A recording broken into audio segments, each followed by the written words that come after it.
Welcome back to the 8th day of the 12 days of Scrubs. Thank you guys so much for the continuous support throughout the year. Anyways, this video is going to be on Reddit stories, so sit back, relax, and enjoy.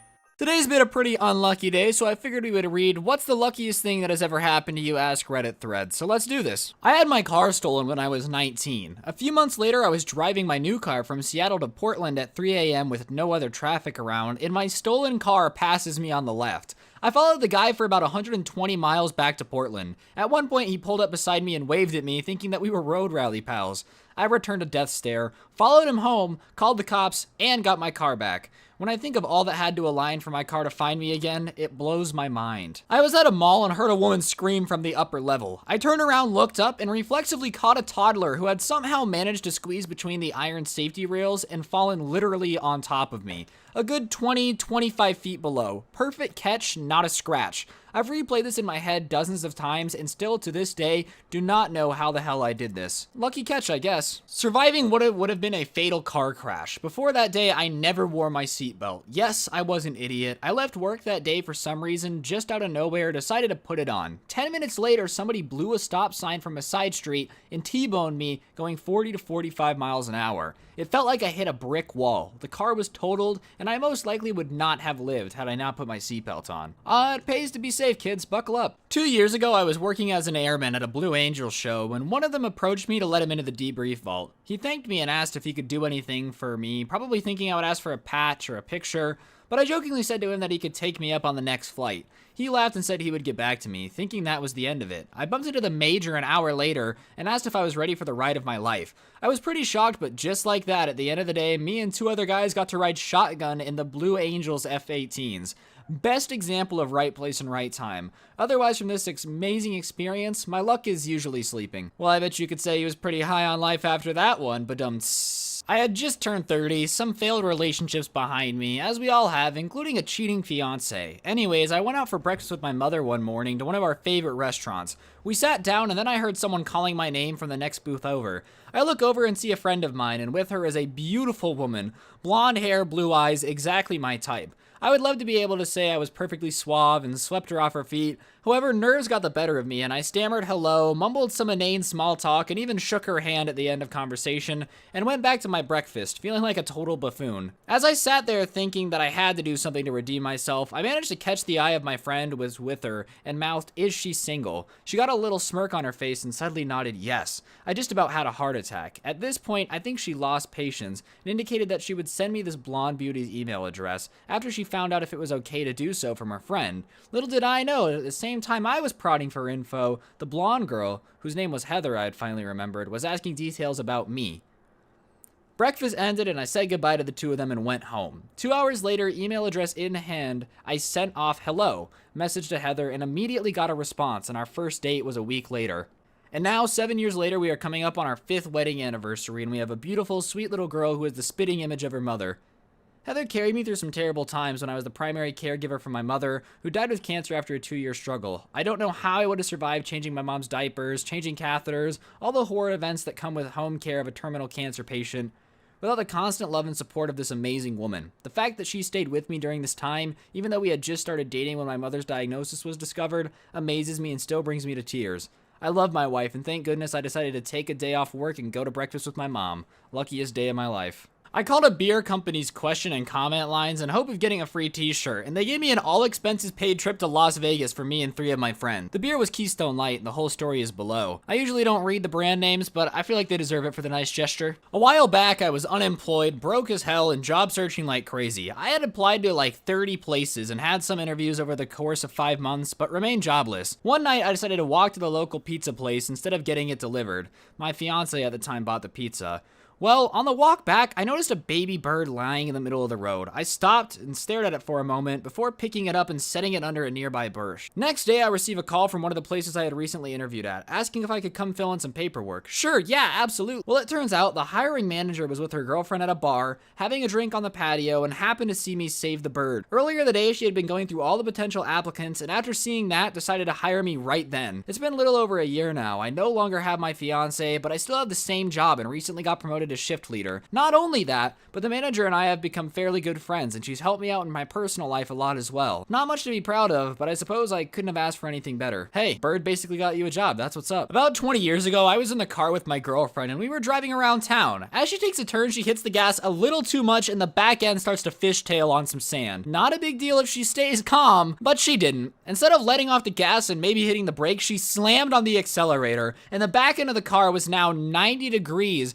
perpendicular to the road. The tires finally grab the pavement. We go screaming towards a fence, blasting through the fence, into someone's yard, and straight towards the house. At the last second, she has the presence of mind to cut the wheel. My side of the car bounces off the side of the house. At this point, she still has the accelerator pegged. We go blasting through the picnic table, smashing it in half, and just when I think it can't get any worse, we are headed straight for a metal jungle gym, and there's an errant pipe coming straight for me. I'm pretty sure my last thoughts were, my head's going to end up in Tommy's lap. My body was sitting behind me. I see the pipe coming at the windshield, and then through some stroke of luck, the pipe bounces off the windshield, and it went over the car as we pull the jungle gym out of the ground. Still dragging the jungle gym with us, we go through a stockade fence and end up back on the street, and finally stop as what believed to be a part of the engine ended up on the ground. The fact that I survived that somehow without a scratch is probably one of my top 5 luckiest moments. Too long, didn't read. My girlfriend's a terrible driver, and we almost made a lethal style weapon entrance into someone's houses with a car. I totally should have drowned on 2 separate occasions. Story 1. When I was around 3 or 4, my mom was with me by the pool in our backyard. She was cleaning the patio nearby with a hose, and I was just chilling out being a toddler. Anyways, she had her back turned to me for a few moments, and when she turned around again, I was nowhere in sight. Turns out, I decided to crawl into the pool. She jumped in and I was already at the bottom, apparently with a big smile on my face. Don't know why, I hadn't had the slightest idea how to swim. When she pulled out, I was giggling with joy, and she didn't find it as funny, apparently. Story 2. I was about 9 or 10, and my brother and I had this nice tucked away beach all to ourselves in Santa Cruz. It was about a 100-yard stretch of beach, rocks closing in on it, very cozy. Anyways, he was taking a nap, and I got in a bit over my head going out to the 7-foot breakers. I effed up and took a wave the wrong way, pounded against the sea floor a bit, swallowed a bunch of water. When the wave subsided, I was too out of it and weak to fight the riptide, and I floated out again just to get pounded by another wave. Brother somehow woke up, came out, grabbed me, and swam me back in. He is a lifeguard, so I was fortunate enough to have that on my side. I had swallowed too much water to yell, so I don't even know how he woke up, but I definitely would have died. He probably hasn't thought about it twice, but I definitely remember it every time I'm close to the ocean. Man, maybe you should just stay away from water if you're that bad at swimming. I don't know how lucky this is, but the odds of this must have been astronomical. When I was about 7, I was walking in a field, and out of nowhere, a snake just landed on my neck. I freaked out and ripped it off and looked around to see who did it, but it was a large field when there was no place for people to hide. Anyways, I ended up fighting the snake and brought it home, and it lived with me for a good 4 years until it slithered away and I never saw it again. Miss Slithers, if you're out there, please come back. I think you're cursed, man. God dropped a snake on your neck. No joke, no scam. You really should think about getting some help. I was once walking down the street and caught a $20 bill on the fly as it fell from the clear blue sky. I saw something fluttering high above and reached at it just as it was arm's length without breaking my stride. Surviving all the stupid things we did as teenagers is probably the real lucky part, but I think money falling from the sky every now and then can add a little bit of luck to your life. Hey yo, if anyone's listening, feel free to drop money on top of my head anytime. A few years ago, I had my credit card number stolen a few days before the card expired. It wasn't a card I used often. Being an irresponsible university student at the time, I wasn't actually opening my statements every month, assuming the balance would stay at 0. As a result, I didn't realize what had happened until 5 months later. It turns out that the person who stole my number used the card to place a $500 bet on a football game at 5-to-1 odds. Somehow, the team they picked won, turning that $500 into $2,500, which the betting site paid out by crediting back my card. Before they could do anything else to get the money off my card, it expired, meaning that whoever stole my number couldn't do anything about it. I didn't have to spend money on food for nearly a year. And that, kids, is why you should gamble with your credit card numbers online. I was playing poker with a group of friends and acquaintances, Texas Hold'em tournament style, and there was this one douchebag that came with someone else who was getting on everyone else's nerves all night long. He also had a habit of buying pots, which pissed everybody off. So on one hand, he goes all in on the flop, and everyone else around me folds. I look at my cards and look at the table. There's no pair showing, so I best figure he has a set. If he wasn't just buying the pot, I got 2 suited cards, and with 2 on the table, I actually had an inside draw for a straight flush. Obviously, that could also be an inside straight draw or a flush draw, so at least I got some options. I just assumed he was trying to buy the pot again. F it, I was fed up with him. I call us all in because after this one hand, one of us was going home, and either way would be a win in my book. He flips his cards. Yep, he's got 3 of a kind. I flip my cards and I've got nothing but hope. Then comes the turn, and lo and behold, it matches his cards. He just got 4 of a kind, and I still have nothing. He starts smack talking about how stupid I was to call all in on nothing, and he's going to take my money and send me home crying. Now, only an idiot goes all in, hoping for an inside draw, and now the only hand that could save me would be a straight flush. In his words, I was effed. Then comes the river. I hit my straight flush, and the dude just loses it, like rolling on the floor losing it. It was awesome. After I raked his chips, I shook his hand and said, nice game. After he left, I got really lucky and won the night. Took home about $400, but the joy of the money was secondary to sending that asshole home. Hope you guys enjoyed Redditors sharing their luckiest experiences. If you did, I appreciate you taking the time to press the like button, commenting, all that good stuff. Hopefully I'll see you guys soon with another video. I know this isn't my usual cup of tea, but they're really fun to make and they're pretty entertaining in my opinion, so I'll probably sprinkle them in every now and then. Hopefully you don't get too offended, and yeah, I'll see you guys tomorrow with another video. I'm out. Peace.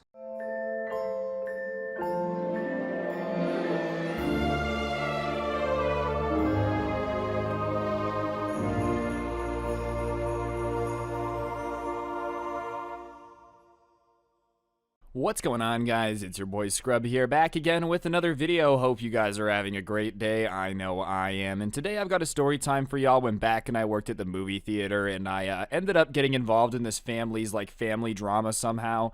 0 out of 10 would not recommend. However, before we get into it, be sure to press the like button. Otherwise, no joke, no scam whatsoever. This is going to happen to you, and trust me, it's very awkward to be in some family drama. Let's go. Nice rack in her ass Brazilian. Just turned 21, but my bank's a million. So, for those of you that don't know, one of the jobs I had before I was a YouTuber involved me working at a movie theater. And on this particular day, I was working later than usual. I think I had covered for somebody or had gotten called in because somebody had called out sick, something like that. So it wasn't my usual shift or my usual job at all. I normally was either like cleaning stuff up or in the projector room for something. So when I came in today, I was not only working later, but in a position that I never had done before, which was the ticket booth. And I worked at a movie theater that had started doing like online ordering. So usually being in the ticket booth was like the lamest, most boring job ever. Nothing really happened. You were just kind of standing there. Every now and then somebody would come get tickets. It was usually older people that didn't trust technology, that stuff, but for the most part, you're just kind of standing there. And I was off at like 11:30 or midnight, and it's probably about 10:30 p.m. when I watched this old man get out of his car and kind of start walking up to the ticket booth. And as I said, old people were the most common people that use the ticket booth, you know, so it wasn't surprising. He walks up to me, and he seems normal enough, you know, I'm just kind of watching him walk up. And he gets up to the booth, and I'm like, hey, how you doing, sir? And he's kind of grumpy when I ask him how he's doing. Like, he just kind of goes like, meh, you know, and I'm like, all right, okay. And I ask him again, like, all right, well, what can I get you today? Like, what do you want to see? Is there any tickets I can do for you? Do you already have a ticket? And this has been probably 2016, 2017. And he says, I want 2 tickets to Toy Story. And I'm really confused when he asked this because, you know, that wasn't necessarily a movie that we had available. In fact, I don't think that movie had been available for a very, very long time. Toy Story was my favorite movie when I was like a really little kid, and that's starting to become an alarmingly long time ago, so obviously it threw me off. And also, there was another thing weird about it. Which, you know, beyond just the fact that the movie isn't out anymore and hasn't been in theaters since like the 90s, is the fact that he had asked for 2 tickets to Toy Story, a movie that hadn't been out for like 20 years, almost 30. And on top of that, he's alone, so I don't know who the second ticket is for. If he's got an imaginary friend that's super insistent on seeing Toy Story, that's fine. I'm not here to judge anyone, but, you know, it definitely was a situation where I was a little bit confused. So when he asked for these 2 tickets to Toy Story, obviously I'm a little bit confused, and I don't think I took forever, but it felt like forever because it was just kind of awkward, because I didn't really know what to say back to that. You know, usually people might ask for a time slot we didn't have or something, but I had never had anyone just like walk up to me and ask to see a movie in theaters that hadn't been in theaters for multiple decades, right? So I'm just kind of sitting there thinking about what to say, and I'm also thinking about the fact that he was a little grumpy, so I don't want to make him mad, and I'm like, well, sir, I don't think, you know, that's the correct movie because Toy Story isn't out right now, and I can't really get tickets to a movie because we don't have a theater for it. And he seems confused when I say that. And he's like, what do you mean? And so I try to explain it again best I can, being like, well, you know, Toy Story's an older movie and we don't have a theater dedicated to it, so I can't give you tickets to that movie because it's not playing, right? You know, I try to explain it as best as I can. And instead of accepting it or like, you know, being like, oh, wrong theater, he looks at me and goes, that's not true. I want 2 tickets to Toy Story. And I really just don't know what to tell him. So I repeat it one more time, like, what, sir, Toy Story isn't out. I can't get you tickets. And he just doubles down and looks at me and is like, no, it is out. Get me 2 tickets to Toy Story. And he's starting to get kind of mad at me. And I don't know what to say to somebody that, like, isn't listening to me when I say we don't have that in theaters, dude. Like, what do you say when you say we don't have it? And they're like, yes, you do. You have to give it to me. I'm really confused, and I don't want to be fighting with this old man. Like, that's not in my cards of, like, what my house of cards on what I'm trying to do today. I'm not trying to be disrespectful. I'm not trying to be annoying. I'm not trying to be mean at all. So I'm just standing there silently, because at this point, I really have no clue what to say. And he's just staring at me. And when I say staring at me, like, it's not a nice ginger smile, you know? He's not, like, waiting for me to come up with a solution. He's just staring daggers at me. And he's like, well, great. Now, because of you not wanting to give me tickets to Toy Story, this is all your fault. And I'm like, what's all my fault? I don't know what he's referring to. I don't know what's my fault, what's not my fault. So, like I said, I ask him, what do you mean this is my fault? Because now something's my fault that I didn't do. And he's like, well, this is all your fault. Do you understand that, you know, I've been trying to find a theater that has Toy Story and you guys have it, and now you're saying you don't have it and that's frustrating? And I'm like, I don't know what you Googled. We have not had Toy Story in a very, very long time. And he's like, well, this is all your fault. I got my grandson to come to the movies with me because he wanted to see Toy Story. And so now my grandson is going to be disappointed because of you. Like, this is all your fault. You're going to have to explain to him why he can't see his favorite movie. And, you know, he's going to be so sad. He might even go back into his depression because he's not able to see Toy Story. And I'm like, dude, I don't know what you want me to do. It's not my fault we don't have Toy Story. And if your grandson's going to, like, slip into a depression because you told him a movie theater had a movie that hasn't been out for 30 years, like, I don't know what to tell you. I don't say that out loud, obviously. I'm not going to try to, like, make this guy more upset than he already is. So I'm just kind of standing there listening to this, and I genuinely am like, is he messing with me? Is he making this all up? Because I just don't see a situation where, like, you're bringing your grandson to the movie theater at 10:30 at night to watch Toy Story. Even if your grandson wanted to see it, it's like a school night. Why are you bringing him at 10:30 to watch Toy Story? But, you know, I'm waiting for him to smile or laugh or, like, anything to indicate that it's a joke, and he's not laughing at all. If anything, he's looking more upset based on my silence, like the longer I'm just kind of standing there not knowing what to say. And he's just standing there silently now. So it's just this awkward silence. Both of us aren't talking whatsoever. And finally, I'm like, okay, well, I can't sell you tickets. And he's like, why not? And I'm like, because the movie doesn't exist. There's nowhere in this system on this computer for me to take your money and print tickets for Toy Story because we don't have it. I don't believe you. I'm telling you, online it said you had it. And I'm like, I don't know what website you're looking at. I'm looking at our website right now. I do not see Toy Story. I don't know what you're talking about. Alright guys, I'm going to interrupt the video for just 1 second. There's a gift card code on screen. I give one of these away in every video I post to say thanks to y'all for subscribing and turning on notifications. So if you wouldn't mind doing that, I'd appreciate it. And while you're at it, like and comment. It helps the video do better. If you already are subscribed with notifications on, then you're a legend and I really, really do appreciate it. And on that note, I'll shut up. Thanks. And so we're kind of like, you know, just having this awkward situation, and I watch this dude get out of the car that the old guy drove up in and start walking up, and it's like this 30-year-old man. And based on the way he was talking about, you know, these Toy Story tickets, I was thinking like his grandkid had to have been young, you know, because he was acting like this person was just going to be so ridiculously not understanding of the situation, right? But up walks this 30-year-old man, not what I was expecting. And he seems like normal enough. He doesn't seem like he's going to try to kill me because I don't have Toy Story in the theater. And he's talking to his grandpa and he's like, hey, is everything okay? You know, it's been a while. I'm coming up. You told me you were going to come get me when you got the tickets. And his grandpa looks at him and is like, you're going to be disappointed and upset, and I'm sorry, you know, but don't take it out on me because it's not my fault. And the grandson's like, what's going on? Like, explain it to me. What is going on? And his grandpa won't tell him. He just continues to be like super dramatic. You can't blame me. I have nothing to do with this. It's out of my control. And his grandson is now like starting to get worried, obviously. If your grandparent keeps trying to hype it up like it's the worst thing to ever happen, you're going to be concerned. And finally, he's like, Grandpa, what happened? And that's when obviously now it becomes my fault. He's like, this idiot won't sell me tickets to Toy Story.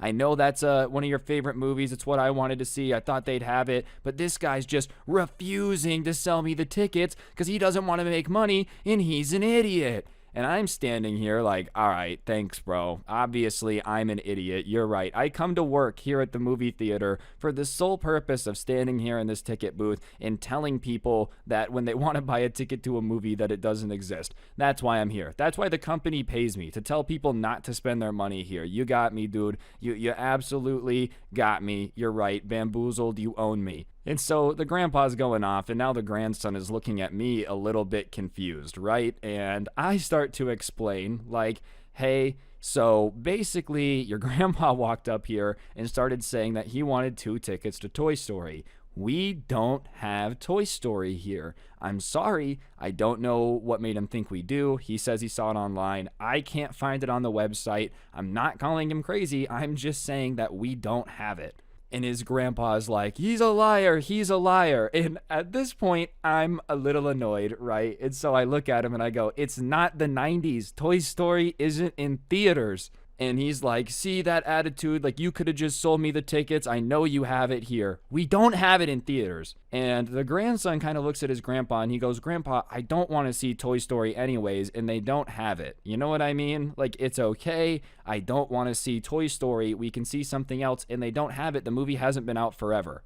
And, you know, on top of that, he goes, I'm 30. Toy Story was my favorite movie when I was like 6, right? So it's okay, but I don't need to see it. I'm not upset that they don't have it in theaters. And so now I'm even more confused because the grandpa was acting like this was going to make his grandson the most depressed person on the planet. He literally said, I might be responsible for bringing back his depression because Toy Story isn't in theaters. So the grandson kind of says this whole speech about how, like, I don't care. I'm not that mad about it. You don't have to do any of this. But now grandpa just starts yelling at both of us, dude. He's yelling at his grandson, and then when he's not yelling at his grandson, he gets back to yelling at me for lying about the movie not being here. And so he's just kind of switching back and forth, just yelling, you know, at everyone for everything. And I'm literally just standing here now because I don't know what to say or do. Like, it's not only my first night in the ticket booth, but they didn't really like explain what to do in this situation when people start having arguments in front of you or like just demand to see a movie that doesn't exist. But whatever, I'm not replying anymore. I'm just keeping my mouth shut. And so I think his anger at me kind of goes away because he realizes that like I'm not gonna reply anymore. I'm just like this has gotten way weirder than I ever wanted it to. I'm just not gonna reply. And so he starts going in on his grandson, and his grandson starts to argue back and be like, I don't want to see Toy Story. Why are you doing this? You always make everything a big deal and cause a scene. And then the grandpa is like, this is why I'm disappointed in you. You're such a disappointment. You act like a pansy. Just starts saying that he hates his grandson. He's so disappointed in him. All this horrible stuff, right? That nobody wants to hear from their grandpa. And the grandson's just kind of standing there because he doesn't know what to say. And finally, the grandson kind of lets him get it all out, and he goes, this is why we never call. You wonder why you never know what's going on in our life? It's because we try to go to the movies with you, and you end up screaming at the people in the ticket booth and calling me a disappointment. And at this point, I literally feel like I'm on like a trashy daytime reality TV show, bro. I had just come in to work a little bit, you know, get my bag up. I'm trying to be out here on my grind. Next thing I know, I'm in like the middle of this family feud, dude. I do not want to be here. Literally, I felt like I was on the Jerry Springer TV show, You Are Not the Father. But like, you know, when they're like, my dad sucks and I don't like him. And the dad's like, I didn't do anything wrong. So I feel like I'm on Dr. Phil at this point, right? I really, really do. I'm on Jerry Springer. It's just absolutely awful. And at this point, I'm uncomfortable because it's turned into like a family fight. They're saying that he's disappointed in his grandson. He's saying he never calls. Like, it's just not anything that I want to be a part of. So I start trying to make myself as small as possible. I'm not going to sit here and say that I hid behind the counter, all right? But like, I definitely kind of like backed up a little bit so I wouldn't be as prominently within eyesight, and might have, started organizing some files. I just didn't want to be involved anymore, bro. Tell me that you are like getting paid minimum wage and want to be involved in this family's drama when they're screaming at each other about why they never call and they're so disappointed in each other. I want nothing to do with it. But of course, like as I'm trying to make myself small, I think they kind of remembered I was there, and both of them are very upset. So they turn to me and they're like, well, who do you think is right in this situation? And honestly, I don't think that either one of you is very right in this situation. I think Grandpa is more wrong, and he shouldn't have called his grandson a disappointment. But from my perspective, you guys both suck for making me get involved in this, right? So I'm kind of standing there and they ask me what I think, and I'm just trying to not get involved. I don't want to insult either of them. I don't want to make either of them more mad. So I just say the only thing I can think of in the moment, and I go, well, if you guys are going to spend time together, a movie might be a good idea because you guys can't argue during it, right? Which I know probably sounds really stupid. That's like the worst advice ever. Whatever, I'm 16. I don't know what's going on. These guys are screaming at each other. I just want them to leave. I don't want to be involved. And they both look at me and kind of like look annoyed with that response, which once again, what do you want me to say, bro? I'm out here to sell tickets. Of course I'm going to try to get you to go see the movie. I would have hated to see the movie with them though. Imagine being in that theater. They just start getting into a screaming match about Toy Story, like in the middle of the movie that they paid to see after they couldn't see Toy Story, and this is why we should have seen Real Steel, Grandpa. So whatever, at that point, they just decide that they're not going to see a movie. And that's fine with me. I don't care as long as they are no longer my problem. So they're like, we're going to leave, and they agree to leave. So they go to turn to leave, and they're walking away from me, and I'm like, finally, it's not my problem. But then Grandpa turns around and comes back and says, I bought 2 tickets. You got to give me a refund. And I'm like, no, you didn't. You guys never bought tickets. I'm not giving you a refund. And he's like, I bought tickets. Give me a refund. And at this point, I'm like, dude, you guys didn't buy anything. We just had this whole argument. You guys were fighting forever about, going to the movies, and you decided you're not going to go. And now you want a refund? So I'm like, give me your receipt. You didn't give me the receipt. You did that on purpose. And finally, after like 3 minutes, the grandson walks up and is like, Grandpa, we didn't buy the tickets. Let's go. Honestly, I think the grandson was waiting to see if I was going to give it to him. Because, if he would have gotten free money, I don't think he would have complained. But I just wasn't going to, give the dude any money because they didn't buy the tickets. So whatever. They probably tried to just get a little free money out of the refund. I can't blame them. But they're finally walking away. And this time they don't turn around. They're not screaming at me. They just leave. And I'm feeling very relieved because obviously no one wants to be in that situation, bro. I finish my shift and I go home. And I'm just like, I don't know why this guy thought we had Toy Story on our theater. Because I went to the website when I got home and checked, and it wasn't there. So to this day, I have no clue why this guy thought that was there. But anyways, guys, I think that's going to do it for the video. Hopefully you enjoyed. If you did, be sure to press the like button. Let me know in the comments section down below what you thought. And of course, subscribe if you're new and turn on notifications. If you really want to help me out, you can check out the intro song linked down below, along with the link to my podcast, The Scuffed Cast. Or you could use code SCRUBBY at the G Fuel checkout to get a discount on G Fuel and help me out. Last but certainly not least, I did go ahead and put some of my story times up on Spotify, so if you guys want to check those out, link will be in the top of the description. Feel free, helps me out, and you guys can listen to them offline. Thanks. But yeah, on that note, guys, that'll do it. Don't get anyone pregnant. If you do, make sure they're hot, and hopefully I'll see you guys next time. I'm out. Peace. What's going on, guys? It's your boy Scrub here, back again with another video. Hope you guys are having a great day. I know I am. And today I've got a story time for y'all about something that I hope not a lot of you have experienced at your jobs, which is dealing with somebody that cares way too much about something you have no control over. Basically, a subscriber that's employed at everyone's favorite game store had somebody come in and literally start crying over the console wars. And it wasn't a kid. No, it was a grown man. Regardless, I figured the story time would be funny, y'all would enjoy it, so that's what we're going to be talking about today. But before we get into it, be sure to press the like button, or no joke, no scam, your firstborn son is going to be 47 years old living in your basement crying about PlayStation 5s, and trust me, you don't want that. And without further ado, let's get into it. Nice rack and her ass Brazilian. Just turned 21, but my bank's a million. Swear Alright, I understand that everyone goes through a phase where they're like weirdly into the console wars for some reason. I don't know what it is, but you know, when I was 12, I was very passionately Team Xbox 360. I thought PS3 was lame. Since then, obviously, I've kind of changed my mind a little bit. I've got both consoles now, not both new ones, okay? I have a PS3 and an Xbox 360. I've just kind of grown to learn that they're both companies that like just want your money, so you might as well just get what you want and play what games you want, and being loyal to them is. And I feel like most people, you know, have that phase where they're loyal to one, but eventually come to like the same conclusion, which is video games in general are cool, and Sony and Microsoft both just want you to buy it. Being loyal to a company like that's a little silly. But sometimes I guess people don't grow out of it, and this is one of those situations. The subscriber obviously works at everyone's favorite game store. I'm not gonna say it just because, you know, I don't want them to like get mad at me for saying anything like this. But obviously their clientele at this point isn't necessarily like the hippest, most up-to-date gamers. I feel like really, you know, the only time I ever go into game stores these days is just to kind of look around, like if I was in the mall for some reason. I don't ever actually go there for like my needs. I just tend to order everything online. But they like the job because they get to work with video games a lot, so they're just kind of chilling, doing their thing at work one day, and in walks this guy that, you know, the subscriber can just instantly kind of tell is gonna be an annoying customer. For whatever reason, there's this type of person that would come into this game store that, like, didn't actually want to buy anything. They would just want to come in, talk about video games, but not talk about it in a way where it's like a conversation where you guys are going back and forth and kind of having a discussion about it, but where they just kind of want to like make you look dumb because they want to seem like they know more about video games than you, so they'll just kind of like gotcha question you about every little detail of every little thing. And it's kind of frustrating, and the subscriber can tell it's going to be one of those scenarios, right?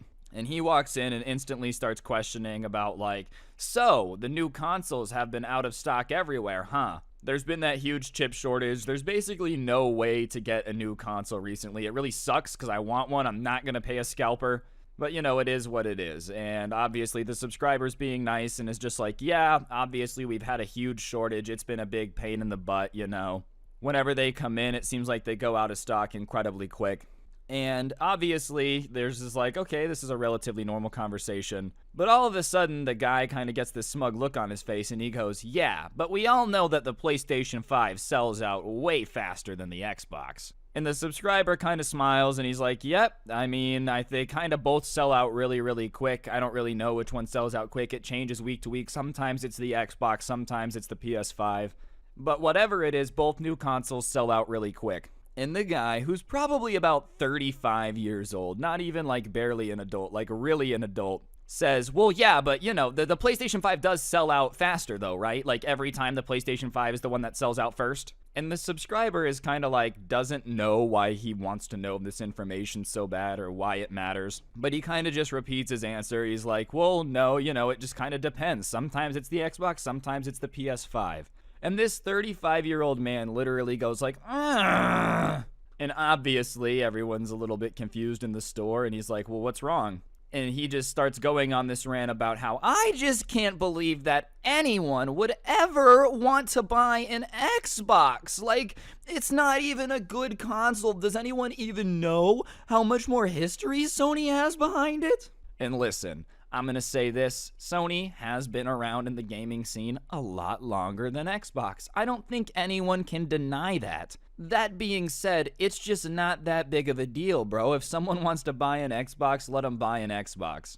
You can't even really say that Xbox hasn't been around for a while at this point. Like at this point, what, the original Xbox is 20, 25 years old maybe? No, not that old, but like 20 years old-ish. So it's not like they're new players in the game, and at this point, the Xbox 360 was a good console. Xbox One was okay. Like, I could see why people would like Xbox. Not to mention, you're a grown man, so who cares, bro? Like, why do you care what console people are playing these days? It's just a big tragedy if, you know, people aren't playing the same console as you.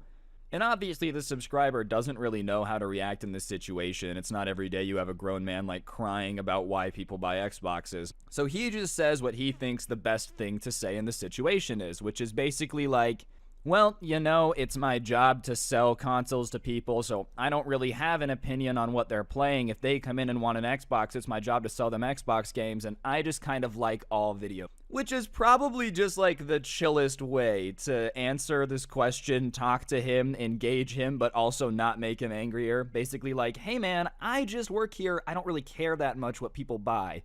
And truthfully, like, it's all video games at the end of the day. This is what I've never understood about some gaming fanboys. You can have your favorite stuff. Everybody, like, obviously, you know, I pretend to hate certain games because it's funny. But truthfully, dude, if I saw a kid in a Fortnite shirt, I'm not gonna, like, walk up to him, kick him in the face, and be like, Fortnite's cringe! You know, I'll make jokes about it, but there's just no need to get this mad about video games. But I guess that's not a good enough answer because this guy just goes like, I don't even think that you guys should sell it, honestly. Do you guys have your manager here? Do you have your manager here? And the subscriber is just kind of like, yeah, my manager's here, but like, what do you want to talk to him about? And he goes, I just want to talk to him and see if there's any way for me to have the Xboxes removed from the store. And obviously the subscriber is like thinking, there's no way this is going to happen. I don't know what this guy expects. We're not going to get rid of like half of our sales because he just doesn't like Xbox. Whether or not you like the other side of the console wars, right? It's just reality that a store is going to make more money selling both than exclusively selling one. Yeah, here in this game store, we only sell Sony products. It's like, all right, so just half of gamers are just out of luck. You're just not going to have anything for them. But at the same time, he realizes that if he goes and gets his manager, it's just not his problem anymore. So he goes, gets his manager, kind of says there's this guy upset about the console wars. And the manager goes, what is this, 2007? And so he comes out and he walks over to the guy and he's like, what's the problem? And this grown man goes, I just think that Xboxes are like an inferior gaming system and it's ridiculous that your corporation would even have them in stock. It's insulting to gamers like myself. Dude, do you know how sensitive you have to just be offended by something being in stock at a store? Like, you're not even mad because Xbox, Bill Gates beat my mom with an Xbox. Like, nothing like that. You are offended because you walked into a game store and saw, like, one of the most popular game brands there. Dude, Baby Lotion Soft. And he kind of goes off for a second, and the manager cuts him off before he can, like, start yelling anything else. And he goes, listen, man, we're just a store. If you have any problems with what we carry in stock, you can talk to corporate, but I have no control over that. And it's almost like this guy just doesn't compute with the fact that the manager at a game store has no control over, like, literally anything in stock. That's all corporate. They're in charge of that. And he literally starts stamping his foot like a toddler and is like, no, I need it gone now. And the manager says, okay, if you're going to cause a scene like that, then please get out of my store. And as soon as he realizes that he's getting kicked out of the game store, he like turns the temper tantrum up to 11, stamping his feet, saying, don't buy any Xbox products. Don't do it. Don't do it. Don't do it. And obviously everybody in the store is like turning and looking at him now. So the manager goes to remove him. And at this point, this guy is literally crying, tears coming out of his eyes as he's screaming at people to not buy any Xbox products. I really don't know what Microsoft did to this dude, but his hatred ran deep. He's screaming, crying about how no one should buy these because it's just ridiculous. Why would anyone want to buy an Xbox product? And they're just escorting him out. And he's not really fighting being escorted out. He's just literally throwing a temper tantrum, waterworks, the whole shebang over console wars. So he gets escorted out and they kind of push him out there and they're like, okay, you can't come back, right? And sure enough, they think it's over. The manager comes back in, starts talking to the worker and is like, my goodness, people are so crazy. Who would have thought that like in the year 2021, people would still be upset about console wars? And it just so happened that right by the door of the store, they had this like big cardboard display that just so happened to be an Xbox display, and then across from that was a PlayStation display. And they had kicked this guy out, so they didn't necessarily think it was going to be a problem or anything, but sure enough, all of a sudden there's this big commotion and they see him like running up to the store, but running with like only the swag that a guy who would cry about the console wars would run with, you know, where like he's running, but you also can't tell if he's trying to skip or gallop. It just looks a little off. And he runs up and he basically just like pushes over the Xbox display and he goes, take that.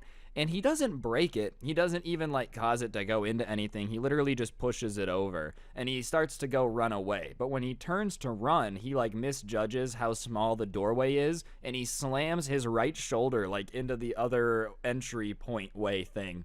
And obviously, when that happens, he's very dramatic, probably not used to having himself run into anything. Just goes like, ah, like a wounded gazelle, dude, and just collapses and is like, I'm injured. And obviously, everybody's looking at him, and the manager says, get out of here, and starts walking over to him. And so he is seeing the manager coming over to him. I guess he had, like, you know, injured his shoulder when he runs into this wall. And so he gets up and starts trying to run away from this dude. Keep in mind, he had run into this other wall with his right shoulder, right? And as he's going to run away, he's like fake limping for some reason. He's literally like pretending like he's injured his leg trying to escape. And he's like, I'm injured, but I'm still escaping. And the manager at that point is like, there's no reason for me to keep chasing this dude. This is just sad and pathetic at this point. So he gives up and he keeps limping away, and they watch him like kind of limp out past the food court and out the exit of the mall. And I love how just embarrassing himself in the game store wasn't enough. Like, it's already embarrassing enough to freak out and get kicked out of one of those with everybody seeing it. But to come back for round 2 and then, like, make the entire food court aware of your hatred for Xbox shows the dedication, you know, not good dedication, but dedication nonetheless. I also just would love to know what his plan really was here, right? Like, okay, so you've been kicked out, you've been banned from the game store, you saw that they have a cardboard display, you're gonna go push it over. What, do you think that's gonna like magically make the manager just have this come to Jesus moment where he's like, you're right, we simply can't carry Xbox products. Now that I've seen our cardboard display shoved over, I will immediately become god of the game store and get it banned by corporate. I never thought about it that way. My goodness, I'm such an idiot. Please forgive me, oh master overlord of gaming. Like, dude, I just don't understand what shoving the cardboard cutout was even supposed to do other than just annoy everyone and make them more sure of their decision to have you banned. And you didn't even buy anything. Like, you weren't even shopping. The entire reason the dude had come into the store was just kind of to browse and talk about stuff, and it ended like this. Like, if you weren't even coming in to buy anything, literally all of this could have been avoided. If you know that you usually throw a temper tantrum and start crying over console wars, it's probably just a good idea to avoid game stores in general for a while. Or just the conversation, like the fact that he started the conversation that made him go ballistic, even more of an L. But anyways, guys, I think that's going to do it for the video. Hopefully you enjoyed. If you did, be sure to press the like button and let me know in the comment section down below. If you don't know what to comment, as I said, comment the word Xbox down there. It helps me out, makes the video hit recommended, and you should subscribe if you're new and turn on those notifications. Other than that, if you like the intro song, a link to it can be found in the description, along with a link to my podcast, The Scuffed Cast, and of course, you could use code SCRUBBY at the G Fuel checkout to get the best energy drink for gamers by gamers with a little bit of a deal for you. And last but certainly not least, it's October, so you know we got the Halloween merch on deck. You can find this at the link in the top of the description, and you should definitely go get yourself some, otherwise you're simply not Halloween. And yeah, on that note, guys, that'll do it. Don't get anyone pregnant. If you do, make sure they're hot, and hopefully I'll see you guys next time with another video. I'm out. Peace. Alright, what's going on, guys? It's your boy Scrub here, back again with another video. Hope you guys are having a great day. I know I am. Today I've got a story time for you guys about somebody's mom falling down the wrong path, ladies and gentlemen. Yeah, that's right, a fallen Jedi moving over to the dark side. Today I'm going to be telling the story time about how this dude's mom ended up becoming a Karen. Yeah, that's right, boys. I'm pretty sure it's everyone's biggest fear. It should be a pretty fun video, though, so before we get into it, be sure to press the like button, or no joke, no scam. Your mom's gonna become a Karen, and yeah, without further ado, let's get right into it. The sun's down and I'm feeling it right, so tell me, little mama, what you doing tonight? You know I'm trying to hit it, I'm not being polite. Alright, so I think everybody has had a situation where their mom has embarrassed them in public. You know, that comes with the territory of just being a kid. Chances are your parents are gonna say and do stuff that's gonna make you be like, Mom, please stop doing this. And usually the stuff that parents do to be embarrassing is in the realm of, like, actually not that big of a deal. You know what I mean? Like, your mom wipes some schmutz off your face or whatever in front of some people. It's embarrassing in the moment, but no one's actually gonna, like, hate you for that. I do think things are a little bit different, though, when, like, your mom becomes the Karen. The person who sent me in this story said that there was a very, very long period of time where, like, their mom was not a Karen. They don't remember constantly having a fear every everywhere they went that they were gonna like pop off on the manager or whatever worker was dealing with them. But I guess ever since this COVID thing started, their mom has become a Karen. Which has got to be like the worst timing ever, bro. I feel like most people, you know, when the pandemic happened, they were like, we got to come together and be nicer to people. We're all going through this together. This kid's mom was like, hell nah. The rest of the world's opening on hardcore difficulty. Then it's going to be my job to make my personality everyone's problem. Apparently his mom, just in the span of like the last year, has gone from the type of person who would never yell at customer service to like being emboldened behind her mask to yell at them for literally everything, even if it's not their fault. The highlights of just some of the embarrassing moments that this guy has been through because his mom is just losing it is pretty funny. He said one time they were at Target and they were looking for some cereal. I'm going to use Cinnamon Toast Crunch. They were on the look for some Cinnamon Toast Crunch. He didn't say what type of cereal it is, but I do feel like that does influence the story. I can understand how somebody might lose their marbles for a little bit of some Captain Crunch. But whatever, they were looking and for whatever reason, they just couldn't find any of this Cinnamon Toast Crunch. So she ended up asking a worker, like, if they had anywhere else that it could be. And when the worker was like, hey, I'm sorry, I actually think that we're out of Cinnamon Toast Crunch right now because there was a spot on the shelf where it was supposed to be and it was just out. The mom, instead of doing one of the like,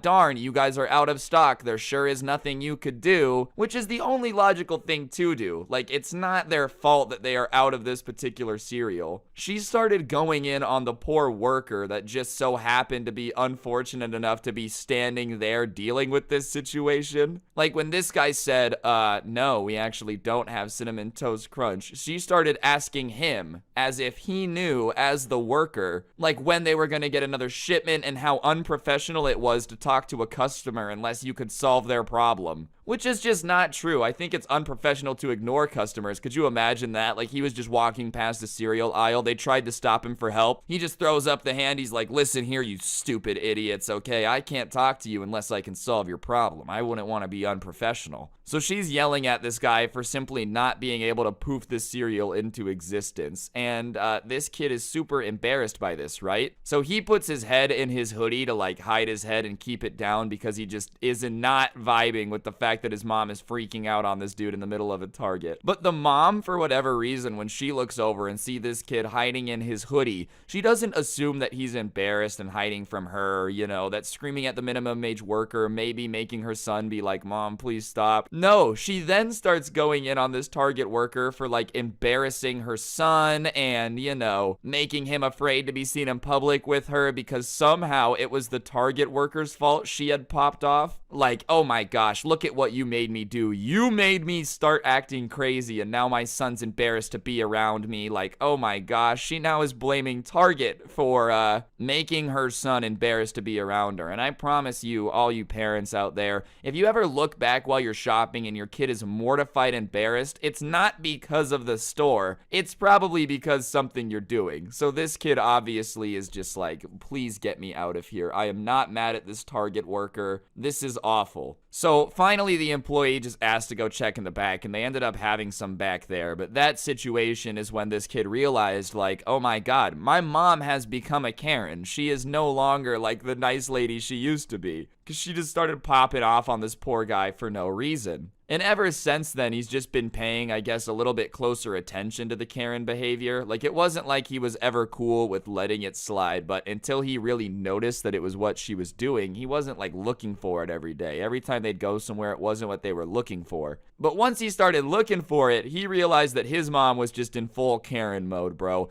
Anywhere they went, she had to have a complaint. Like, he literally noticed that there was a 6-month stretch where everywhere they went, she had to talk to the manager for some reason, which is pretty crazy. Like, I'm not saying every now and then something's not gonna happen that's gonna make you talk to the manager, but he started paying attention, and everywhere they went for 6 months, she would find a reason to, like, talk to the manager or complain about something, and you know you're a Karen if you get to that point, bro. Like, if you can't even make a simple Subway sandwich run without having to contact, you know, the owner of the Subway and ask him why his employees are such idiots they can't make a sandwich, you you might be the problem, because I don't feel like everything is that bad. You gotta just be looking for the bad and stuff to want to complain about everything for 6 months, bro. Like, excuse me, can I please talk to the manager of this gas station? I'll have you know that your gas pumps were not very swag. So this is going on, bro. She's just always causing these problems. But what really made it come to a head, and the only reason that this get made into a video, is this next story time about how she made her son have to, like, embarrass her in front of everybody because she just wouldn't stop acting crazy entitled. Alright, guys, so this actually all goes down over a parking space, which I think honestly might be one of the dumbest things to fight of, especially because apparently when they got to this parking lot originally, it was empty. Like, there was no reason for his mom to do that.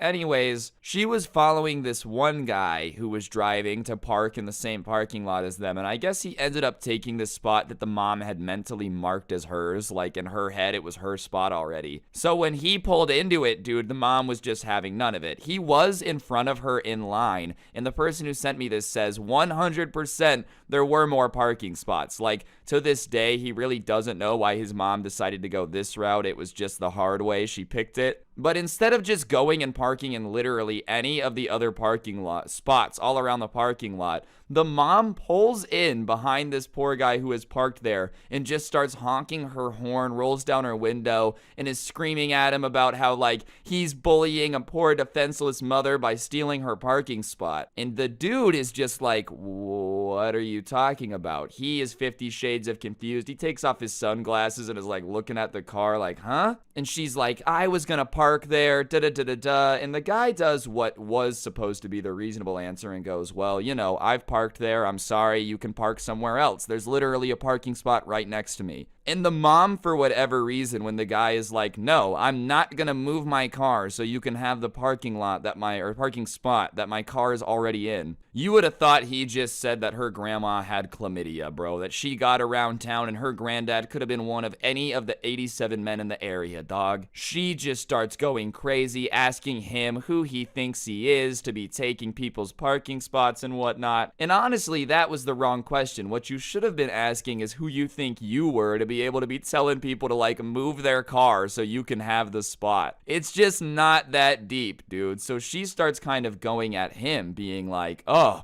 well, how dare you, da-da-da-da-da. And the guy, who has been nice up to this point, flips his switch and just decides to start giving Karen a taste of her medicine. So he starts kind of being like, wow, are you really gonna throw a temper tantrum over a parking spot? Like, are you kidding me right now? Are you literally gonna start screaming and freaking out over a parking spot? And when he does that and starts pointing out how ridiculous she is, she does what most people who are being ridiculous do when somebody points it out, and doubles down. So she starts being like, I'm not being ridiculous. You're the one who's out here stealing parking spaces. You should be ashamed of yourself. And then she starts trying to get her son involved. And he was doing the same thing he did last time, where he's just kind of like hiding his face because he realizes his mom is in the wrong and there's just nothing he could really do about it. But she starts being like, even my son knows that you're an idiot for doing what you did. Everybody knows that that was my parking spot. That's just etiquette. And at this point, the kid is like, Mom, I'm not backing you up. Stop bringing me up. So he looks at his mom and he goes, Mom, just let him have the parking space. He was in front of us. Like, this mom who had thought her son was just about to back her up looks at him and is just, the face of betrayal. The fact that her son had just said, just move the car, was insane to her. And she looks at her son and is like, excuse me, what did you just say, young man? And he's like, dude, just move the car. This guy was here first. I don't know why you're making this an argument. There's plenty of other parking spots. Just move the car. So the mom looks at the son after he's like simply explaining the fact that she is being unreasonable and is like, why are you betraying your mother right now? And he's like, what are you talking about?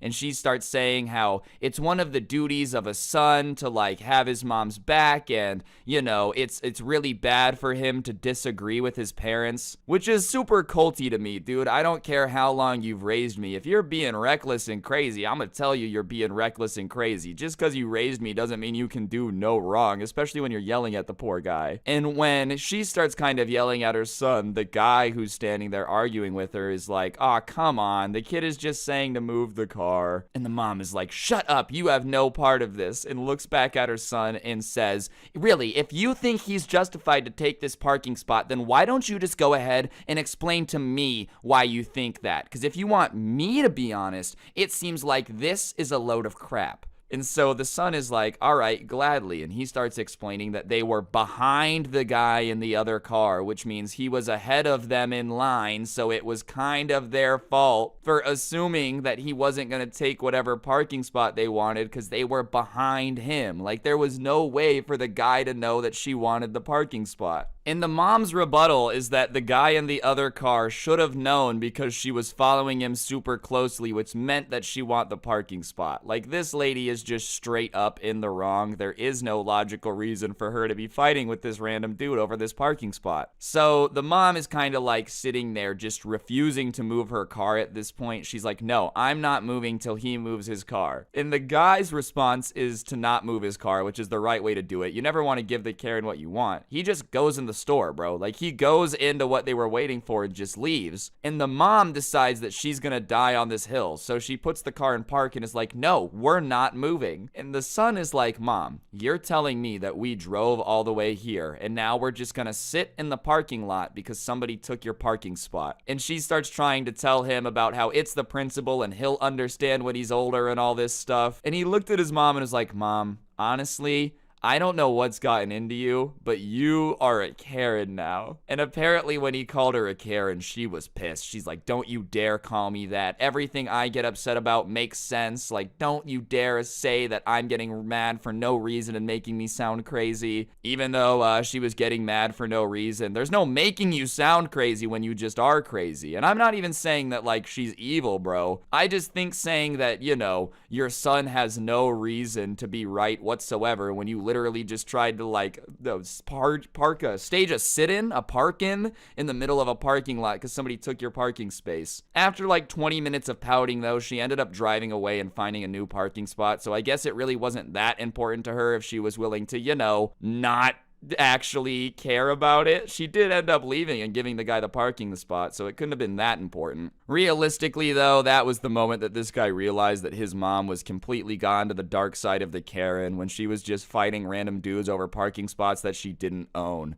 Anyways, guys, I think that's gonna do it for the video. Hopefully you enjoyed. If you did, I would really appreciate you taking just a quick second to press the like button and comment down below. It really does help the videos do better, and I would appreciate it. Other than that, I do have a podcast called The Scuffed Cast. You can find a link to that channel down in the description. Feel free to go check it out, and there's also a link to the intro song you can find down below. If you feel like giving it a listen, it does help me out, and I would appreciate it. And the last link you're gonna find down there is a link to the merch store. If you feel like getting some merch, it's pretty swag-tastic if you ask me, but I am pretty biased. And yeah, on that note, guys, don't get anyone pregnant. If you do, make sure they're hot. Hopefully, I will see you guys all next time with another video. I'm gonna go 1v1 my grandma now, and hopefully I'll see you guys next time. I'm out. Peace. What's going on, guys? It's your boy Scrubby here, back again with another video. Hope you guys are having a great day. I know I am. And today I've got a story time for y'all about a time I witnessed somebody go berserk down on the strip in Vegas because they were asking everybody to, like, record them doing something and then failed and started freaking out about it and saying that it was illegal for people to film him and, you know, the usual I'm gonna sue you stuff. But yeah, it should be a pretty good time. Be sure to press the like button or no joke, no scam, this will happen to you. And without further ado, let's get into it.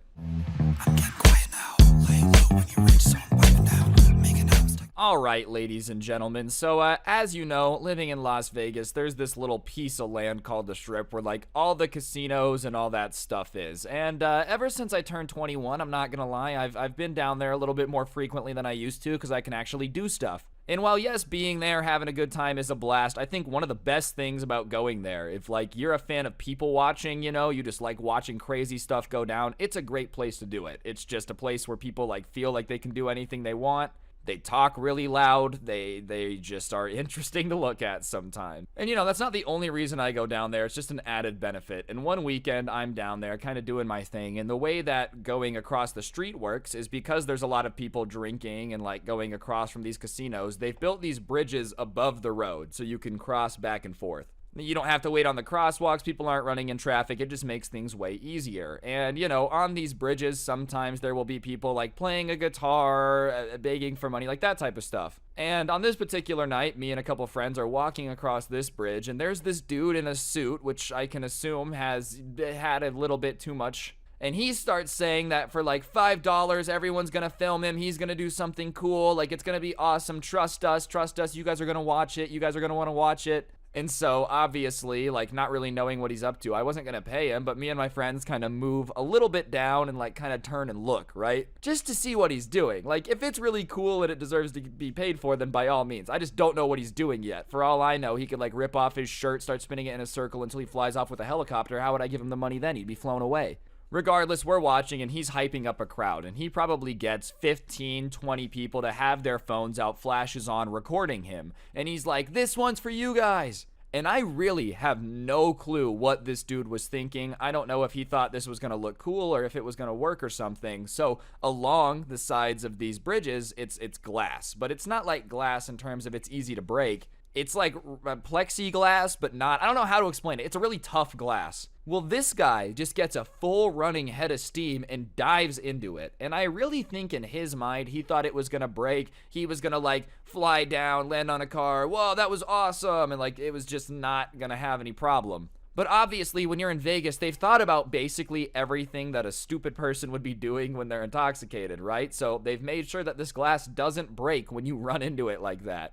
So instead, he just goes kind of face first into this glass, smacks it, there's a loud thunk, and he just kind of slides down. You know in the movies when like their face is against the glass and you hear the "reet"? It wasn't as slow, but like the sound played, you know, just the like "reet" of his face kind of hitting the glass, and everybody starts laughing because obviously it was funny. Imagine some dude saying that he's going to show you something you've never seen. It's going to be awesome. You're going to want to film it. And then he just face plants. Like, there was no cool part of it at all. It did not exist. And he stands up and like hears everybody laughing and is obviously embarrassed, as you would be. But instead of just doing what you could have done and like walk into a casino, walk away, or, you know, laugh it off, he starts like running to people in the crowd, lunging at their phone. "Stop filming me, stop filming me. This isn't funny. Stop it. Turn that off, turn that off." And obviously everybody in the crowd is like, what? Like kind of confused on the change of tone, because like a minute ago he was acting all cool. Now he's freaking out about filming him when he asked people to.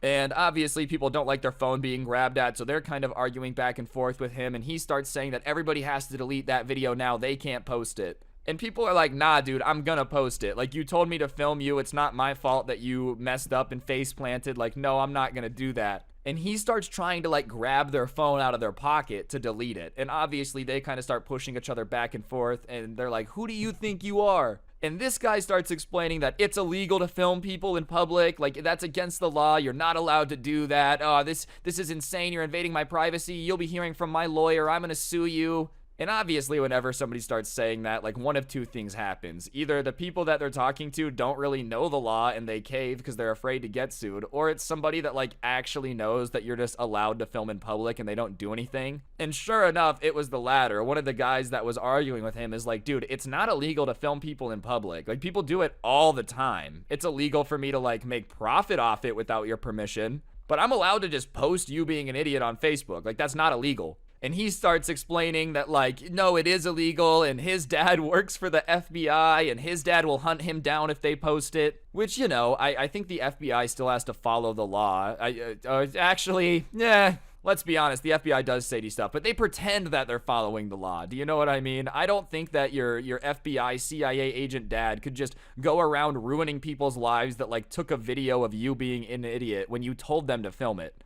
That's the worst part. It's not like you were just doing something embarrassing, not realizing people were filming, and then like found out and freaked out a bit. You asked them to film you and then get mad when they do. So whatever, he starts saying that his dad works for the government and he's gonna make their life miserable unless they delete it, da-da-da-da-da. And they're kind of like, all right, well then your dad can make my life miserable. I'll deal with it when that happens. When your dad contacts me and tries to make my life miserable, then I'll delete it. And at this point, there's a little bit more of a crowd around him because people are trying to, like, see what's going on. So me and my friends have to get a little bit closer. They were yelling, like, so loud that we could hear them. And we're getting closer, and, like, the crowd's there. And the crowd's starting to try to egg them on to fight now, right? They're like, man, you can't let him film you like that. Dude, you're gonna let him talk to you like that? Just totally trying to like get involved, egg him on. Not being the type of crowd that you would want in your ear if you were like being crazy. So sure enough, CIA guy is like, delete the video or we're gonna have a problem now. And the guy's like, no, I'm not gonna delete the video. And that's when the guy who ran into the glass kind of like gets down into his fighting stance. You know, it looks like he's gonna get ready to partake in the age-old honored tradition in Las Vegas of knocking somebody out and having people bet on it. Nah, realistically, it just looks like they were about to fight. And he gets into a stance and he's like, if I beat you in a fight, you've got to delete it. And I don't know if this guy just thought that like this was a Hollywood movie, like a ninja movie where everybody just automatically has to accept combat. But the guy he's trying to fight is just like, yeah, no, I'm not going to fight you and I'm not going to delete the video. And he's like, what do you mean you're not going to fight me? Like, are you too coward? He's like, dude, I'm not going to fight you. I'm on vacation. Like, you're just clearly crazy and upset you embarrassed yourself. I'm not going to fight you. And CIA guy is like, well, I'm gonna fight you, and starts running at this other dude. Well, another thing you gotta know about Vegas is like, one thing that's important to people coming here is that you gotta keep the tourists safe. If there starts being reports of like a bunch of robbings and muggings down on the strip, then like there are beatings, people aren't gonna want to come. So when there is a crowd of people screaming fight and whatnot, the cops tend to come pretty quickly. So right as this guy's kind of charging him, the cops push through the crowd and all they see is CIA guy running at this dude and hitting him. And so the cops pretty quickly get this guy subdued. You know, it doesn't take much effort. He still probably had like a concussion or brain injury from face planting into the glass that hard. They get it all subdued. They start trying to ask what happens. They start talking about it, blah, blah, blah, blah, blah. And they start telling everybody to move along. They're like, get out of here. No reason. No need to crowd up. Just go away. And they start moving them off the bridge to kind of talk to them about it somewhere a little bit more low key. And so we're kind of listening, and like as we're walking like behind them, and the CIA guy is screaming at the cops that his dad works for the government and he knows that it's illegal to film people and he needs to get that footage deleted because it can embarrass his family and da-da-da-da-da, all this stuff. And the cops are kind of like, all right, man, well, your dad might work for the government, CIA, FBI, but like he doesn't really have jurisdiction over everyone in Las Vegas. Like just because he works for the FBI doesn't mean that you can make stuff illegal. And he's like, no, it is illegal, it is illegal, it is illegal. And the cops are trying to explain to this guy that, you know, maybe where you're from it can be, but in the city of Las Vegas, that's not illegal. And he's just kind of going back and forth with them, and the cops are trying their best to not have to like really arrest this dude. I guess the other guy had said he didn't want to press charges, was just kind of like, whatever, he's crazy, we'll just let it go. But he just kept arguing with them, and when they wouldn't accept his opinion, he kind of starts pushing the cops. And at that point, they're like, all right, dude, we tried. And he gets put into handcuffs, ladies and gentlemen. And I'm going to assume that video got posted somewhere. I didn't walk up to the dude that got like punched and attacked and be like, hey, man, can I get your Facebook? Because he was a little bit older. That's probably what he had. It just would have felt awkward. But yeah, somewhere out there is some dude just face planting into the plexiglass so hard because he thought he was going to break it. I don't really know what he was going for, even if he would have broken it. Like, we were still above a road. That was not a very fun fall. Just don't do it, I guess, is the moral of the story. But yeah, on that note, guys, I think it'll do it. I know this was a short one. I've got a long one coming tomorrow, I promise you guys. But yeah, hopefully you enjoyed it. If you did, like, comment, subscribe, all that stuff. If you don't know what to comment, just go ahead and comment the word island down below. I'd really appreciate it. And yeah, other than that, use code SCRUBBY at the G Fuel checkout. I would really appreciate it. You can check out my podcast, The Scuffcast, down below. And if you enjoyed the intro song, a link can be found in the description too. And if you take 1 second to look on your screen, you'll see the coolest merch to ever exist on the history of the planet, which can be yours by also checking out the link down below. And yeah, on that note, guys, that'll do it. Don't get anyone pregnant. If you do, make sure they're hot, and I'm out. Peace. What's going on, guys? It's your boy Scrub here, back again with another video. Hope you guys are having a great day. I know I am. And today I've got a story time for y'all that I think you're going to enjoy, that was sent in by a subscriber, about a time they witnessed this like quiet kid getting picked on and then just snapping and giving the bully a little bit of the old-fashioned beatdown. I figured it would be something y'all would enjoy, so that's what we're going to be talking about today. But before we get into it, be sure to press the like button. Otherwise, no joke, no scam whatsoever. You're never going to get a fairy godmother like Cinderella, and trust me, that would be very unfortunate. And yeah, without further ado, let's get into it. Nice rack and her ass Brazilian. Just turned 21, but my bank's a million. Swear I'm. Alright, now, ladies and gentlemen, I think everyone's been in a situation where there's somebody that, like, you know, always has to push it a little bit too far with somebody that's not involved at all. I am all for making fun of people. I'm all for arguing. It's literally like what I did for a really long time. I'm never going to be able to sit here and be like, don't make fun of anyone. That being said, I feel like the fair rule is if someone's not putting it out there on television or insulting you, like you shouldn't start anything with them. If someone's minding their business, reading a book in the corner, there's no reason to slap it out of their hands and call them stupid. But I guess sometimes people just can't leave the person minding their own business alone, and when you do that, sometimes it comes back and absolutely bites you in the booty. So basically, this person was sitting in class one day, and there was a really quiet kid who, definitely didn't talk too much, but just kind of did their best to stay out of attention and just do their own thing. And his name, we're gonna name him Mike. And Mike really was the type of kid who just, never really bugged anyone. He just kind of sat in the corner. And he wasn't the biggest guy ever, but he seemed like he was built like, he maybe lived in a place where he had to lift some stuff before. He was a little built dude. He was strong. But he really minded his own business. And there was a bully in the class that we're going to name Water Bottle. Nah, I'm kidding. Okay, I'm going to name him Sova. And Sova was just a bully, dude. He just liked to mess with everybody. If you were in that class, chances are at one point or another, he had tried to pick on you, mess with you, that type of stuff. And usually Sova would just kind of like push your buttons for a bit, and the second he got a reaction, he would move on. But Mike was the type of person who was pretty hard to get a reaction out of. It wasn't necessarily easy to get a reaction out of somebody that like built their entire personality around just not talking a whole bunch. So whatever, one day, Sova had been bullying everybody, but I guess he had gotten bored of that, so he decides to start picking on Mike. And so the teacher had gone out of class for something, and as soon as that happened, he got up and he walked over to Mike, and he starts being like, why are you so quiet? Why are you so quiet? And while he's doing that, he's, poking him in the cheek with his finger pretty hard. And listen, even if you're not necessarily poking him that hard, just walking up to somebody and like shoving your finger in their cheek is just a little bit too far. Nobody wants you to invade their personal space like that. The last thing I want a stranger doing is just being like, here, I'm going to shove this thing into your face and you're going to like it. It's like, nah, I'm just not.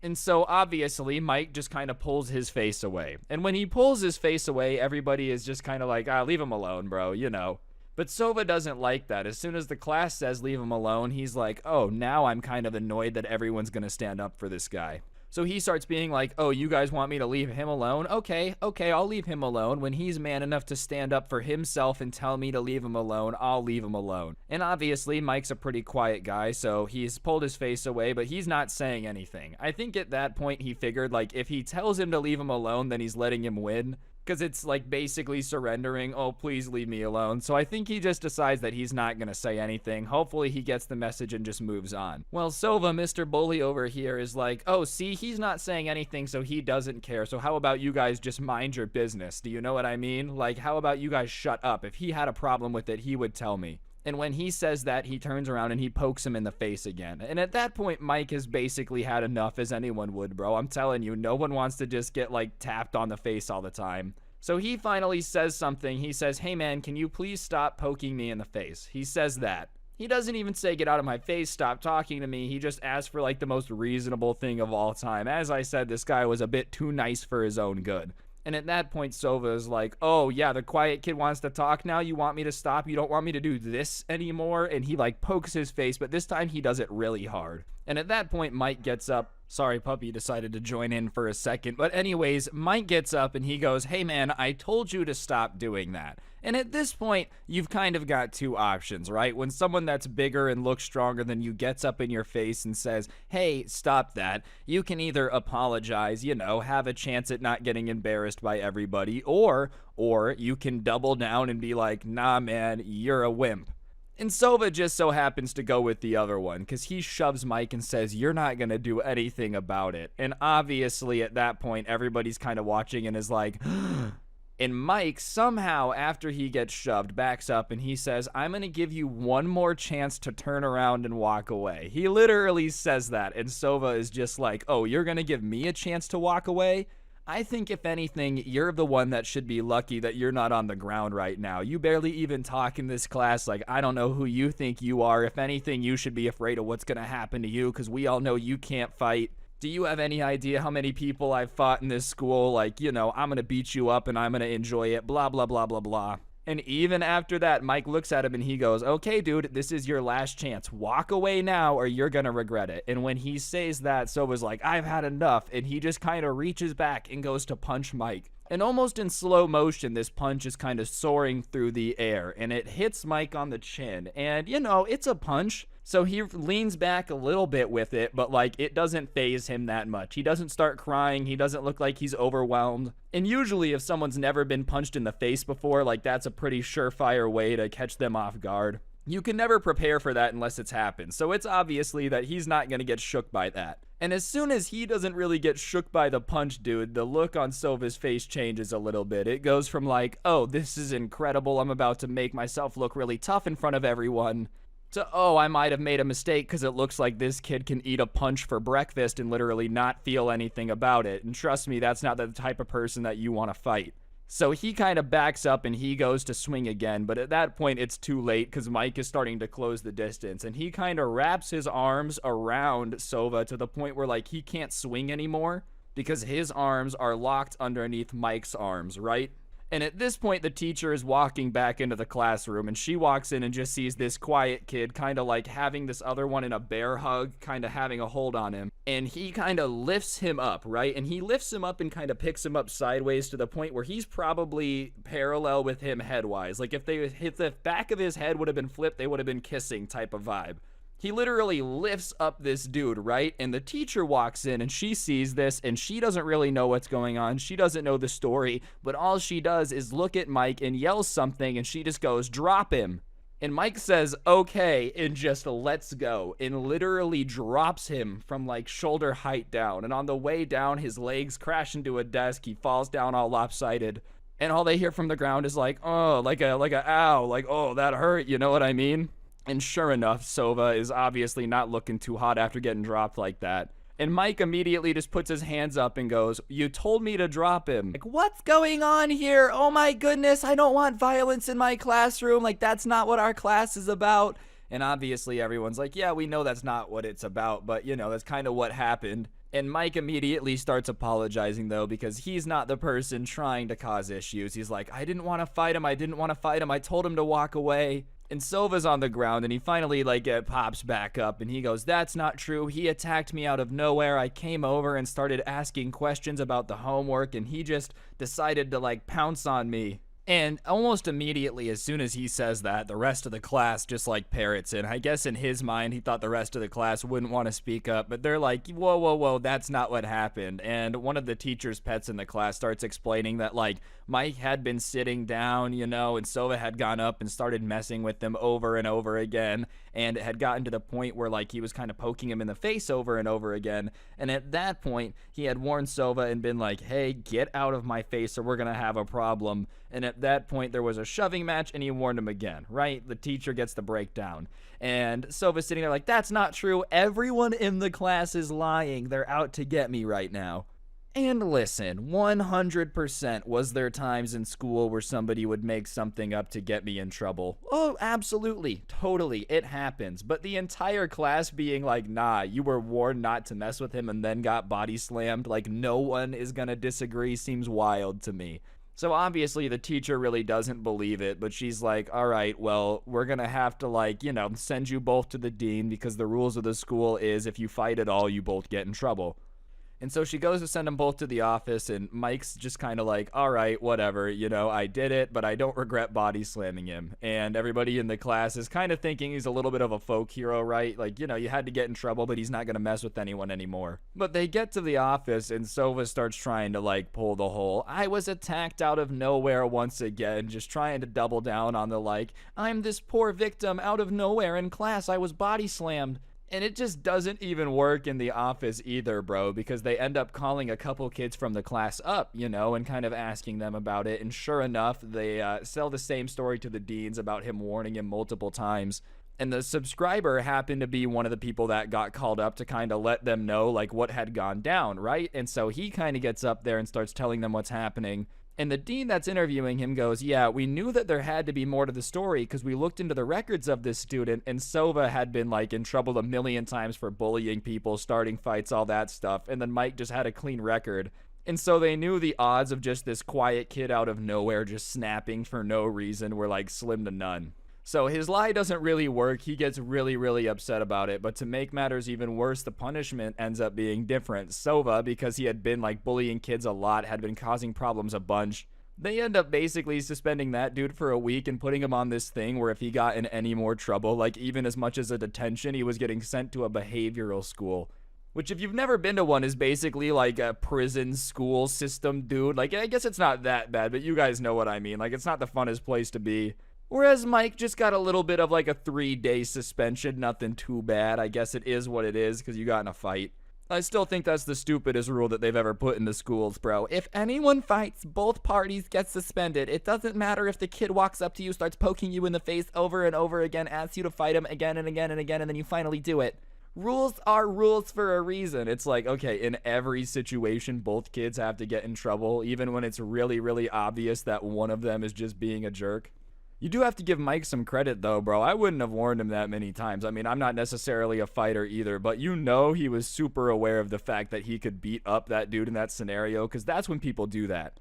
People don't give you a chance to run away unless they know they're about to beat you up, dude. Like, if somebody gives you 2 chances to back out of a fight with them, you probably should do it because that means that they're 100% sure they're going to beat you up.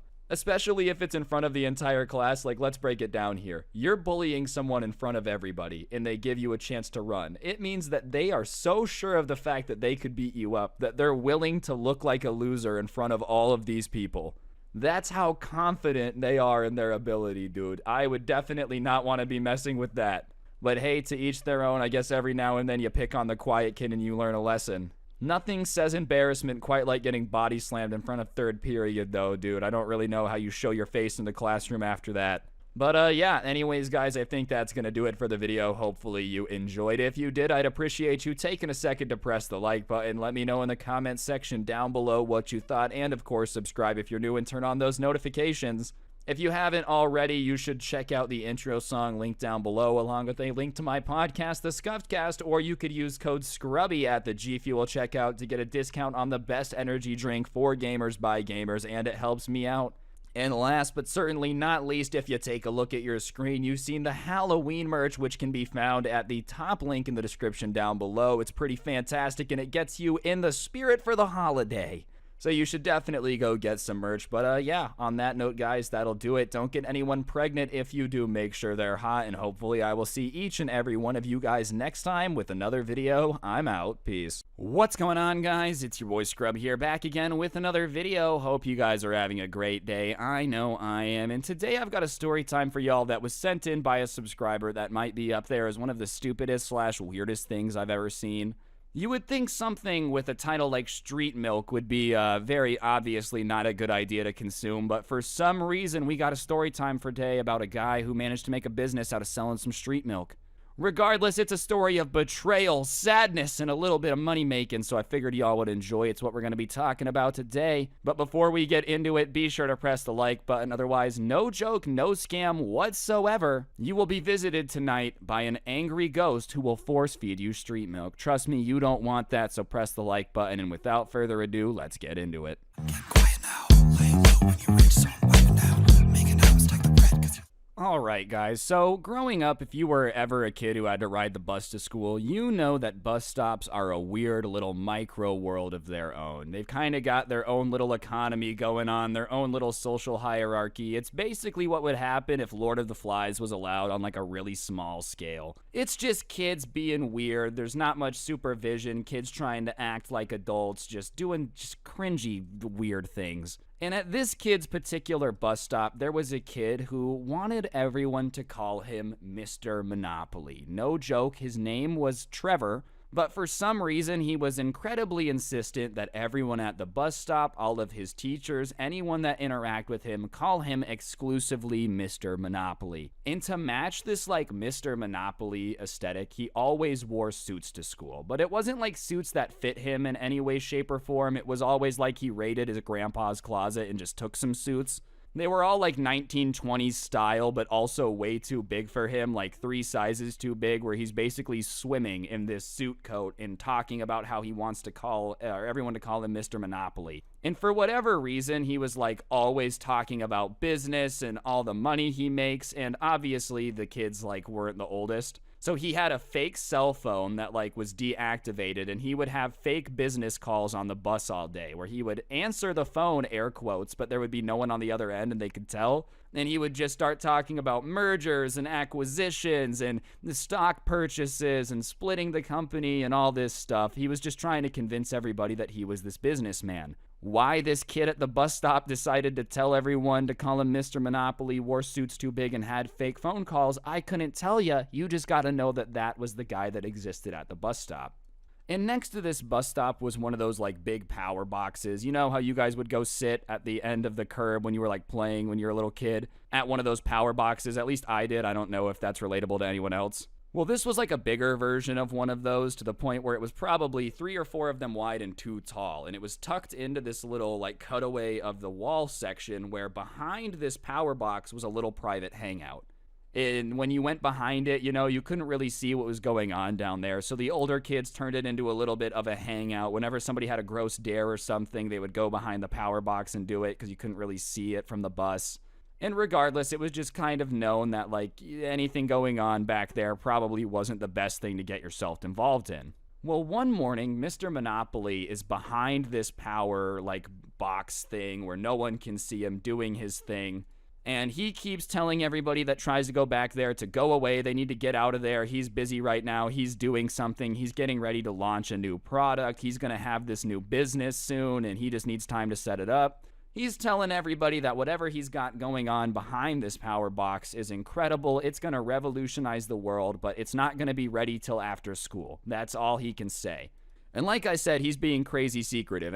Someone tries to sneak back there and get a look, he chases them away. He's always like, no, you guys can't see what's going on in here. He's being super defensive. All that they know is that when Mr. Monopoly first got to the bus stop, he had 2 gallons of milk in his backpack, and when he got on the bus after coming out from behind the power box, he no longer had milk. So whatever he was setting up to make money and let them try after school had to do with milk and sitting behind a power box all day. Anyways, on the bus ride in that day of school, dude, Mr. Monopoly is going around telling everybody he's gonna be a new millionaire. He invented this new product. He had been doing a bunch of research on the History Channel, and he knew that this was his big break. And he's literally telling everyone that will listen that he's got this new business venture coming up and they can invest in it now and all this stuff. Not just kids. He's telling teachers. He's telling the principal. Anyone with ears is aware of the fact that Mr. Monopoly has a new business. So whatever, kids kind of start being excited a little bit. Obviously, it's not every day that a kid says that they've got a new product in a business and blah, blah, blah, blah, blah. So some kids start buying into the hype. The subscriber that sent this into me was kind of aware of the fact that, you know, Mr. Monopoly wasn't actually a businessman, so whatever product it was wasn't going to be that great. But there were a lot of kids in the school that were buying into the hype, thinking that this guy had the next big thing. Anyways, on the way home from school after that day, everyone's on the bus, and everyone's kind of gathered around Mr. Monopoly trying to ask him to tell him what it is, you know, can they give him any tips, can they give him anything? And finally, he starts to relent, and he starts to tell people, like, what his product is. Except he's, like, super dramatic about it. He tells everyone to gather around so they can hear the story of how he came up with this brilliant idea that was going to make him millions. And so everybody kind of gathers around him in the back of the bus, and he starts to tell this story. He's being really dramatic, but he starts to tell this story where he's like, all right, last night, I'm watching History Channel. They start to talk about some of the oldest businesses that have made people billions. And ladies and gentlemen, did you know that one of the oldest businesses on the planet is making alcohol? And obviously the subscriber is like, yeah, I did know that, you know, and he starts to explain that they make wine by taking grapes, making it into juice, and then letting it ferment. And he explains the process for beer, which involves letting it ferment. And he keeps hitting all of these things where he's like, you put this liquid here and you let it sit and it ferments. And he just keeps kind of like going on that. And he finally starts talking about how he decided to do that with milk, because there's not a lot of things that have been made with milk before. Only certain countries have it. So he's going to be the first American to make a fermented milk drink. And he had left those 2 gallons of milk in this little contraption he made behind the power box in the hot, it was like near the end of the year, so it's like a summer day, hot summer day, to sit and stew and ferment for a while, so that way he could launch street milk today, and everyone was going to be allowed to try it for $5 a glass. And a lot of the kids are like, oh my God, that's so smart, dude. You're a genius. This is going to make you so much money. But the subscriber is kind of like, I don't know about that. I think that's going to be kind of gross, because he's aware of the fact that milk goes bad, right? Like, it doesn't matter if you think this kid is a genius for watching History Channel and figuring out that they ferment wine. We've known that. Milk doesn't do that though, bro. If you just leave milk out in the sun all day to sit there, it just goes bad. You don't get like a buzz off drinking it. It doesn't taste good. You're just drinking rotten milk at that point, right?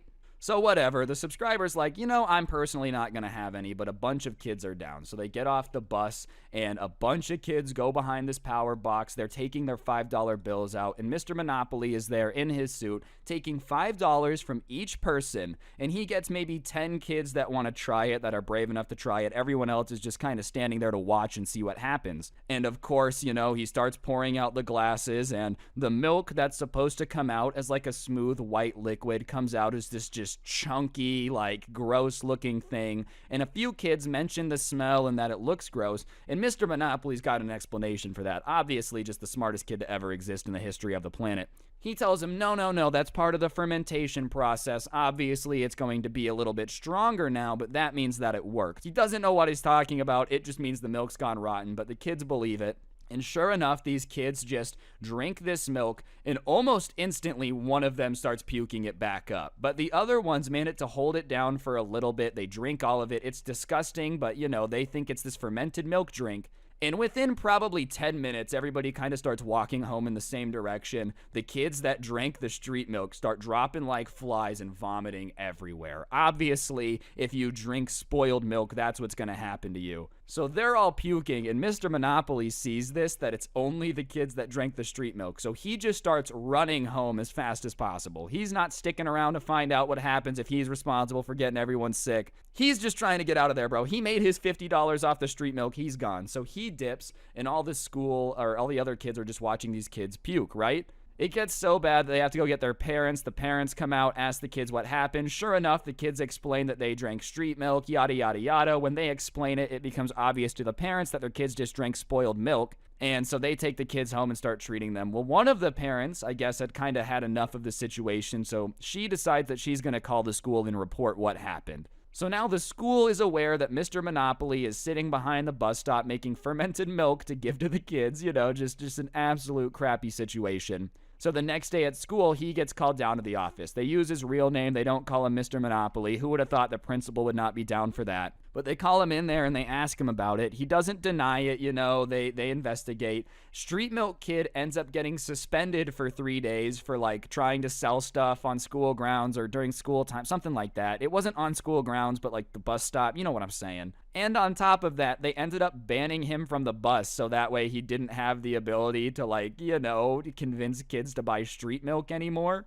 And it wasn't a situation where they were necessarily proud of his business either, because selling rotten milk just is not a good business idea. So he got banned from the bus, suspended for a couple days, and his parents had to drive him to school. And what's really interesting is after that, the Mr. Monopoly stick kind of faded. He still would wear like nice clothes, but the suits dropped. He started letting people call him by his normal name. It was almost as if accidentally poisoning half your school bus with rotten milk made him realize that entrepreneurship might not be the path for him. Some people are made to be businessmen. If you think street milk's a good business idea, you're probably just not one of them. But anyways, guys, I think that's gonna do it for the video. Hopefully you enjoyed. I figured this was a funny one. It's just one of the dumbest things I've ever heard. I'm gonna throw this out there.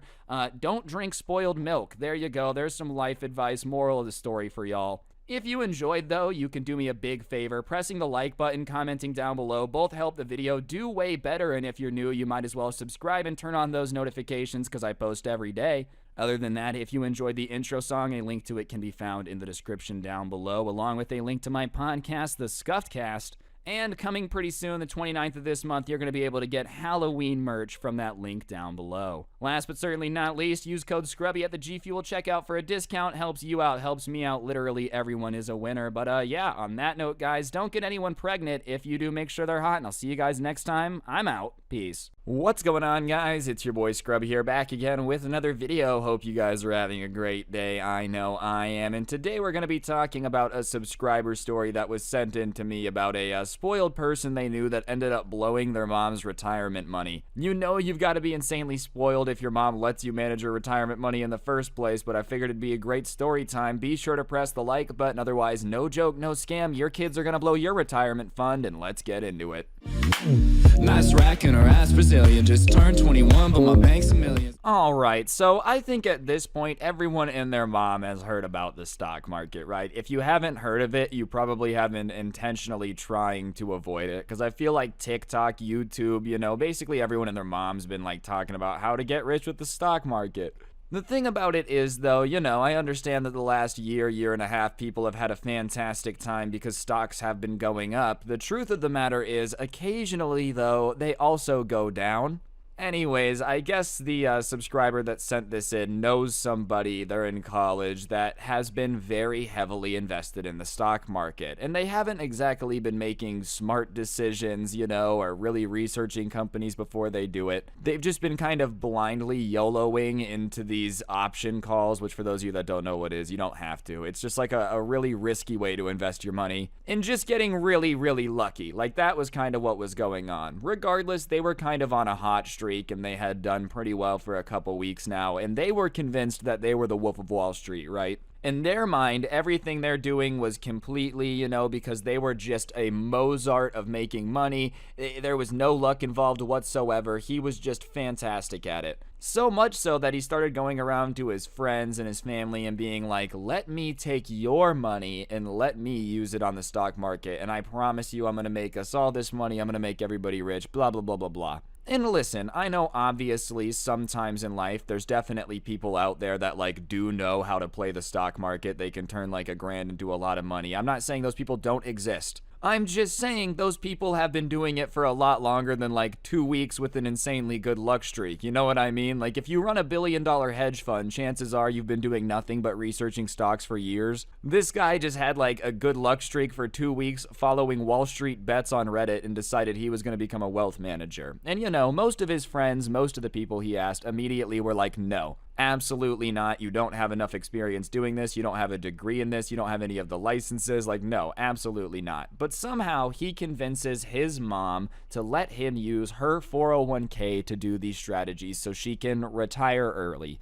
And listen, man, I personally do have some stocks. I think, like, obviously being invested is a good thing, but I'm also not delusional. I'm not out here thinking that, like, I'm single-handedly going to trade my 401k to an amount that's large enough for me to retire early. I don't own a hedge fund. I'm sure it's possible if you have the energy and effort and know how to do it, but like after 2 weeks, you don't have the know-how. Somehow, though, he convinces his mom to let him do this. And for those of you that like aren't familiar with the 401k, it's a retirement account that, you know, is tax-free, whatever. It's like the best way to save money for your retirement because it has time to grow, and when it grows, you don't have to pay taxes on the how much it's grown.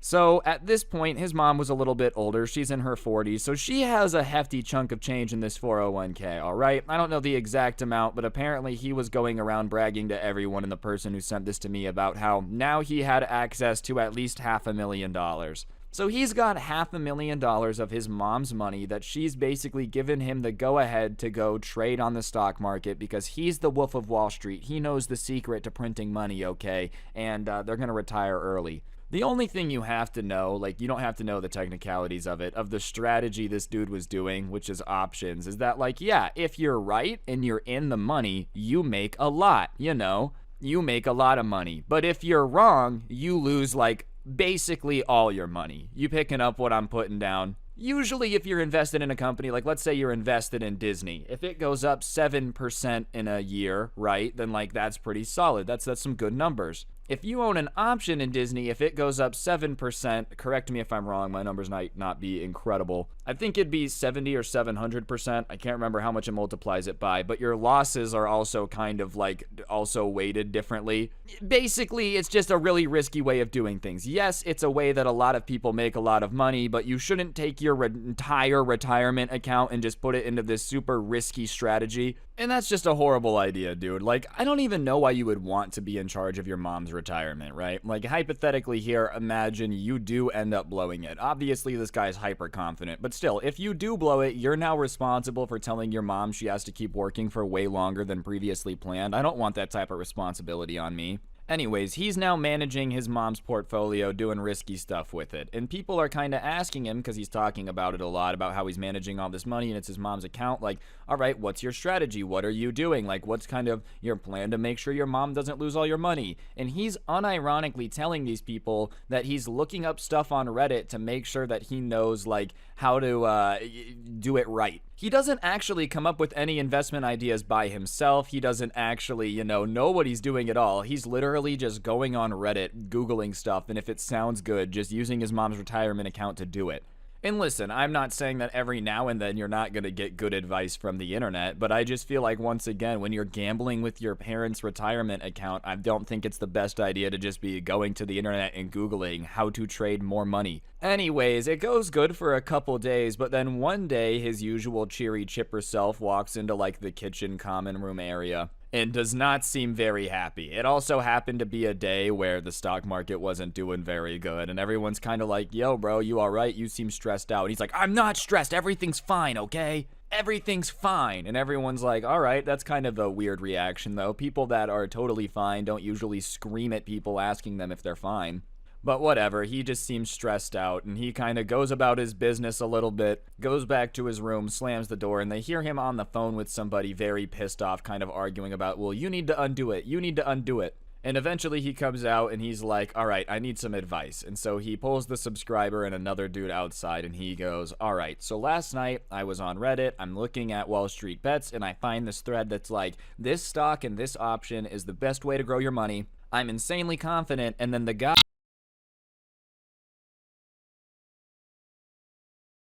Children of I want to talk to your manager parents, what has been your most embarrassing experience? I was 13 when this happened. My mom had made a reservation at a hotel for a trip, but when she got there, the lady said there was some error with the reservation and that my mom's payment didn't go through. So the lady offered us a double bedroom for a discount. Rather than just taking the room, thanking the lady and leaving, my mom decided the best course of action would be to scream in the middle of the hotel lobby, "Nobody is going anywhere till I get my room." She then proceeded to pester the lady, who clearly couldn't do anything about it, until eventually she called the police on my mom for public disturbance. Mortifying. My mom's probably about as crazy, to be honest. Not my parent, but grandparent. When I was around 10 years old, my grandmother went out and got us, her, my brother, and me, McDonald's. We got home and we didn't have any napkins in the bag. No big deal, right? We have paper towels and napkins in the house. Also, me and my brother are pretty good at not making messes while we eat.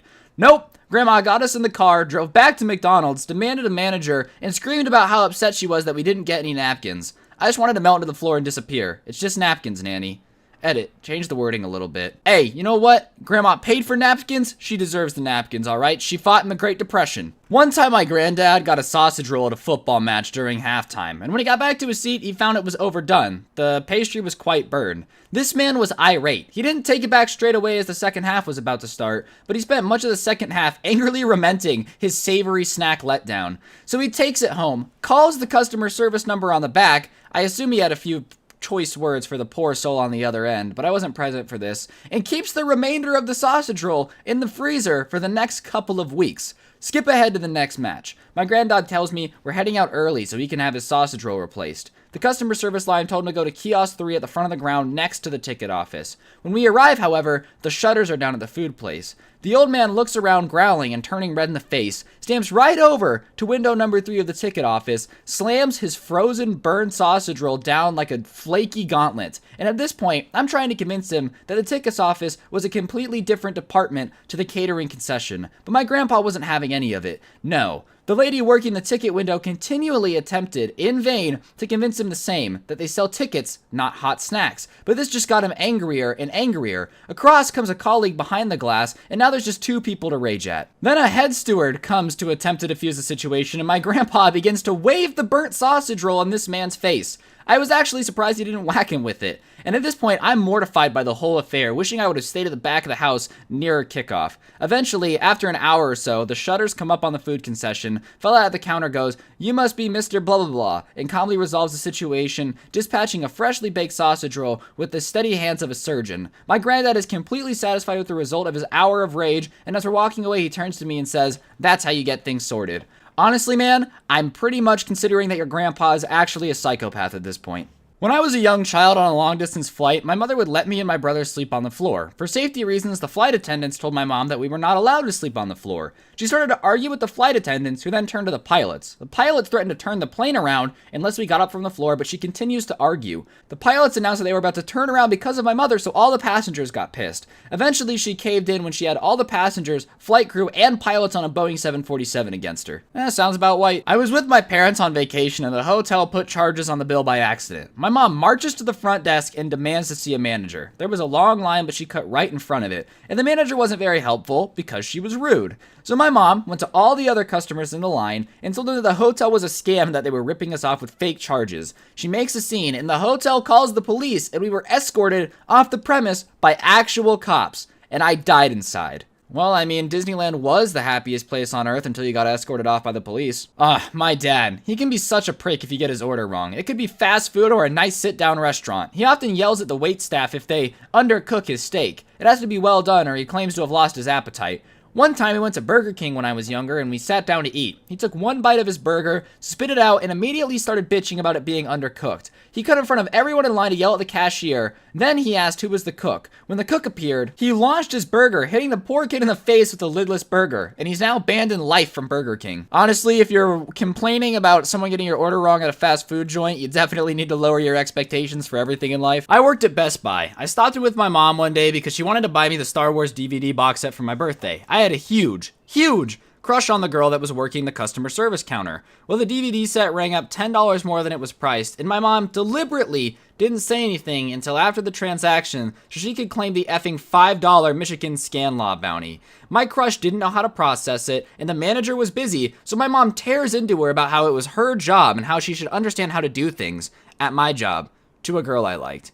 My life was misery for a while afterwards. And cock-blocked by your mom is a hell of a way to go. My mom asked me to call her taxi via an app. She ended up calling me multiple times, complaining about how the driver didn't use the route she thought was best. She never owned a car and doesn't know how to drive, even though the guy just used the best possible route the navigator suggested. She ended up getting out halfway and using the subway. The driver proceeded to call me in tears, completely shocked, unsure of what he did so wrong, and apologizing. I felt like total shit. I never called her a cab again. Honestly, Uber drivers are made of steel, so I don't know how your mom is rude enough to make one cry. That's some next level meanness right there. Scene: any fast food drive-thru. Worker: "Ma'am, can you please pull forward a little bit while your food finishes up?" Mom: "No." Folds arms. When I was a manager at McDonald's, I had a guy do this. We had a freak rush on chicken nuggets, like 5 20 pieces in a row. The customer pulls to the window. The cashier let him know that it's going to be another 3 minutes for his nuggets, and if he didn't want to wait, he could get something else. He demands to speak with the manager. He says that he's been waiting 5 minutes already, and he isn't going to pay or move until his food is ready. I said I needed him to pay and pull forward in order to clear the drive-thru. He refused and said they'll have to wait.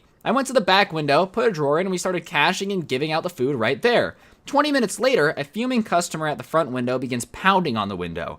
I open it and he screams at me, demanding to know where his food was. I told him he wasn't getting any food, he was blocking my drive-thru and impeding my business and needed to leave or I was going to call the police. It looked like he would explode with anger, but he just screeched out of there. It was the most satisfying interaction I've ever had with an entitled customer I had while working at McDonald's. Years later, I do slightly regret this, as I needlessly angered someone to the point where he could have taken it out on someone else. Bro, what is with people losing their mind in drive-thrus? You're gonna get your nuggies one way or another. At least chill out, unbuckle your seatbelt, and let your belly roll freely. I don't know. My dad just loved to argue, and he loved a deal. We were shopping in a department store, and I found a pair of pants I was mildly interested in, and the pants were tagged at $40, and the sign on the rack said all pants $25. I was mildly interested, and I asked the sales clerk if he had them in my size, and the clerk said, "Those aren't supposed to be on that rack, I'm sorry." My dad lost his shit and insisted on getting the pants for $25, and then started asking for a courtesy discount on top of that. It escalated to the floor manager and the store manager getting involved. Meanwhile, I didn't want the pants. They were okay pants, I guess. Nothing awesome. I just didn't very care much about them, and I was more than happy to move on. I told my dad that I didn't want the pants, but by then he didn't care about what I wanted. No, he just wanted the pants at a better price. Eventually, after like an hour of arguing, the store manager said, "We're not giving you the pants at that price. Take them or leave them at $40. So we left them, which suited me just fine, because I didn't want the pants. I know how you feel, man. One time my dad begged some guy to buy me off of him because he just didn't want to deal with me anymore, so I relate. Not me, but my sister-in-law. Her stepdad and mom took the family out to eat at Red Lobster. They get there and it's super busy, so the stepdad walks up to the host and said, "Yeah, we have a reservation." The problem is, Red Lobster, or at least that one, doesn't take reservations. The host explains this and says it's going to be a 20-minute wait for seating. Her dad flips out and starts screaming that he had called 3 hours beforehand and had made a reservation. The host politely told him that this was not possible because they don't take reservations. He continues to scream at the guy and says he wants to talk to a manager. So the manager comes out and she tells him the same thing. They don't take reservations, so it's not possible that he had made one. And he continues to cause a scene and people just started leaving just to get away from this guy. Finally, the manager says, "Fine, we will put you ahead of everyone else that has been patiently waiting their turn." He says thank you, and they get seated. Once they get to the table, the waitress walks away. He slightly winks and says to my brother and the rest of the family, "That is how you get things done." I wasn't gonna wait 20 minutes. My brother refused to eat his order for fear of what would be done to the food. Yeah, I definitely wouldn't trust it either, and your stepdad sounds like a real winner, alright? I grew up in a smaller town right on the cusp of its big growth boom. We knew our town had finally made it when we got an Olive Garden. We used to eat there 2 or 3 times a month. My mom and I would always split an entree and my dad would get his own. We knew the rule: if you're splitting an entree and you get more than one of the family-style bowls of salad, you'll get charged an extra $4 for the extra person, which is fair. 2 entrees come with 2 unlimited salads. Well, one day, my dad decides he wants more salad. Only, he wants the additional salad, but the waitress said if she refills the bowl, we'll be charged an extra $4. Well, lo and behold, my parents threw the biggest tantrum because only he wanted the additional salad. They demanded to speak to a manager, and the manager explained the rule, which we knew, but offered to comp the extra salad just to get my parents to stop yelling, and they did. When our bill came, the manager comped my dad's entree and the additional salad fee. Well, my mom got up, interrupted the manager while he was talking to the other guests, threw the check in his face and said, "What's this?" She was furious that she had comped my dad's meal. He ate the meal, therefore we would like to pay for it. She wouldn't stop raising her voice until she was allowed to pay for the meal, but not the salad. The manager was confused but obliged. When they brought the change, the manager slipped a free few appetizer coupons. My mom ripped them up and threw them on the ground as she left. Safe to say, I didn't eat at Olive Garden for a couple months. But on that note, guys, that's people sharing stories about their super entitled parents. Hopefully you enjoy. I'm gonna start doing these Reddit videos once or twice a week, so get used to it. Don't get anyone pregnant. If you do, make sure they're hot. See you guys tomorrow. I'm out. Peace.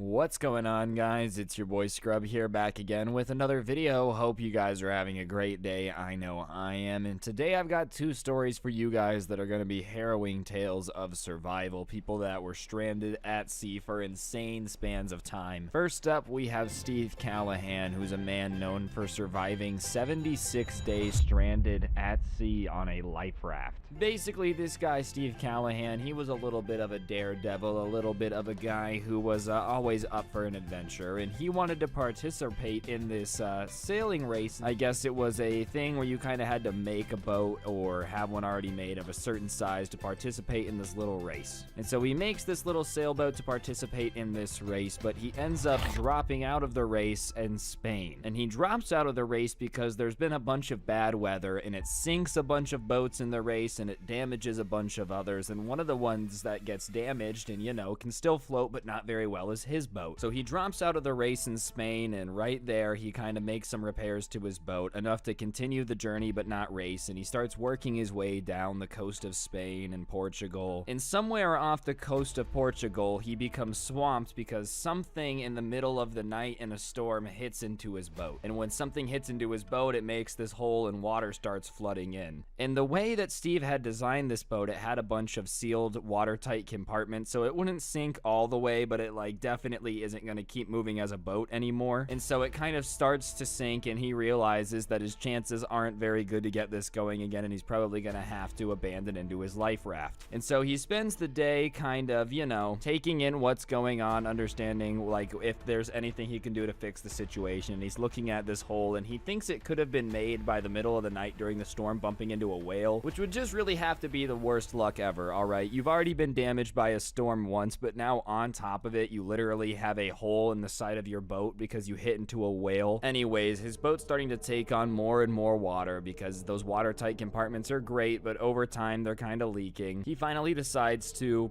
get in his life raft. So he gets into the life raft, and he keeps kind of diving back into the boat to get more and more stuff into the life raft. And he doesn't really get that much stuff. He gets an emergency kit containing some food, some charts, you know, he gets a spear gun and a survival kit with flares, solar stills, all that good stuff. Everything you would expect to be in a life raft, and he finally just hops in and he finally pushes off. And so at this point, he's in his life raft, still kind of next to this half-sunken raft thing he's made, hoping that that would be easier for people to find him in. And right before dawn on the night he's sleeping in this life raft, there's this like big wave in the sea, and it finally takes the boat all the way down to the bottom, and it pushes the life raft off to sea. And so he gets pushed off to sea, and he's just kind of drifting because you're in a life raft. There's really no way to control it. You can't sail. There's not an easy way to like navigate in a life raft. And he starts having to ration all of his materials. He only had gotten a small amount of food in his sailboat, and that's gone relatively quickly. And after that's gone, he realizes that he has to start fishing to survive. So he uses the spear gun he found and some other things, and he starts literally catching fish out of his life raft to make sure that he can have enough sustenance to survive. And so he's out in the middle of the ocean, and he's eating mahi-mahi and triggerfish, which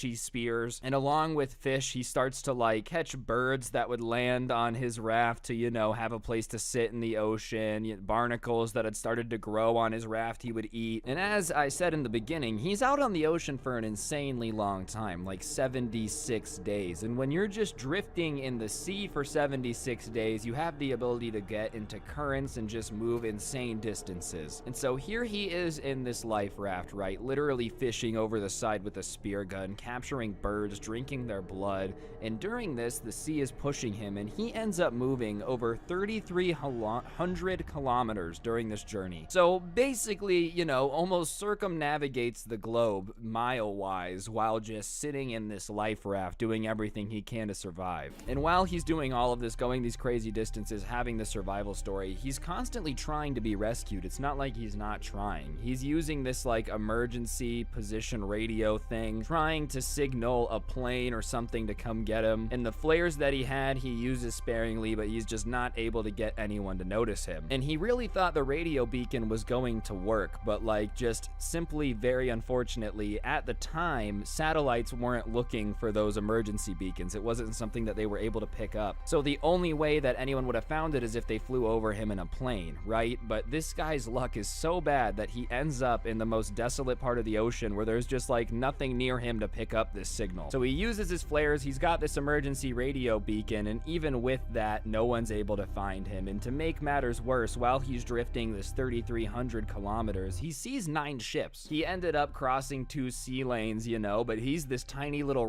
life raft out on the ocean, and these are ginormous ships that he can barely see. There's no way that they're gonna be able to see him. So he just kind of has to watch as these massive ships keep going past him. He's trying to signal him, he's screaming, but when you're out on the ocean and there's these insane distances, it's just easy to not get noticed. But even through all of this, most people would have given up, right? Like, man, personally, by the time the 9th ship just goes past me, I'm probably ready to call it a day, stop drinking bird blood for water. But he didn't. He was exercising the entire time. He was trying to navigate by the stars. He made repairs to his boat. He was fishing. He was improving water collection systems. Honestly, it was like he knew he was going to survive the whole time. That was his #1 priority. The way way that he had stockpiled food and water was almost like, you know, it wasn't a matter of if he was going to get rescued, but when. And thankfully, because he's not giving up, on April 20th, 1982, he finally is in this spot and he can see lights off of an island on this like little spot southeast of Guadalupe. And he starts kind of preparing to try to find a way to signal everybody that he's there, because he hasn't been able to see like lights on an island this entire time, and he can finally see civilization right there. And finally, the next morning, the 76th day that this guy is in this boat afloat on this raft, these fishermen just stumble upon him and pick him up. And the reason that they even notice that something's over there is they're like, huh, there's a bunch of birds just like floating around this raft. And basically, because he had been in it for so long, there had been this little ecosystem developed around it, and so birds were drawn there. And they had just gone over to see what the birds were drawn to, and sure enough, here's this life raft that's been in the sea for 76 days. And so they get him on board and they start talking to him, and they can't believe this story, because he gets in, he says he's been afloat for 76 days, and over the 76 days, he's had to fight sharks, he's fixed his raft, he's had to replace equipment, you know, he's been exhausted, he's mentally stressed out, he's lost a third of his body weight, and he's covered with like sores of all these things, you know, sunburns, saltwater sores. And so they kind of, the fishermen realize, oh my gosh, this guy's not kidding, and they take him to a hospital. And he's only in the hospital for an evening. Like after that, he leaves, he just starts to recover on the island, and he only spends a few weeks having to recover after this entire disaster before he decides to start hitchhiking on boats up through the West Indies. So yeah, basically this dude literally spent 76 days just drifting in the ocean, like just hell-bent on surviving, fishing, sustaining himself the entire time, and just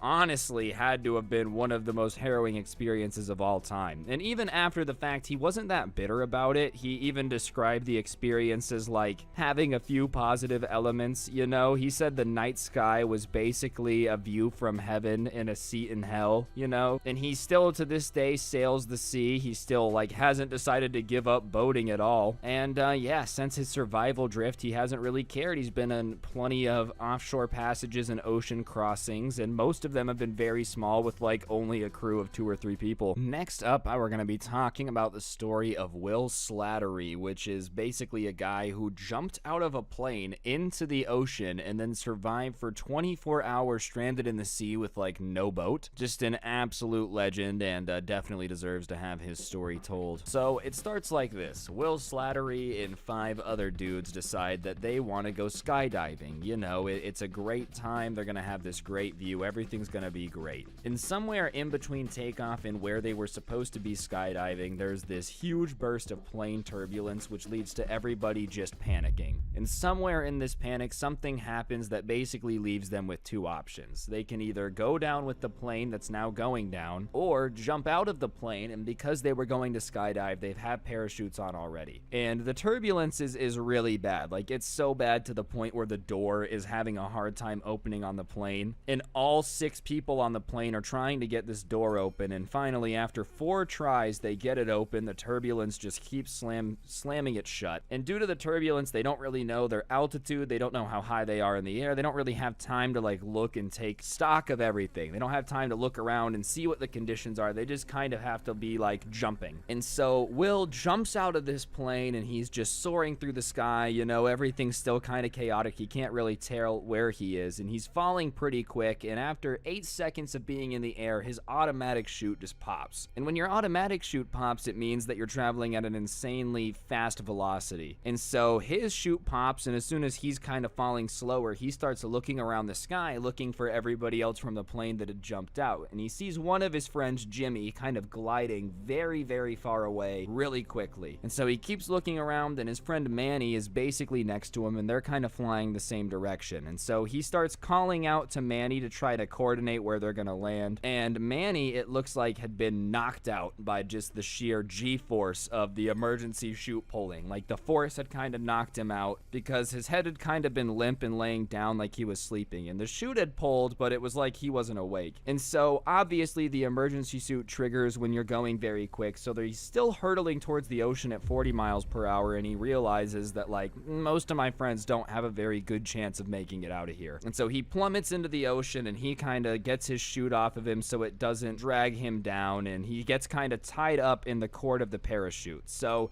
he's trying to stay calm while obviously being pulled down to the bottom of the ocean in a parachute, not the most relaxing thing ever. And piece by piece, he starts taking off all this gear, and it takes him 2 to 3 minutes of treading water while getting this off of him to finally get all of the wires and everything off of him. And so he's untangled, and it's at this point he realizes that the plane had crashed right behind him, because he turns around and he can see the wing kind of sticking out of the water where it had plummeted into the ocean. And so he realizes that, all right, the plane's down, I got the parachute off me, now I'm gonna go try to find anybody. So he takes off his shirt, he takes off his shoes so he can swim a little bit better, and he starts going to try to find Manny, the guy that had passed out in the air, see if he can, you know, maybe find him, he's floating or something. He thinks maybe if he gets to him quick enough, he can keep his head above the water so he can keep breathing. And so he starts just kind of swimming towards where he could have landed, because Manny's not answering anything. And as he's swimming over there, he doesn't see him, he doesn't see a parachute, it's just like everything is gone. And at that point, he really starts to freak out, because all of his friends are gone, he has no clue where any of them are, and he just has to accept the fact that he's literally alone in the middle of the ocean. He has no supplies, no boat,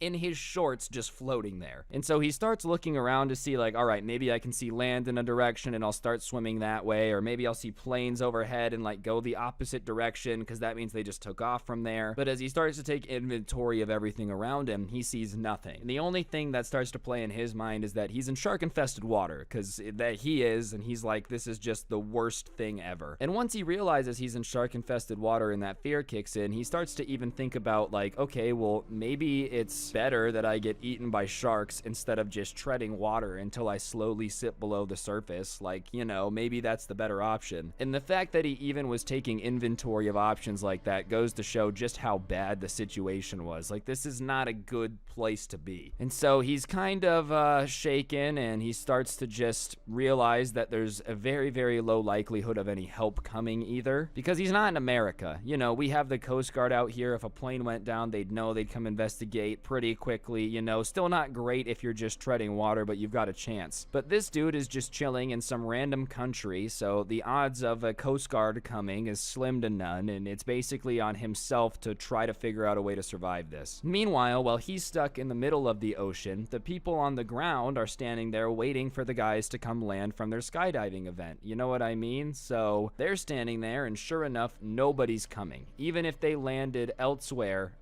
they would have called her, they would have found a way to locate her. And so the person who owns this company is waiting at the landing zone for pickup. They never come, so she goes back to the airstrip to figure out what's going on, thinking maybe they just canceled it, the weather was too bad. And so she gets to the airstrip and is standing there for 20 minutes and realizes, oh crap, they're not here, they did not come back. So at that point, the panic alarm is sounded. They realize something must have happened to this flight, there must have been an accident, something good has not happened. But obviously that takes time, and by the time people start looking on the ocean for them, it's been 5 hours, and 5 hours later, it's dark. And Will is just struggling to tread water at that point. Imagine treading waters for 5 hours straight in the pitch black. He can't see anything around him, and that hopelessness starts to creep into him. But thankfully, as that hopelessness is starting to like take over him, he starts to see lights in the distance, and he gets like this burst of energy. And he starts to swim towards the light, and he's doing the backstroke because he's just finding it a little bit easier, and he's doing like 30 backstrokes and then flipping over and seeing where the light is, and he's flipping and starts to go towards the light, and he finally starts to get close to this light, right? And the tide kicks up and starts pulling him back out into the ocean. Like, he had finally started to make ground on it, and sure enough, all the ground he's making starts to go away. And once he had kind of had this burst of energy towards the light and then been pulled back out to sea, he kind of accepts the fact, like, I'm gonna die. You know, that effort to keep trying kind of leaves, and he just decides that, like, everything I've tried isn't working, I just have to accept it. And they had been searching a little bit during the day, but the Costa Rican emergency services, they say that they're not going to search at night, it's too dangerous. And so for 9 hours, Will is just floating in the water. He's dehydrated because all this seawater's being pushed into his mouth. He starts to get attacked by jellyfish, just stinging him all over. Salt water's hitting the jellyfish wounds. This guy's just in the absolute worst place you could possibly be. And so once he starts to get stung by the jellyfish, he's like, I gotta get out out of here. So he starts to swim away, but he ends up swimming into more jellyfish, like into the clump of them. He finally gets through them, and as soon as he gets through those jellyfish, he's like, oh my gosh, it just can't get worse. And he starts to see something coming at him, and he's like, great, there's a crocodile coming at me. So he starts to freak out, going into shock, thinking just why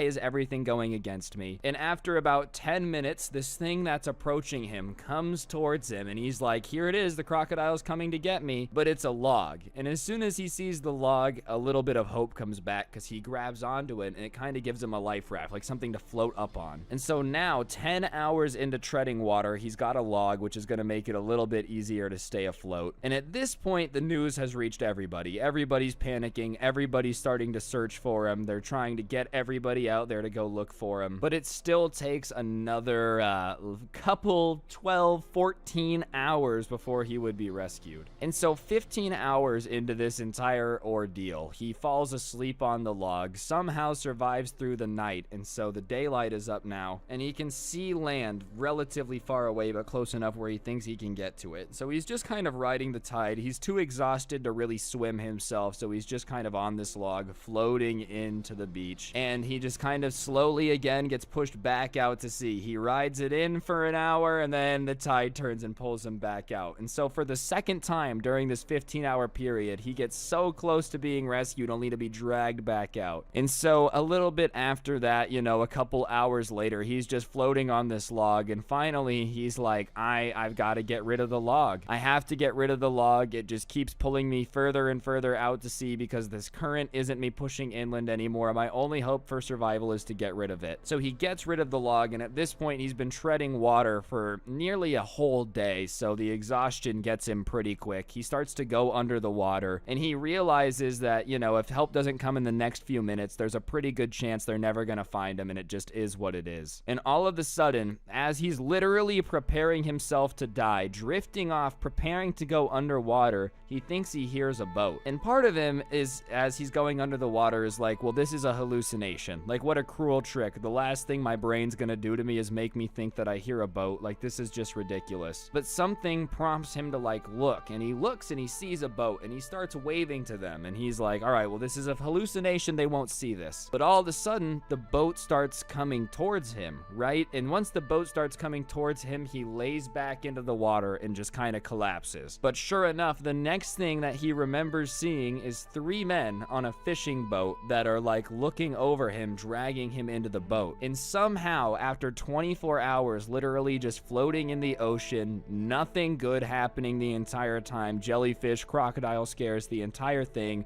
he gets rescued by this fishing boat in the middle of nowhere. Anyways, guys, that's gonna do it for the video. Hopefully you enjoyed. If you did, I would really appreciate you taking a second to press the like button. Let me know in the comment section down below what you thought, and of course, subscribe if you're new and turn on those notifications. If you really want to help me out, link to the podcast, Scuffedcast, will be down below, or you could use code SCRUBBY at the G Fuel checkout. It's a great way to help me out and get a discount on G Fuel, so everyone's a winner. And other than that, be sure to check out the Halloween merch. I'll put a link at the top of the description. It's pretty fantastic if I get to say so myself, and you should check it out. And yeah, on that note, don't get anyone pregnant. If you do, make sure they're hot, and I'll see you guys next time. I'm out. Peace.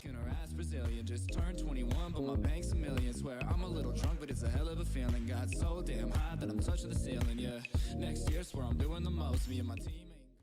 What's going on, guys? It's your boy Scrub here, back again with another video. Hope you guys are all having a great day. I know I am. About a couple days ago now, I made a video talking about this guy who was lost at sea for 133 days, and you guys enjoyed it, so I figured today I would put together another story time based on true events. And this time, it's gonna be the time people stole $40 million in today's money off of trains and actually managed to get away with it for quite a while. And to this day, most of the money has not been found. So without further ado, sit back, relax, and enjoy the great train robbery of 1963. You would think that it's illegal. I'm getting quiet now. Lay low when you're rich, so I'm vibing now. Making out, stack the bread, cause you love the sound, just so I'm All right, guys. So in reality, the Great Train Robbery was 2.6 million pounds that was stolen off of a train, the Royal Mail train. When you adjust that for inflation and convert it to US dollars, it's $40 million. But regardless, it was stolen off of a train on its way from Glasgow to London in the early hours of the 8th of August of 1963. At the time, it was one of the biggest heists ever, and to this day, when adjusted for inflation and considering how much money they ended up recovering, it still is one of the biggest. But we're gonna get into how this all happened. So, it all started with a still unnamed security officer within the Royal Mail itself who detailed that there was a large amount of money being carried on these trains. And he gets introduced to these two criminals that were gonna do the raid and gives them the information. And these two criminals are similarly known as Gordon Goody and Buster Edwards, which I may say are very,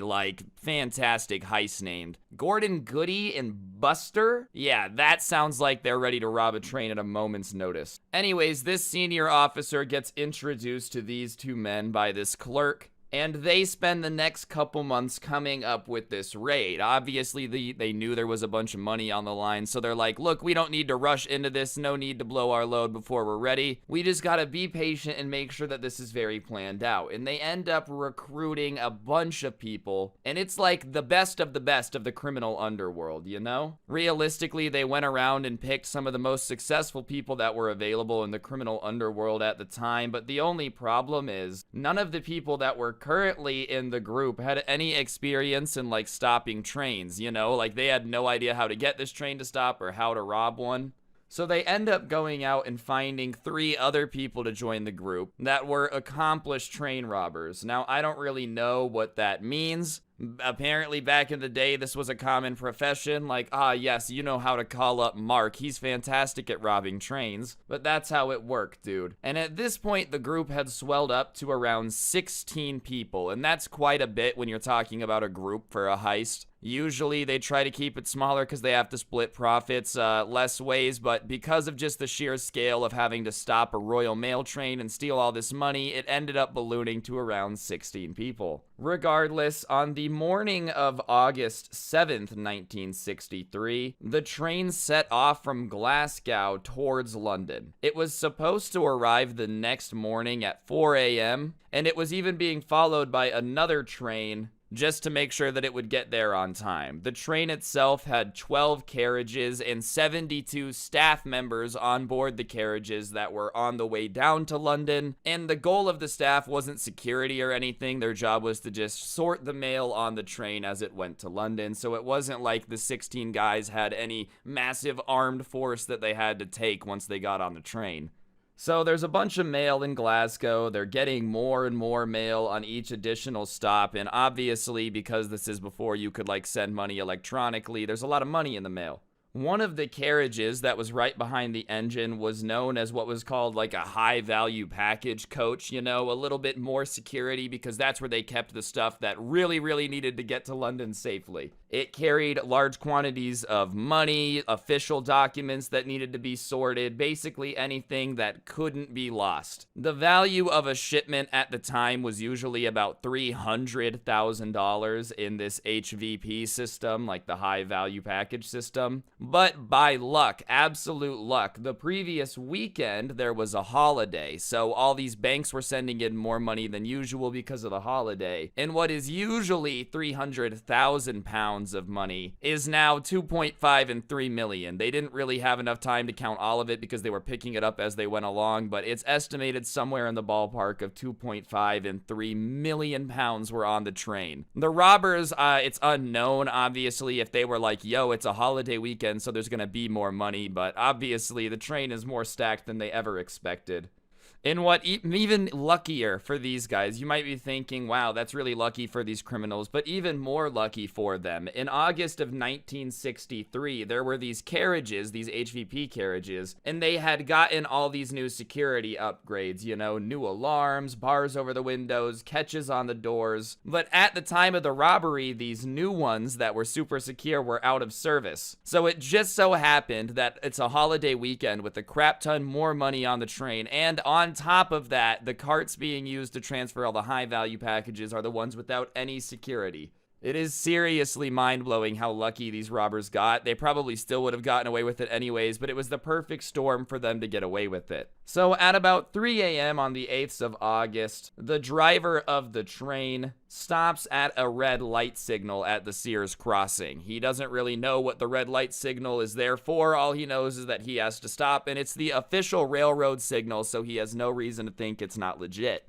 The only problem is the signal wasn't legit. The robbers had tampered with it and covered the green light and then put a battery on the red light to make him stop. So obviously, because it was unexpected, the second in command of the train got off the train and went to call somebody with the telephone that was near the signal. And when he gets to the telephone, he's like, oh my God, all the cables on the phone are cut. We can't talk to anybody. So he's going back to the train to let him know that there's something fishy going on, and that's when the robbers just jump him. Meanwhile, while that guy's getting jumped outside, all of the other 16 people are flooding into the engine cabins from both sides, and they're just overpowering everybody. They decided that they were just gonna flood the cabin with massive amounts of people instead of having like a 1v1 situation. And Mills, one of the guys in the engine room, was the only person who was hurt during the robbery miraculously, and he got hit in the head and was rendered like semi-unconscious. They basically gave him a huge concussion. So by that point, they're like, all right, we've got the people subdued. Now we need to get the train to the location where we're gonna offload the money. They couldn't offload the money here for some reason. They had set up this marking like a half a mile away where they were gonna unload the money on this bridge. So they needed to get the train there. Now, they had hired this particular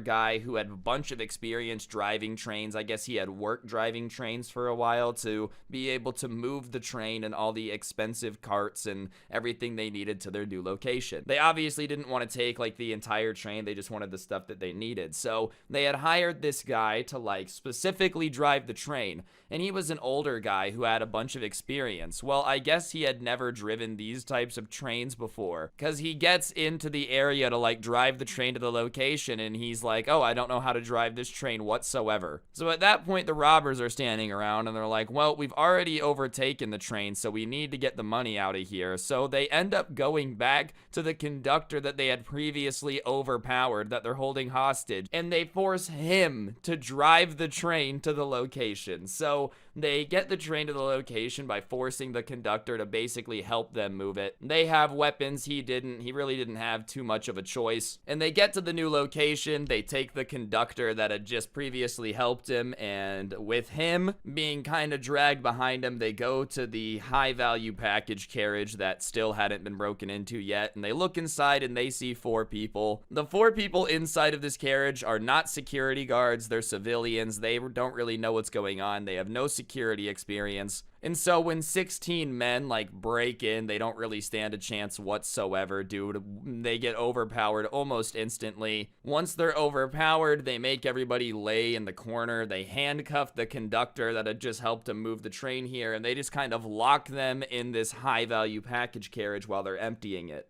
So the robbers remove 120 sacks of stuff out of this high value package carriage, and it takes them 20 minutes to do it. They formed a human chain with all 16 of them and just went to town emptying it as fast as possible. And they end up leaving the scene 30 minutes after the robbery had began. And in an effort to mislead these witnesses, right, they used 2 different Land Rover vehicles, but both of them had the same license plate. So that way when people were like, this car and this car, there were 2 cars with the same license plate, so they would be seen in 2 different places, and it would just cause confusion. And honestly, you gotta give him credit, dude. That's a pretty efficient robbery standard. To go from stopping the train to removing 128 bags of loot, getting in the car, and leaving within 30 minutes is fast. That's basically like a NASCAR pit crew at just robbing people, which I would never recommend. So at that point, they start heading along all these minor roads, and they had a radio in the car listening to the police scanner. And for like 45 minutes, they're going back to this farm. And around the same time that they get to the farm is around the same time that the first reports of the crime start coming in. From listening to the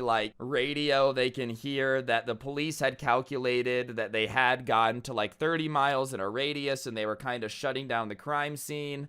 This declaration, though, was given by one of the witnesses, who apparently said that the robbers had told them not to move for 30 minutes. So the cops are like, all right, they told everybody not to move for 30 minutes. That's also how far they could have gotten away. So chances are they're hiding within this certain radius. But whatever, they go back to their hiding place and they end up splitting up all of the money they had stolen. And each person gets about 150,000 pounds, which is worth about 3 million in today money, which is not too bad of a haul for 30 minutes of work, dude. $3 million, obviously. They had to do all this. However, at this point, the police started using a new tactic, and they started to realize that they were closing in a lot faster than they thought, and what they thought would be a super safe location on the farm was pretty quickly getting zeroed in on by the police. And, you know, they definitely did not want to get caught. So, obviously, they had driven these vehicles to the farm, and people along the way had seen them.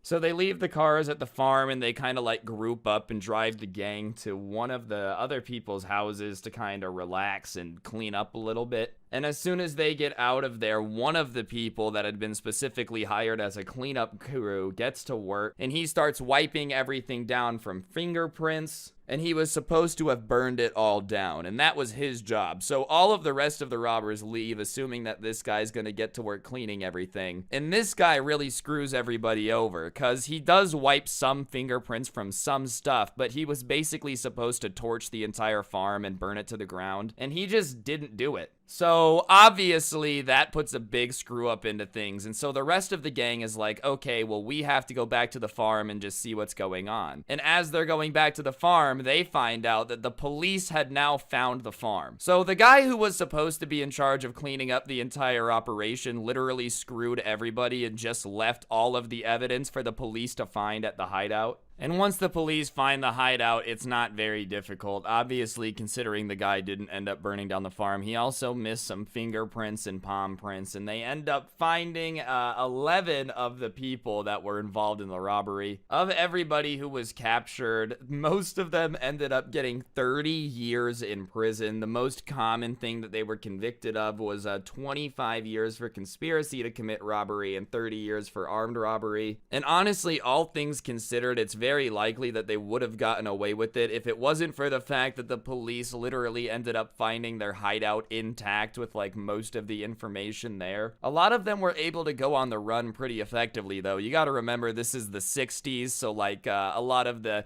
closed circuit television and all the stuff they use to track down people nowadays wasn't necessarily there to help track them down. Real talk, though, I definitely think it's interesting at the very least that they were able to get away with it for so long. A lot of them ended up getting out of the country and it took them forever to be tracked down. And as for the money itself, because a lot of them were able to go on the run for a little bit, they ended up blowing through the money pretty quickly. I'm sure when you're living on the run, you blow through money because you know you're probably not going to get to spend it much longer. So most of it was just never recovered. Nothing they could really do about it. Regardless, guys, I think that's going to do it for the video. Hopefully you enjoyed. If you did, please be sure to press the like button. Let me know in the comments section down below what you thought of the video. Subscribe if you're new and turn on those notifications. If you want more content, I do have a podcast called The Scuffed Cast. You can find it at the link down below, along with the link to the intro song in the description if you want to give it a listen. And if you're in the mood for merch, the Teespring store down there also does have many options. But on that note, guys, that's going to do it for the video. Hopefully you enjoyed. If you did, don't get anyone pregnant. If you are going to do it, though, make sure they're hot, and hopefully I will see you guys all tomorrow with another video. I'm out. Peace. I'm gonna go rob a train.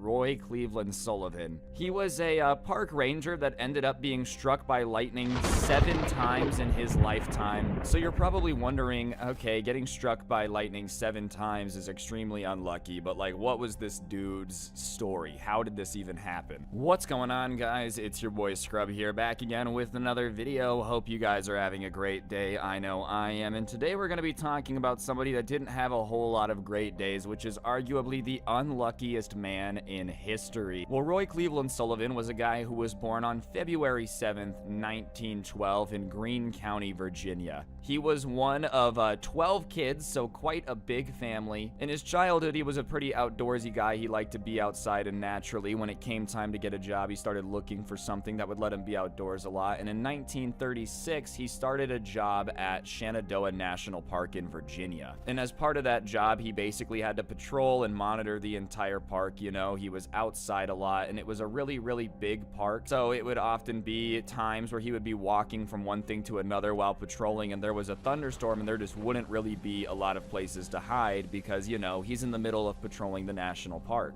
And what really sucks about this is, like, his luck was so bad that people started to avoid being around him later in his life. You know, he had been struck so many times and so many bad things happened to him that people really just assumed that there had to be a curse on this dude at this point, right? Like, there's no way someone's that unlucky. And he recalls a specific instance when he was walking with the chief ranger, like his boss, you know, on a thunderstormy type of day. And as soon as lightning struck, the chief ranger looked at him and was like, all right, I'll see you later. I don't want to talk here anymore. You know, I'm out of here. But that's a little bit of backstory on Roy Cleveland Sullivan here. Now we're going to get into the times he was extremely unlucky, which is the 7 times he was struck by lightning. Yeah, that's right. So the first one, 6 years after starting his job as a park ranger in April of 1942. There was a thunderstorm going on while he was patrolling the park, and he was kind of looking for a place to hide from the rain and lightning. And he ended up going underneath this fire lookout tower. In national parks, they have these huge towers, you know, that are kind of built to let people get a better view of everything and watch for smoke from any forest fires. But this particular tower that he decided to hide under in this instance was newly built, so it didn't have a lightning rod on it yet. And basically, this tower, because it didn't have a lightning rod, ended up getting struck by lightning 7 or 8 times to the point where it catches on fire. There's fire jumping all over the place. And Sullivan was inside of it to take shelter, right? So he scrambles out of this thing that's on fire now, that's been struck a bunch, and as he's running out of this fire tower lookout thing, he gets a few feet out of it and all of a sudden gets struck by lightning. And this was the worst of all 7 of his strikes, but it ended up burning like a half-inch strip all the way down his right leg, his toe, and then burned a hole in his shoe. But like, imagine the fear of, oh crap, it's a thunderstorm, I'm gonna hide in here, only for where you're hiding to get struck by lightning 8 times, and then when you go to run away, you get struck too. Awful luck. But it gets worse. For a while, everything's all chill, but in July of 1969, he got hit by lightning while in his truck, which is supposed to be very, very unusual. He was driving on a mountain road, obviously in the national park, doing his job, and usually when you're driving a car that gets struck by lightning, the metal body of the vehicle kind of like sheds some of the electricity from it. It's called a Faraday cage, it's what it acts like. And so usually that's the best place to get hit by lightning, you know, is like, all right, I'm driving a car, if it strikes, at least the car is going to take a majority of the charges. Well, in this instance, the lightning hit a tree nearby and his window was open. The lightning reflected off the tree, what are the odds of that happening,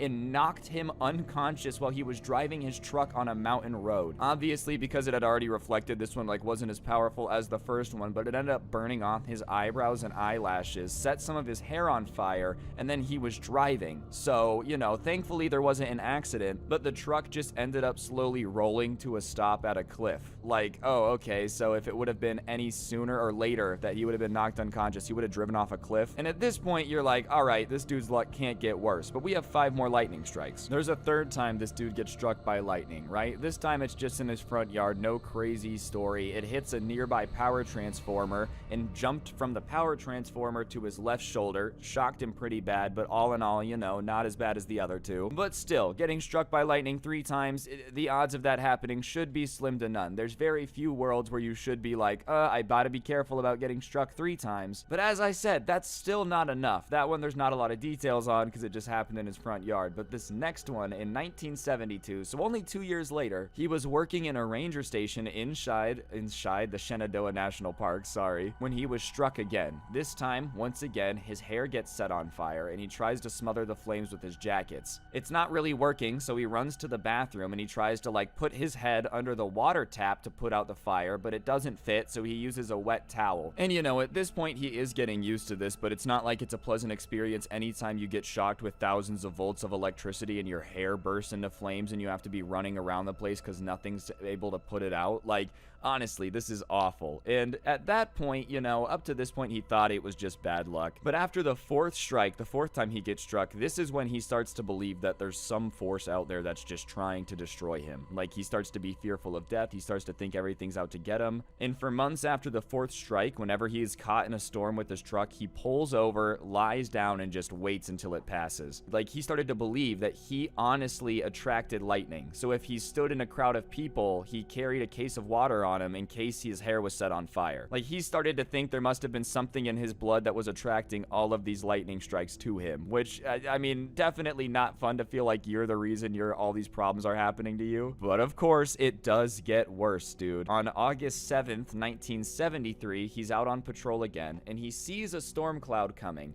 and he drives away. And as he's driving away, this cloud starts to pick up speed, and he says that it seemed like it was following him. So he's trying to outrun the cloud, and it's kind of coming behind him, but finally he decides that he's been running long enough and he can get out of his truck. And so he gets out of his truck, and as soon as he gets out of his truck, he gets struck by a lightning bolt. And this was the one time that he says he actually saw the bolt that hit him. He says he was walking across this like opening, and the lightning hit him. It moved down his left arm, his left leg, and knocked off his shoe. And then it crossed over to his right leg, and he was still conscious at this point, right? So at this point, his body is just so used to being struck by lightning, it's not even passing out. And so as he's struck, he crawls over to his truck because his legs just got shocked, and he has to pour a can of water, which he always has on him, on his head now because it had burst into flames again. At this point, the dude should have considered going bald, honestly, like no disrespect, but if every time you get struck by lightning, the hair lights on fire, it's probably time to just say goodbye to it. But it's still not done. The next strike, June 5th, 1976, he gets struck, this time in his ankle. He saw a cloud,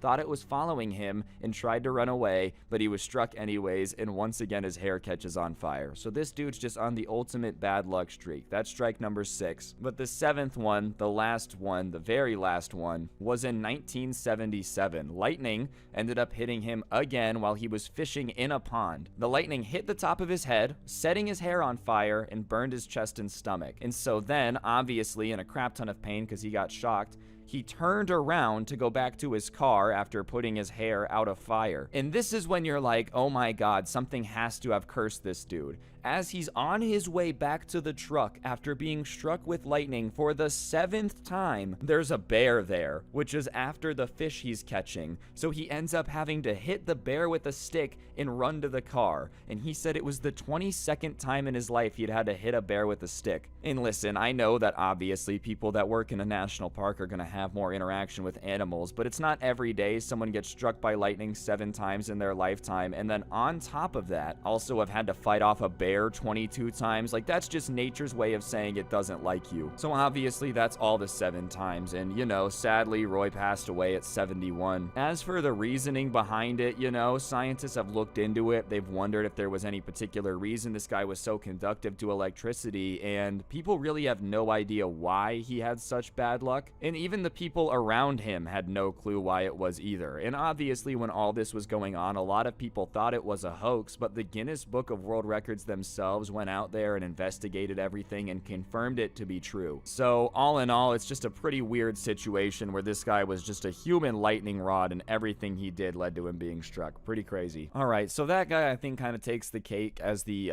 unluckiest man in the world, but I decided to do a couple more stories about other people from history that were just insanely unlucky, and the second one we're going to be talking about is Frayne Selak. I'm probably just going to refer to him as Selak for the rest of the video, and surprisingly, this dude is still alive. He was born on June 14th, 1929, and he's known for being the luckiest and unluckiest man in the world. Basically, he's had 7 near-death experiences, which a normal person should not have been able to survive, you know, which calls into question if you're the luckiest person for surviving 7 times or the unluckiest for 7 of those things happening to you. But either way, it's a pretty crazy story, dude, and, you know, let me know in the comments section if you think this is lucky or unlucky of him. So it all started in January of 1962. The Croatian music teacher, Mr. Selak, was traveling from Sarajevo to Dubrovnik by train. You know, just sitting on the train doing his thing. But he did not realize that when he was sitting on the train that he was about to, like, take this 40-year journey that was going to be marked with all these freak accidents and him almost dying at every turn. So he's on this train in 1962, right? And without really any explanation, the train ends up going off the tracks and plunging plunges into this river. And obviously, it's near Sarajevo, so it's a pretty cold river. And the train hits the ice water, it gets stuck there for a little bit, and 17 passengers on this train die. But Mr. Select, the music teacher, manages to swim back to shore,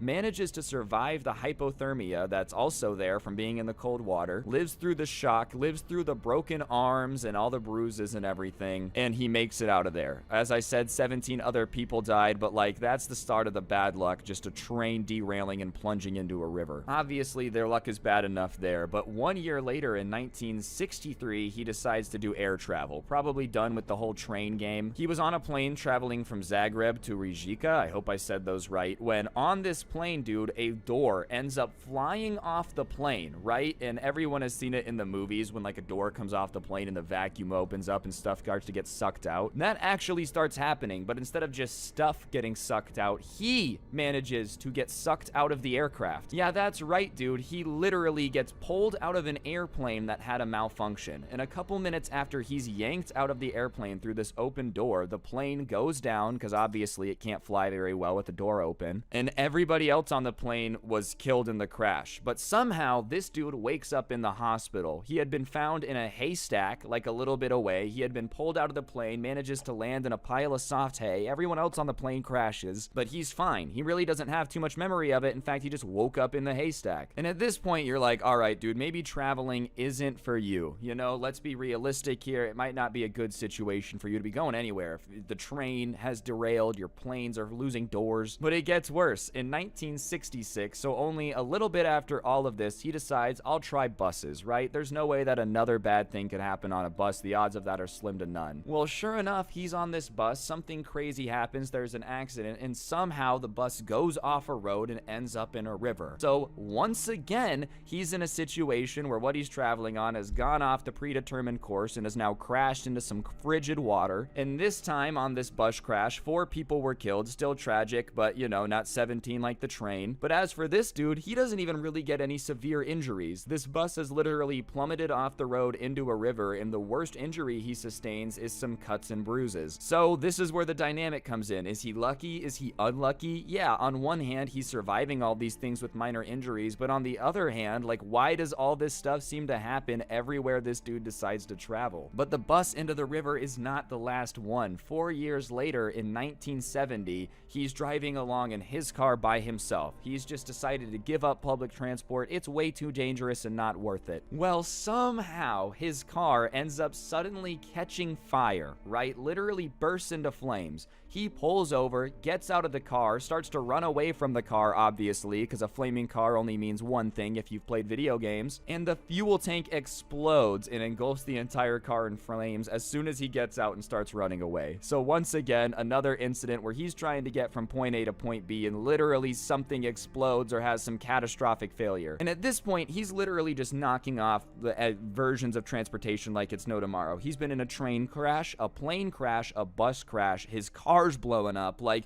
honestly, if this dude decided to ride a Razor scooter, I wouldn't be surprised if it was the first Razor scooter to spontaneously combust, even though it doesn't have a gas tank. But 3 years later, even after that, he gets a different car, you know, things go back to normal. Well, a faulty fuel pump ends up spraying gas all over the engine of another one of his cars, and it ends up shooting flames through the air vents. Yeah, that's right, dude. The first car fire, bad luck. The second one, extra bad luck, because this time, instead of just there being a fire, the malfunction causes the air conditioning to become a flamethrower. And you would think there's no way he gets out of that one without any crazy injuries, right? But somehow, even though his air vents start becoming a flamethrower, he gets out of the car, and the only injury he has is that his arm hair has been singed off. And at that point, all of his friends are calling him lucky. And I don't know why, like, only now they decided to go with that. You know, in my opinion, he was pretty lucky by the time he survived the other 9 crashes, but whatever. I also don't necessarily know if lucky would, like, describe it. Once again, dude, if my car just suddenly decided to become a flamethrower on me, I wouldn't consider myself lucky. I would be like, oh my god, my car just tried to kill me. And after that, he went on a good luck streak for quite a while. From 1973 to 1995, there was not that many the incidences, right? But in 1995, he got hit by a city bus and only got minor injuries, so the bad luck comes back a bit.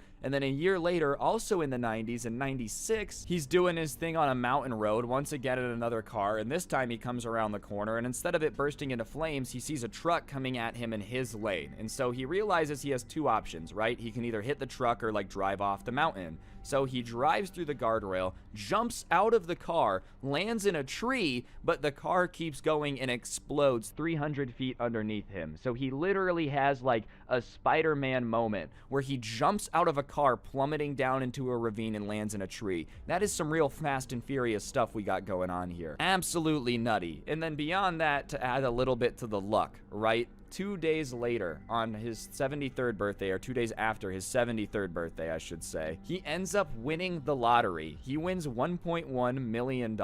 You know, he's just an ecstatic guy about it. At the time of being 73, he's on his 5th wife, but after almost dying 9 times, who can blame him? And he ended up buying 2 houses and a boat with his money and just decided to, like, live his life, bro. And in 2010, he just gave away the rest of his money to his relatives and decided to live frugally after that. But honestly, man, after you've lived through death 7 times, it's not like anything can really excite you the same way again. Regardless, that dude definitely has got the badge of luckiest and luckiest at the exact same time, and I'm not really sure what you guys think. I don't know what I would classify him as. Winning the lottery, pretty lucky, but at the same time, is that just life being like, sorry for almost killing you so many times, here's some money? I don't know. Let me know in the comment section. And I've got one more story for you guys that I think you're going to enjoy. We've talked about some unlucky people. I figured we'd wrap it up with the luckiest woman to ever exist. She's also incredibly smart, so, you know, we'll talk about it. Her name is Joan R. Ginther. She was born in 1947. She's still alive. She's still kicking around, and she's a former math professor at Stanford. She's got a PhD in statistics, so she knows her stats. And when somebody knows their stats, there's certain games that they're able to play a little bit better than the average bear. And she ended up figuring out the algorithm, which was like behind how they figure out where the winning lottery tickets go, right? And so she figures out with her PhD in statistics kind of where the winning tickets are likely to be, where they might be located, and then goes out and buys tickets from these locations. In doing this, she ends up winning $20 million. Now, there's a lot of arguments over whether or not she actually figured out an algorithm or just like used her birthday, but regardless, she's managed to win the lottery a plethora of times, so it seems kind of bizarre unless she has some weird system for picking it out or is literally just the luckiest person on the planet. And what's even weirder is this person just refuses to give interviews. They don't want to talk to people. They don't want to talk about their strategy. It's like Joan just kind of wants to be left alone, which, to be fair, if I also just won $20 million, I wouldn't want to be talking to people either. The only thing that kind of raises some red flags about this is that the store that has given her 2 of the 3 winning tickets she's received came from the same store. She buys these lottery tickets from this thing at the Times Market store, and she's won the lottery 4 times, as I've said, and 3 of the tickets came from things she purchased in her hometown, and 2 of them came from this particular market. Whether or not that just means that the algorithm like has it down in this particular city, who knows? But either way, winning the lottery 4 times is absolutely insane. And as for when she won the lottery, it is relatively spread out. Like, the first time she ever won the lottery was first in 1993. 1993, you're doing your thing. You win $5.4 million in the Texas Lotto. That's not a bad payday. If you adjust that to today, that's the equivalent of winning like $10 million. I don't know about y'all, but I'd take a nice $10 million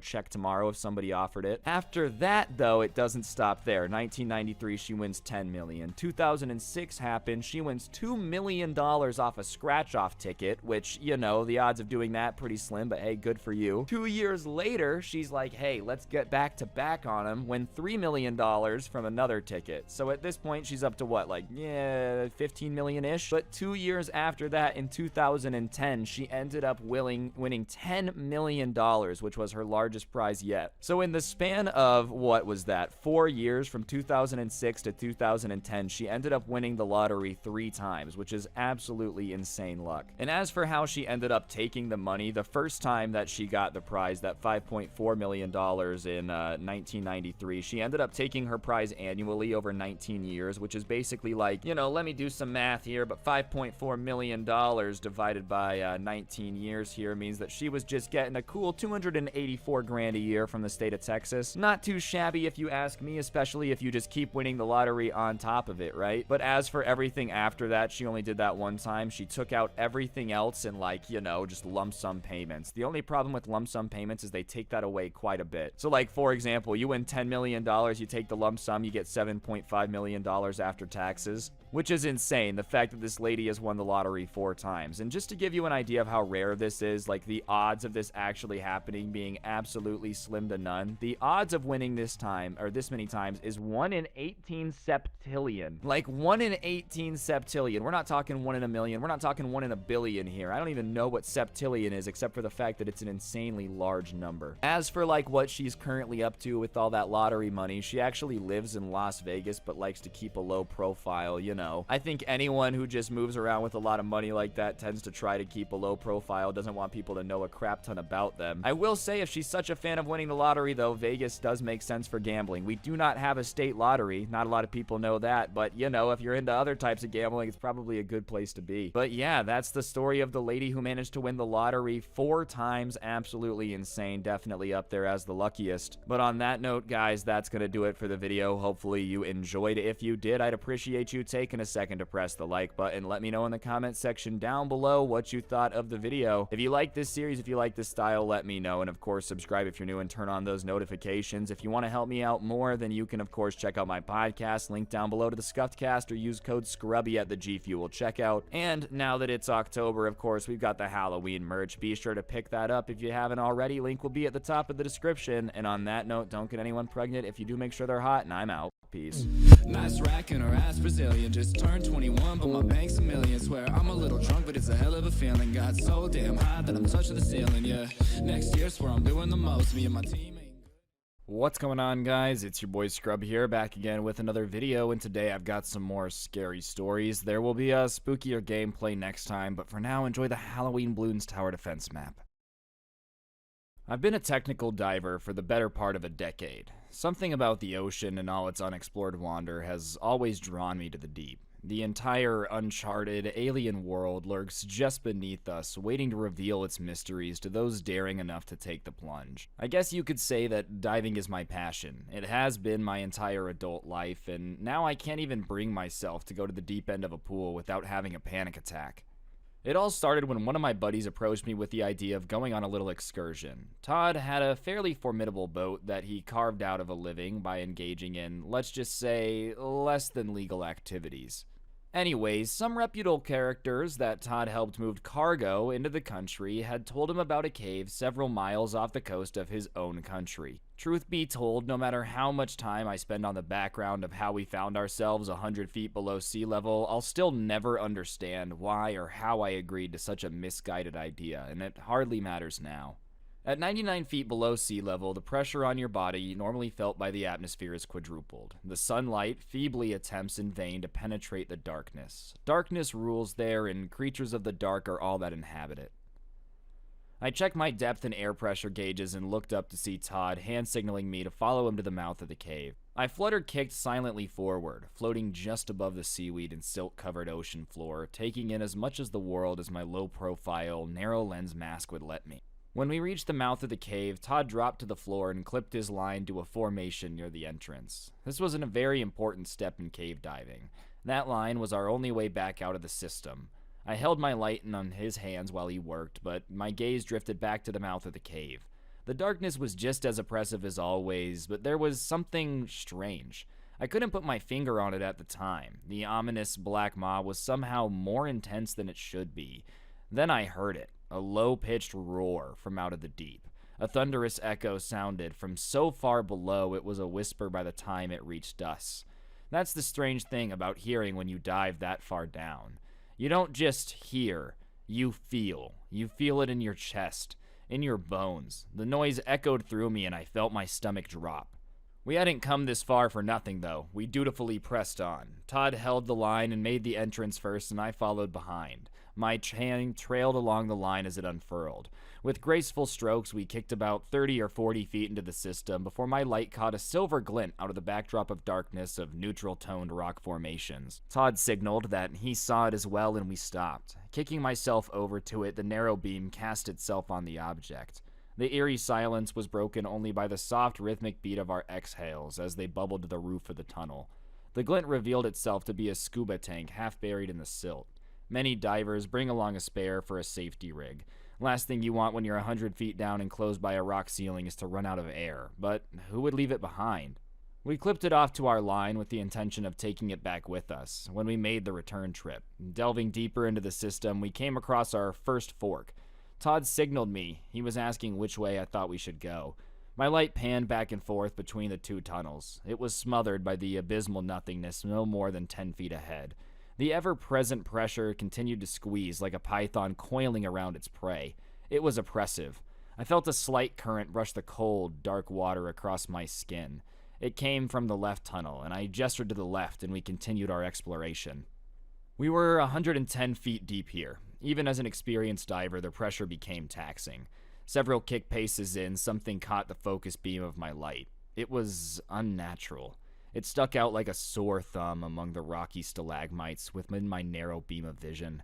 I gracefully kicked over to it, careful not to stir the silt at the bottom of the cave floor. Once stirred, silt takes a considerable amount of time before settling again. More time than air tanks afforded us, sadly.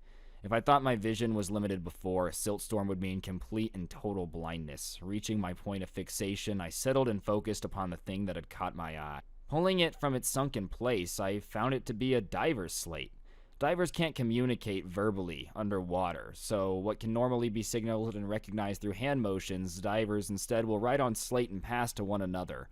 Shining my narrow beam onto its surface, I made out hastily written words. Size refrigerator, smooth black skin, dolphin-like, some humanoid features, opposable thumbs, ? Chilled, I passed the slate to Todd, who read it, and after glancing worriedly at me, tucked it in his gear pouch.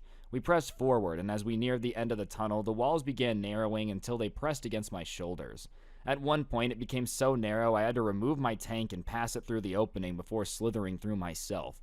For a brief moment, I became stuck. The familiar panic set in, and I took several slow breaths to calm myself, then exhaled every bit of air in my lungs and managed to become just slender enough to push myself through the other side. On the other side of this obstacle, the system opened up and we found ourselves in a ledge that dropped off into a large chamber. Shining my light around the perimeter, I noted horizontal boundaries. Turning my narrow beam down towards what should have been the floor of the chamber, my light was snuffed out by the overwhelming blackness. To this day, I have no idea how impossibly deep it could have stretched. I settled down to the bottom of the ledge and peered over the edge. The moment my knees touched the sand, I realized my right knee was landing on something hard.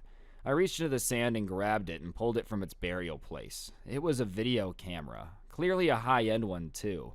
Whoever made it this far must have wanted to document their expedition. Fumbling with the buttons, I switched it on and positioned my light on the playback scene so I could see the last recorded video. The video started and I recognized the side of the obstacle we had just pressed our way through. The frame reached the end of the ledge we now found ourselves on and then began pounding around the room. It's eerie to watch a video underwater with sound. It had all the effect of a silent horror film. The deja vu sense I had seen the surroundings that I was currently in didn't put me at ease. Then the frame panned down to the bottom of the cavern and back up from the abyss to the rest on the figure of a diver positioned next to the cameraman. Clearly it was the dive buddy of whoever was shooting. The diver in the frame looked towards the camera when suddenly a dark figure shot across the frame and out of view. The first diver appeared just as he was moments before. Then he clutched his throat. He clasped both of his hands to his neck as if he was choking. Then wisps of dark red blood stretched out from his grip, like malevolent fingers spreading their reach across the dark water. The figure rocketed into frame again from a new direction and out of sight. The diver's mask and regulator was gone now, and so was a large, haphazardly torn portion of his face. The camera frame shook in obvious shock as blood swirled violently, dyeing the water in view. The still twitching body floated limply forward until the figure rocketed again, and it was gone, dragged down into the black. The frame peered over the ledge until it was smacked violently and the screen turned black. Out of the silent nothingness, a roar exploded into being. Startled, I dropped the camera. To my left, Todd, in a clear panicked motion, said to go back the way we came. Kicking with all my might, I made it back to the narrow passageway and began the arduous task of shoving myself through. Barely getting through the obstacle once again, I turned to help Todd. He passed through his tank and I grabbed. He fit his head, then his shoulders through in a panicked hurry. His body filled up the entirety of the passageway and I could only see his head pointing out of the rocks. But before he could gain any more ground, his head jerked in a sickening way. Bubbles exploded from his regulator as he screamed in pain, and blood seeped through the opening and began staining the water red around us. Helplessly, I tried to tug him through, but as I pulled, something began pulling back the other way. Todd's regulator flooded the chamber with purged air bubbles as a scream of pain propelled them violently towards the roof of the tunnel. The regulator dropped from his mouth and his head dropped lifelessly down. Horrified, I realized whatever that godforsaken was that was on the other side, the lifeless corpse of my friend was the only thing barring it from pursuing me. The aquatic roar sounded loudly as more blood poured into the side of the obstacle. I realized this is my chance. It's with shame I admit that I left my friend there so I could have more time to escape. My heart pounded as I swam with all my might to the mouth of the cave system, and foolishly I made an emergency ascent to the surface, not stopping to decompress. It was worth the risk of the bends, just get the hell out of the water. It's been more than a month since then. I finally recovered from the bends after spending whatever in a hyperbaric chamber. I can no longer bear the thought of swimming, let alone diving, and I can't even explain why. All the proof I had of that wretched thing is buried in the cave with the body of my friend. I couldn't keep this post to myself. I can barely cling to my sanity as it is. I had to tell someone, somehow, so I will post it here. Hopefully this will be a warning to all those seeking the mysteries of the deep. The Google algorithm has been acting up lately. It has been giving me some very strange recommendations. Usually it's right on the money and sometimes predicts things that I want before I even have mentioned them out loud, and I wonder how it works. Is it reading my mind, or does it just know me better than I know myself? For instance, recently I was thinking about replacing my laptop. The old one was starting to malfunction and was slowing down to the point of being irritating. Sure enough, ads for laptops started appearing at the side window of my browser when I visited various websites, even though I hadn't mentioned the problem to anyone and hadn't even said it out loud that the old laptop was bothering me. Again and again, ads began to show up that catered to my very needs, getting more and more creepily specific. A hole ripped in my underwear and an ad for underwear popped up in my Google phone. I broke a coffee mug and ads for coffee mugs started to show up. I didn't even have to think about stuff for a while. It popped up on my feed before I even knew that I wanted it. I tried not to give in to these temptations, but I couldn't help myself. The ads were too perfect. It was everything I needed at the click of the button. It didn't matter that I had a shopping addiction once upon a time. This brought it all back. The bills began to pile up as my online shopping became a real problem for my wife and I financially.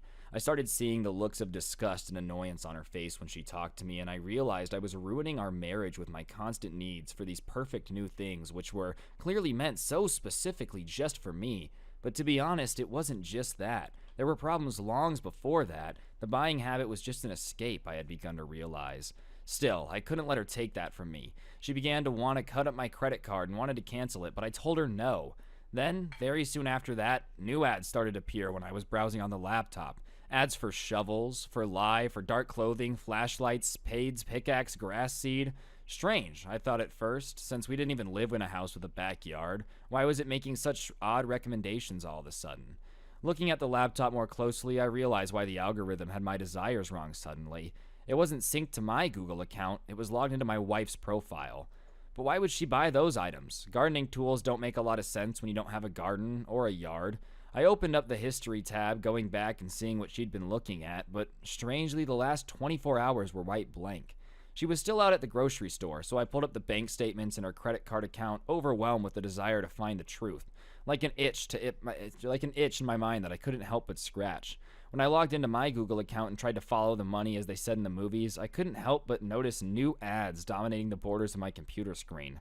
Learn self-defense now. Put on these new Nike running shoes and go outside. Go. And then finally, Bob's Gun Store. You can't put a price on safety. The last one was nearby, so I decided to quit browsing the internet and get out of the house. After all, the only thing I could find in our bank and credit card history was a big cash withdrawal the day prior. It hadn't been me, so only my wife could have taken the money out, but why? Part of me wasn't surprised when I saw her car parked out of the gun store. She was so transfixed by her new purchase that she didn't even notice me as I drove past, gawking at her. She was holding a large pistol and stroking it thoughtfully. Christine always said she hated guns, and I guessed maybe she had changed her mind. I drove for a long time after that, more afraid than I'd ever felt in my entire life, terrified of the woman I married. A couple hours outside the city, my phone started to ring. I pulled over on the gravel shoulder and fished my Google Pixel out of my back pocket with my shaking hands. Looking at the screen, it was a video call from Christine. She was wondering where I was. Swiping up on the screen, I saw her face appear, and seeing it made me feel like I had been wrong about everything, like it had been a big mistake and she'd never do anything to hurt me. "Hey, where are you? Are you driving?" I asked, seeing the background of her video call, and she looked to be on a country road. "Yeah, of course. I was worried sick about you. I pulled up your GPS data on your phone because you didn't come home for dinner. Where are you going?" Of course I'd forgotten about that. She knew my passwords and could track my phone. "Tell him to stay where he is," a man's voice said in the background. "Stay where you are. I'm coming to get you." She was coming to get me, all right. Christine, whose voice was that? The call suddenly cut out as her stunned face seemed unable to come up with a response for my question.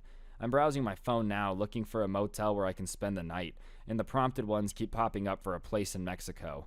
I think maybe I should listen to Google this time. Alright guys, that's going to do it for this video. If you enjoyed, please press the like button. Let me know in the comment section what you thought. Links to the two stories where I found them on Reddit will be in the description down below at the top, so check those out. And yeah, if you enjoyed, subscribe, turn on notifications, all that good stuff. Hopefully I'll see you guys next time. Don't get anyone pregnant. If you do, make sure they're hot. I'm out. Peace. Hey guys, it's Scrubby back again with another spooky video here. You guys seem to really like these, so here's another one. You guys know the drill. Like and comment if you want more. It helps them do better, and let's go.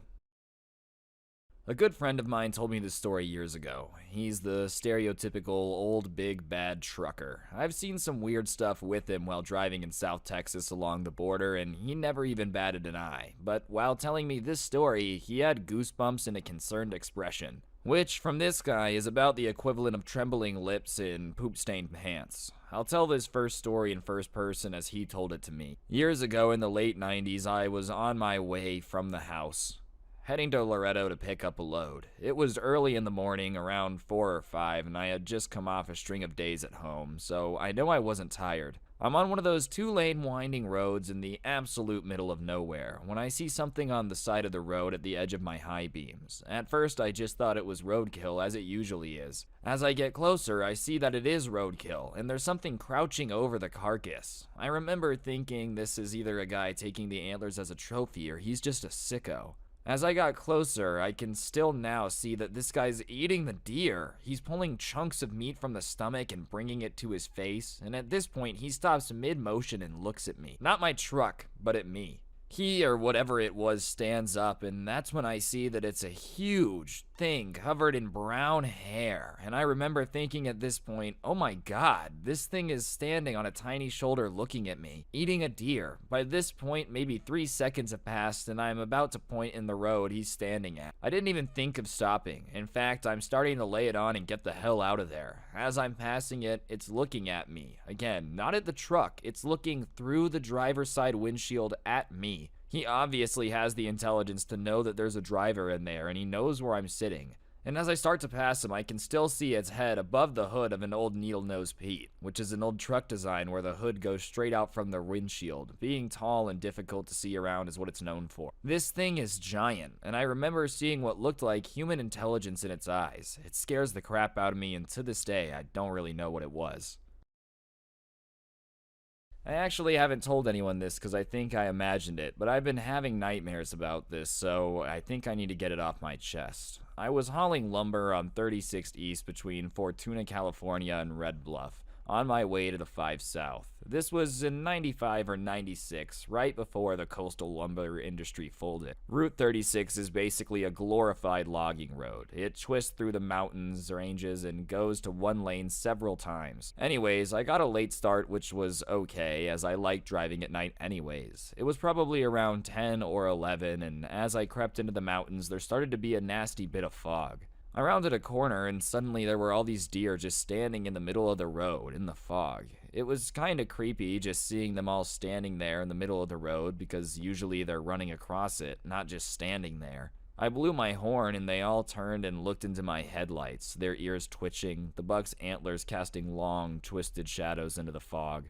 I blew my horn again and they lazily walked to the side of the road. I idled forward towards them and I looked out my driver window and saw the bucks and does warily looking back at me as I drove through them. But that wasn't the creepy part. I reached the peak and started back down. The fog on the eastern side started to abate, but as I rounded the corner, I saw a guy walking down the road, down the middle of the oncoming lane with his back to me. He had a shoulder-length black hair, wet and stringy from the moisture that had been in the air. He wore a faded blue wool-lined jean jacket, hands in his pockets, and darker jean pants.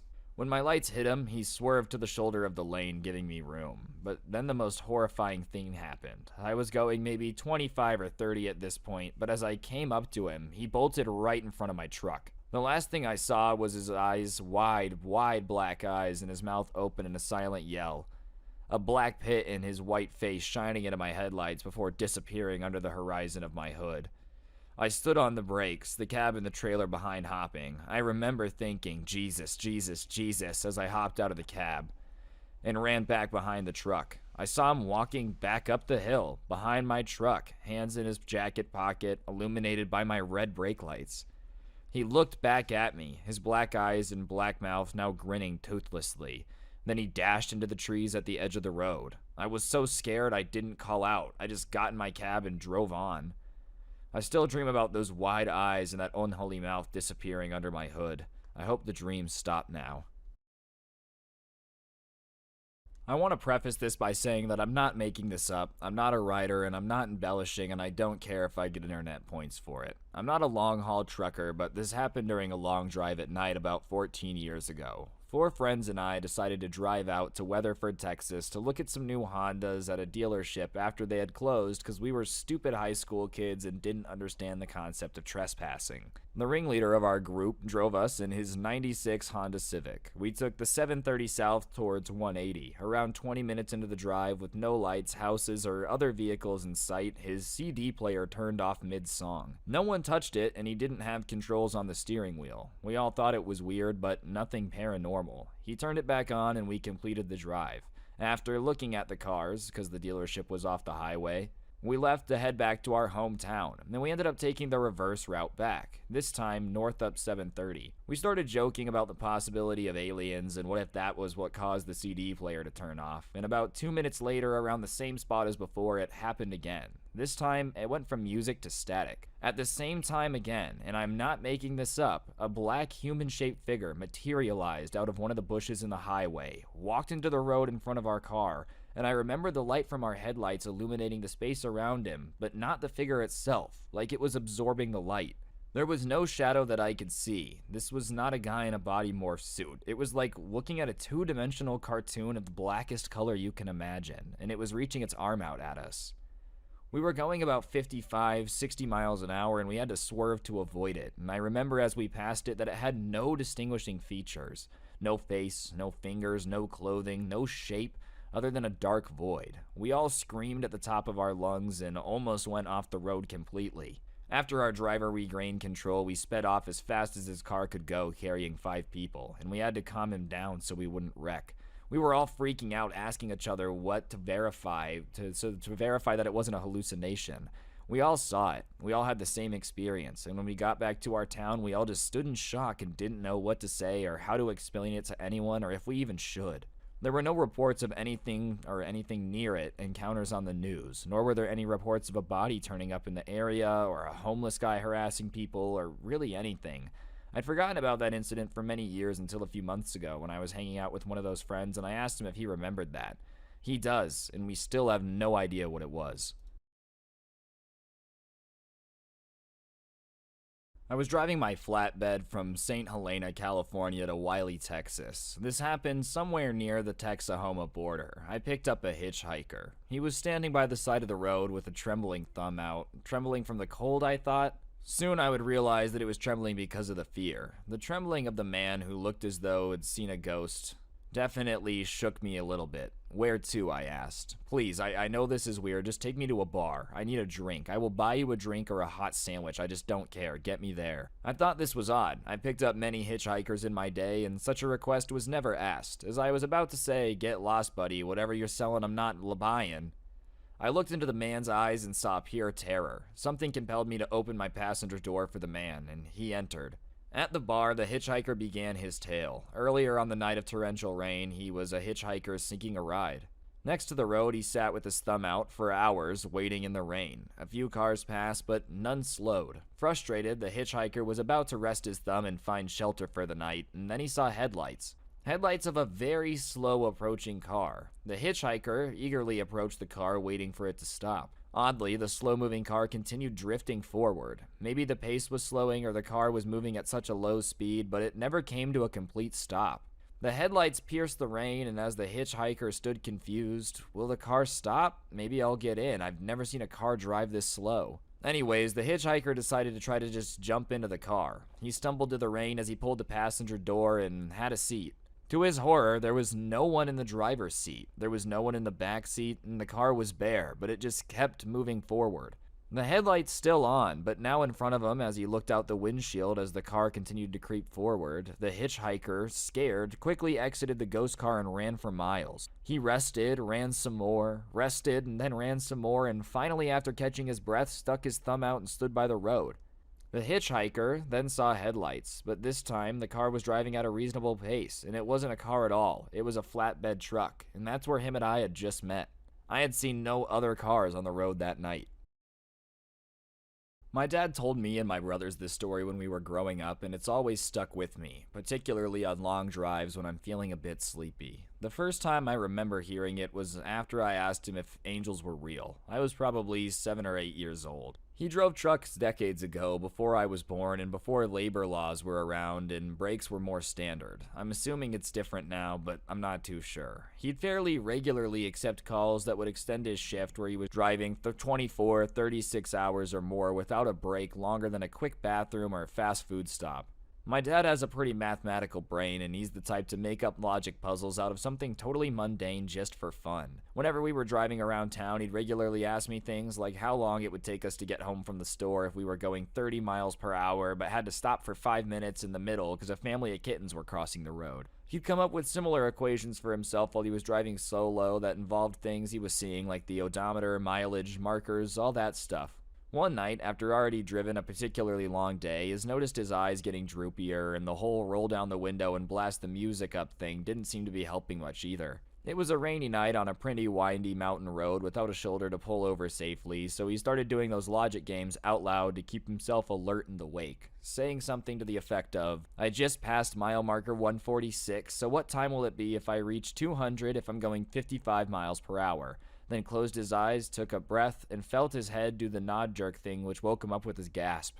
He opened his eyes to see he was driving straight towards mile marker 158, which would have sent his whole truck tumbling down a random mountain ravine. He was able to correct the course safely, but it was a matter of seconds between reality and certain death. He insists to this day that he slept through 12 miles of windy road going 60 miles per hour, only to wake up right at the last moment between life and death. The story usually ends with him tearing up. I don't know if there's angels, but I know there's something bigger going on in this universe than our human brains have been able to understand yet. If I hadn't have woken up right when I did, you kids wouldn't be here today, and that feels pretty close to spiritual. Anyways, guys, I think that's going to do it for the video. Hopefully you enjoyed. If you did, I'd appreciate you pressing the like button, letting me know in the comments section down below what you thought. I promise longer videos are going to be back soon. Just, felt like making another spooky story for you guys, and yeah, don't get anyone pregnant. If you do, make sure they're hot. I'm out. Peace. To be completely honest with you, there isn't much that I wouldn't do for $1 billion. I wouldn't like burn down an orphanage, you know. I wouldn't go up to an orphan, take it away from them and say, what are you gonna do? Tell your parents for $1 billion. But outside of that, there isn't really much that I wouldn't do for $1 billion. So, when I saw a story about an art theft in which thieves got away with over $1 billion in stolen artwork, I knew that I had to talk about it, because that's the type of mystery that intrigues me, okay? It's got everything. It's got a getaway car. It's got acrobatics. It's got people dodging lasers. I'm pretty sure at one point I saw Scooby-Doo in the gang trying to crack the mystery themselves. I can't verify that, but I'm pretty sure that I saw it. Fred really looks like he does meth now. And yeah, today we're gonna be talking about the Dresden art heist, so get ready to enjoy Conspiracy Corner. Let's get into it. It's a beautiful day in Dresden, Germany, as you look around your European vacation. It's November 25th, which means back home, Deborah is probably being hit on by Uncle Bill, and that's why you don't go home to Alabama for Thanksgiving anymore. You've decided to spend this Thanksgiving abroad in Dresden, Germany, studying to be an art major. Okay, alright, I don't really know if I can do a backstory. It's November 25th in Dresden, alright? And Dresden has this place known as the Green Vault Museum, right? You know, and anytime you have vault and museum in the name, you know they keep in fancy stuff there. And this was the type of museum and vault that kept the really fancy stuff. Like, you wore a suit to go see all the jewels and whatnot that they had, okay? I get it, jewel, cause like jewels, you know? And keep in mind, this museum is located in a castle. Like, this thing should have been secure. And inside this vault, right, inside this ancient vault, is sitting 49 karat diamonds, gold, you know, all this massively fancy stuff, 16 karat diamonds, diamond studded sword hilts, 700 smaller diamonds, like literally basically enough to make a little pump chain is sitting inside this vault in the Green Vault in Dresden, Germany. And all the security people are sitting there cocky like, ayo bro, look at how dope our security system is. It's gonna be almost impossible for anybody to get in here and steal this stuff, man. They start, you know, playing iMessage games. They're playing cup pong back and forth. Well, little did they know that they were in for the finessing of a century because a couple of master thieves like Cooper style started doing something on the outside. So at 4 a.m. on November 25th, there's a small fire that starts on a bridge relatively close to the museum, right? And the fire, it isn't massive, but it's enough to destroy a power box that happens to feed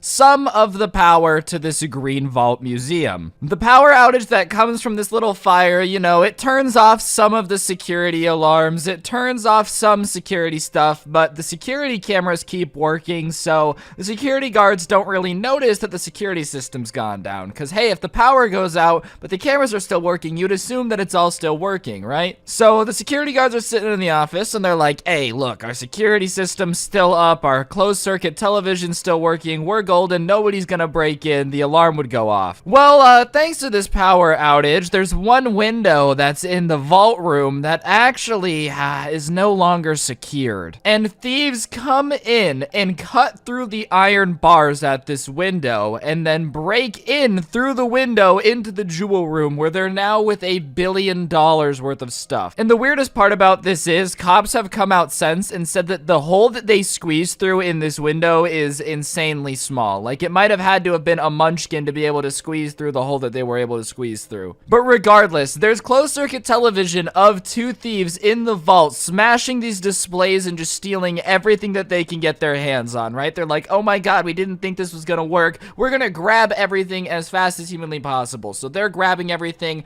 throwing it in the bag, and this is on closed circuit television. The thieves get away with, as I said, almost $1 billion worth of jewelry because they get away with a bunch of 18th century jewelry sets, you know, 37 parts with rubies, diamonds, all of that stuff.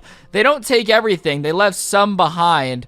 But they take one diamond that alone is worth 10 million euros. Like, they get out like bandits. They get out of the window and replace the bars in order to confuse everybody. This team is so cracked, alright? These kids have done so much Adderall, they've drinking so much G Fuel thanks to code Scrubby, that they get noticed and detected by guards at 4:56, right? And they broke in at 4:50. It took them 6 minutes to break in, completely case the joint, and steal $1 billion worth of stuff. And this all happens in the span of like 9 minutes. From the time that they broke in to the time they're discovered and the first police officers arrive is about 10 minutes, and they get away. Like, they get away. I guess the way that the museum is situated, it's super easy to hop in the freeway and get away. So they get away with $1 billion worth of stuff. So 16 police cars arrive at the museum, right? And they're like, oh my god, this is insane. They've stolen $1 billion worth of stuff. Put up roadblocks. Roadblock everything in. They shut down basically every way out of Dresden, you know?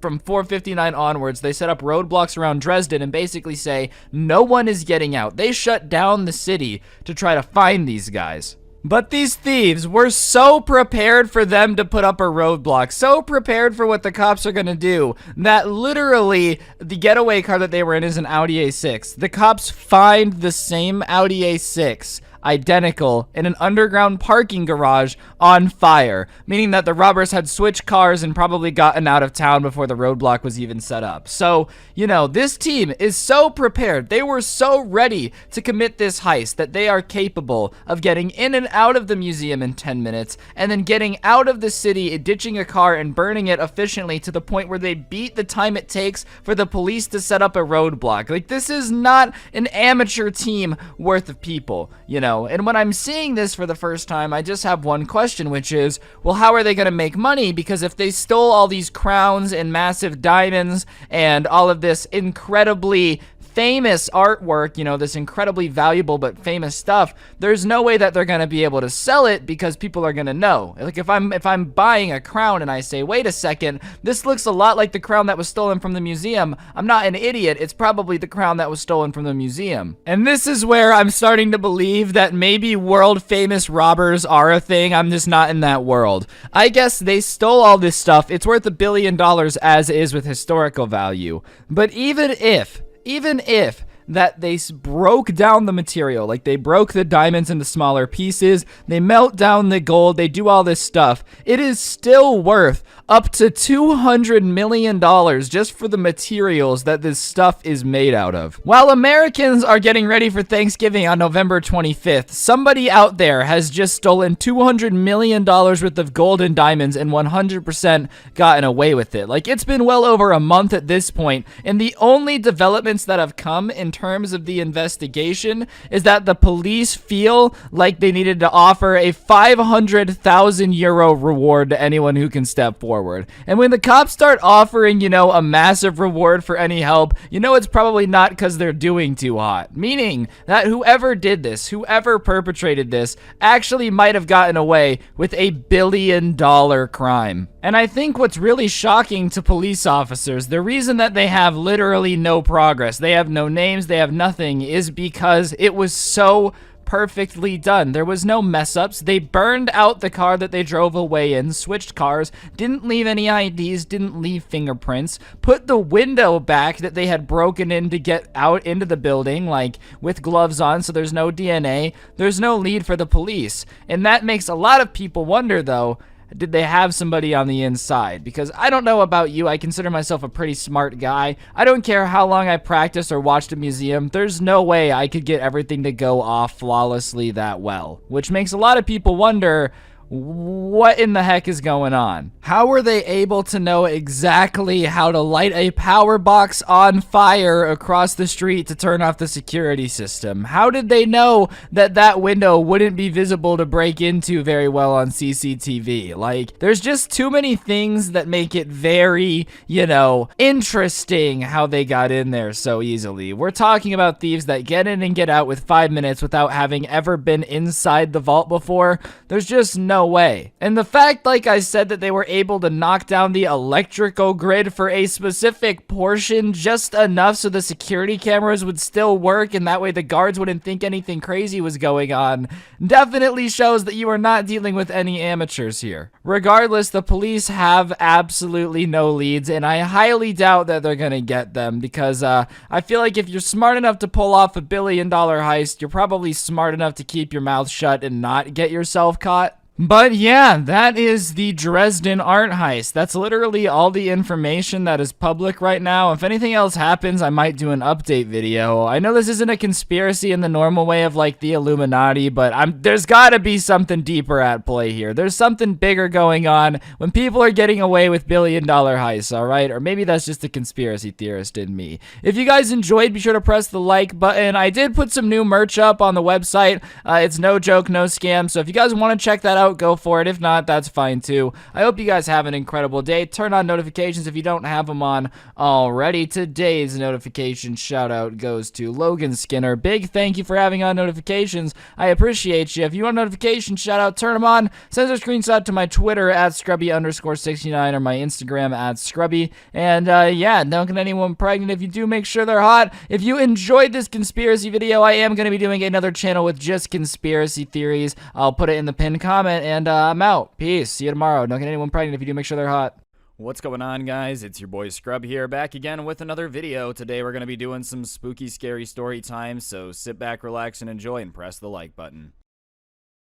So my mom used to have to travel a lot for work, and when you travel a lot, you kind of get used to making conversations with whoever sits next to you on the plane. On one particular flight, she sat next to a man who appeared to be a fellow business traveler. They had some casual conversation and mentioned that they were both in town for the same conference, so they exchanged business cards. They left each other at the airport, not really planning to see each other until maybe the conference, but my mom wasn't even that keen on it. Later that evening, though, she was in her hotel watching TV, and her phone next to her started to ring. It was a call from the front desk, saying that her husband is here and they were wondering if they were allowed to give him a key to the room. Turns out the creep on the plane was just pretending to be here for the business trip and was now telling the front desk that he was her husband trying to get into the room. Thankfully, the hotel had a strict policy about not giving out room keys without a matching ID. Who knows what would have happened if he would have convinced the front desk to give him the key upstairs.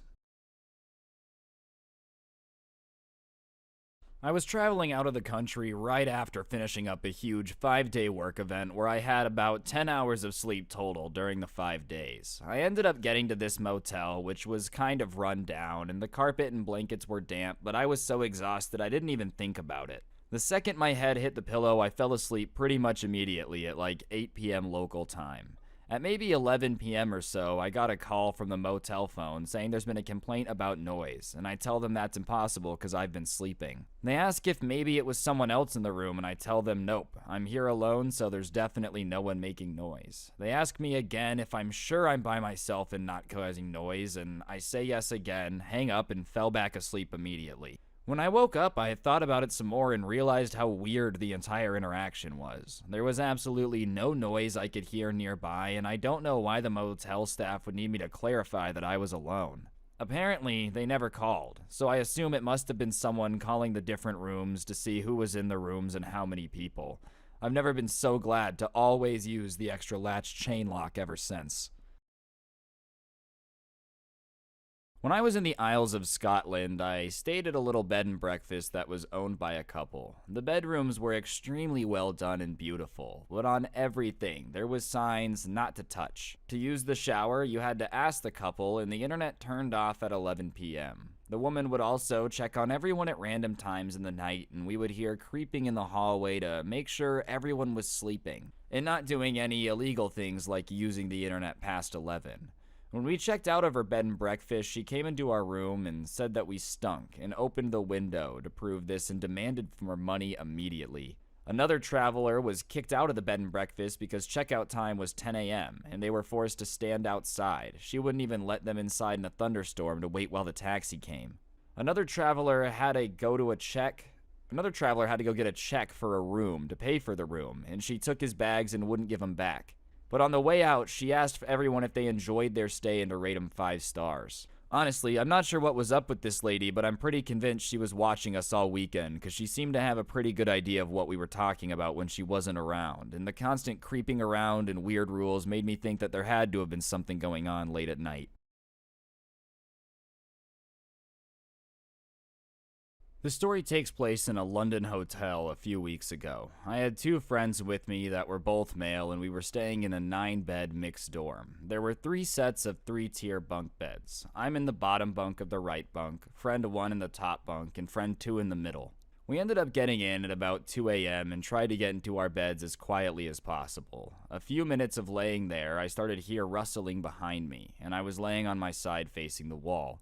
And honestly, I thought it was just someone trying to go through their bag, and I started to ignore it. But then I felt a hand on my hip over the cover. I turn around and it's a random guy telling me to move over and pull up at my cover, and I initially thought he was drunk and wasn't sure which bed he was in, so I told him to go find his own bed, and then he shuffled away to the bottom bed of the left bunk.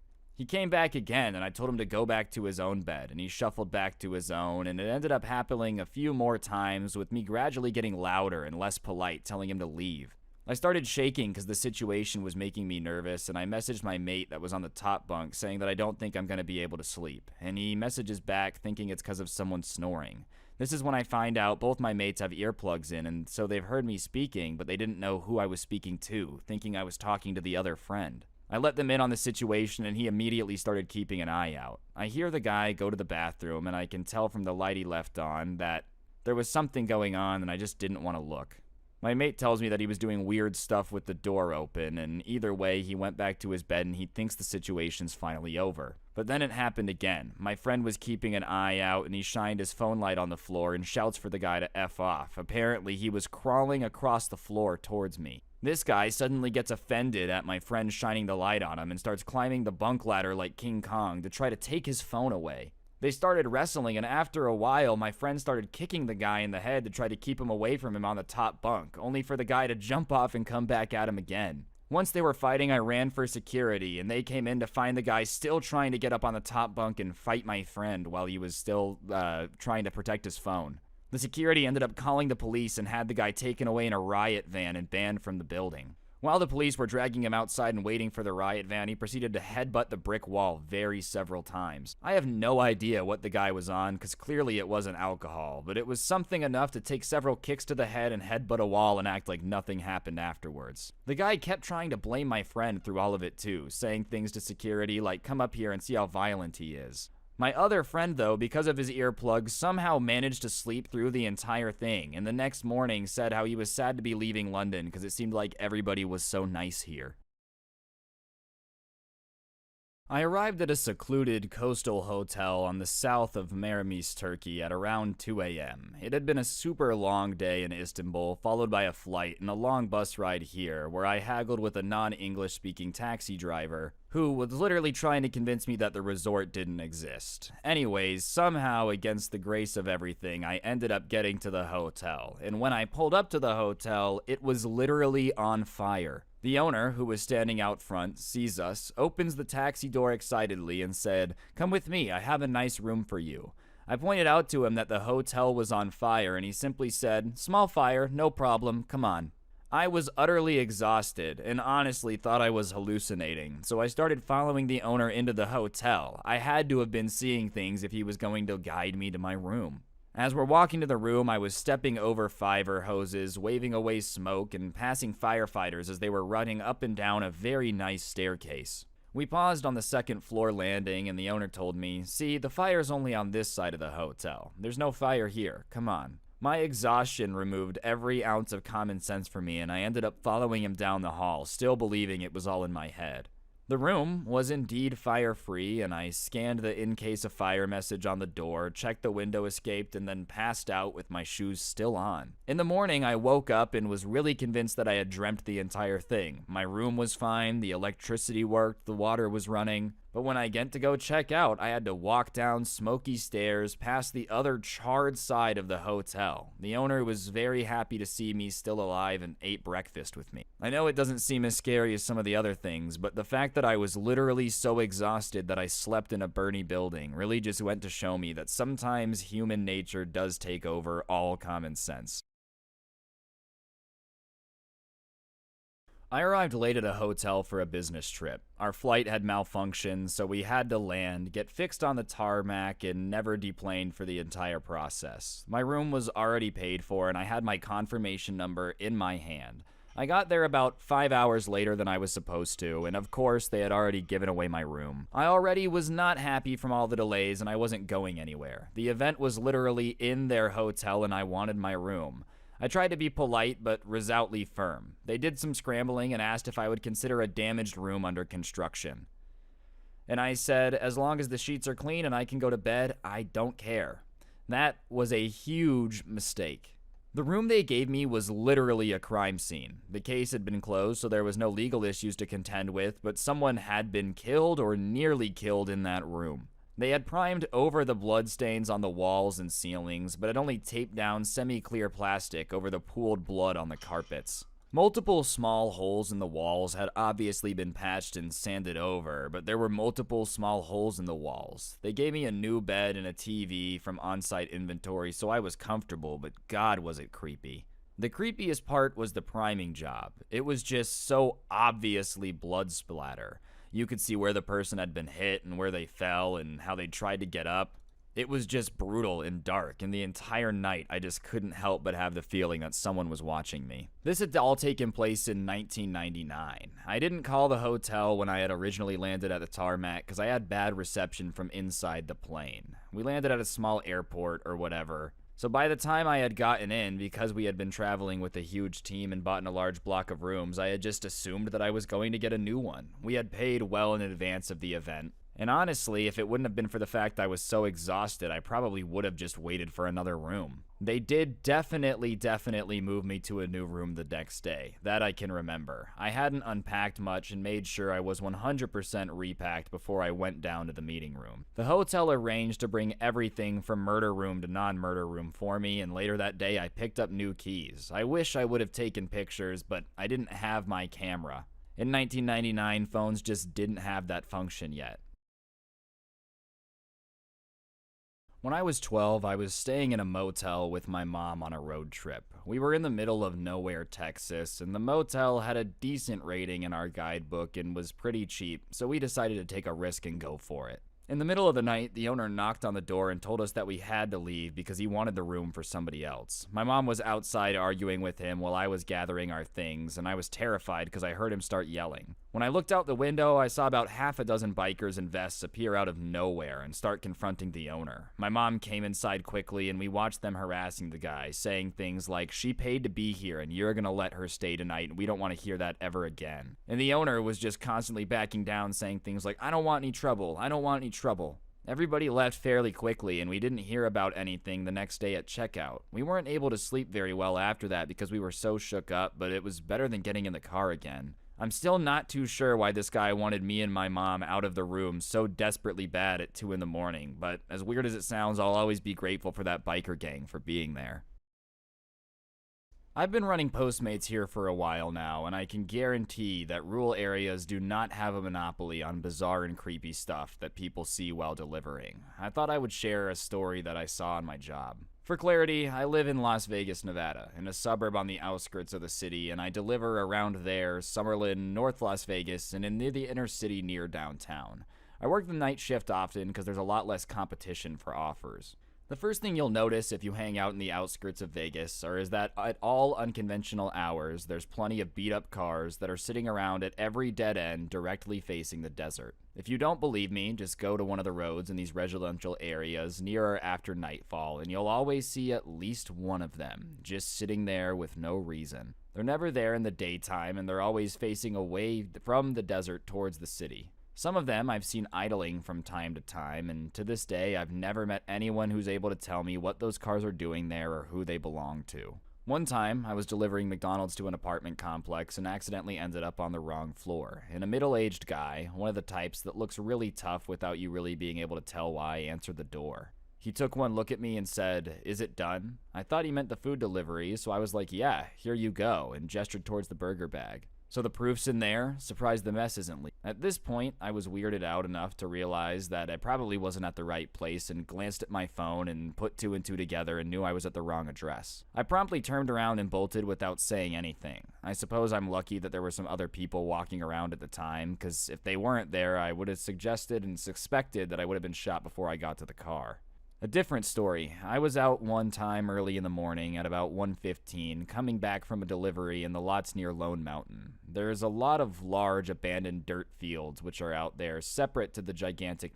All of a sudden, I saw a huge blaze of light in the middle of one of the fields. I pulled over to see what it was, and it turned out that there was a huge SUV on fire. No one was around, it was just me and the burning car, so I decided to call 911 and report it.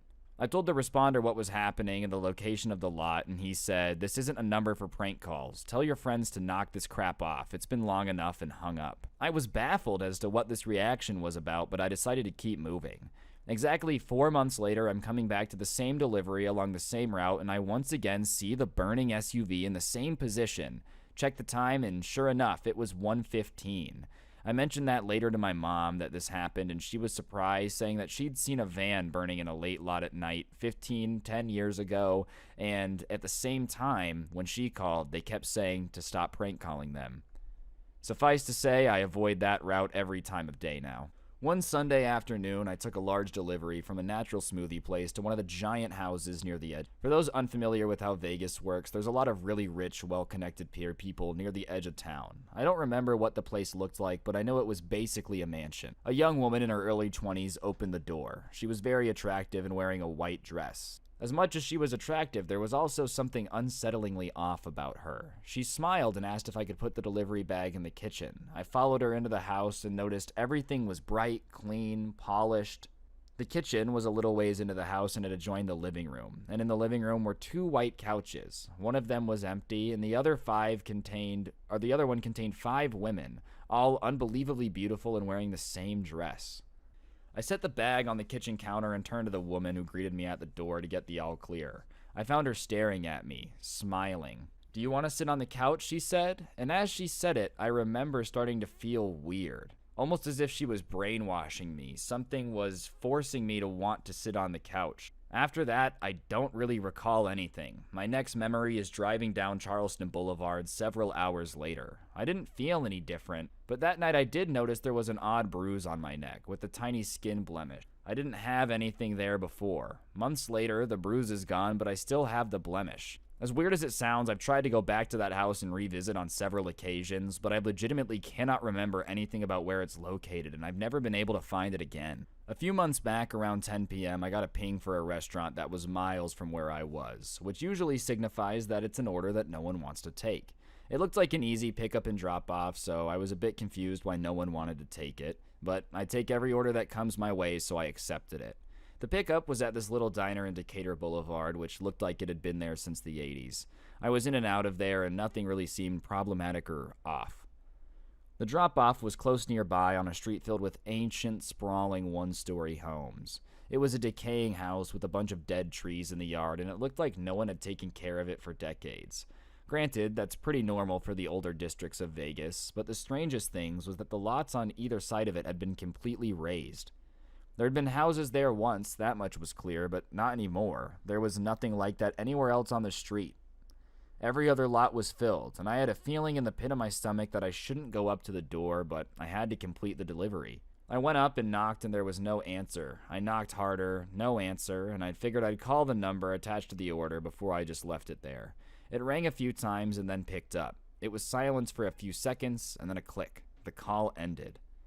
At this point, I was ready to nope out of there, so I put the food down and turned to leave. I made it halfway down the walk when I heard the door creak open, and I turned to see who was there. It was no one. The door stood open, revealing a dark, dilapidated hallway, which looked more decrepit than the rest of the house.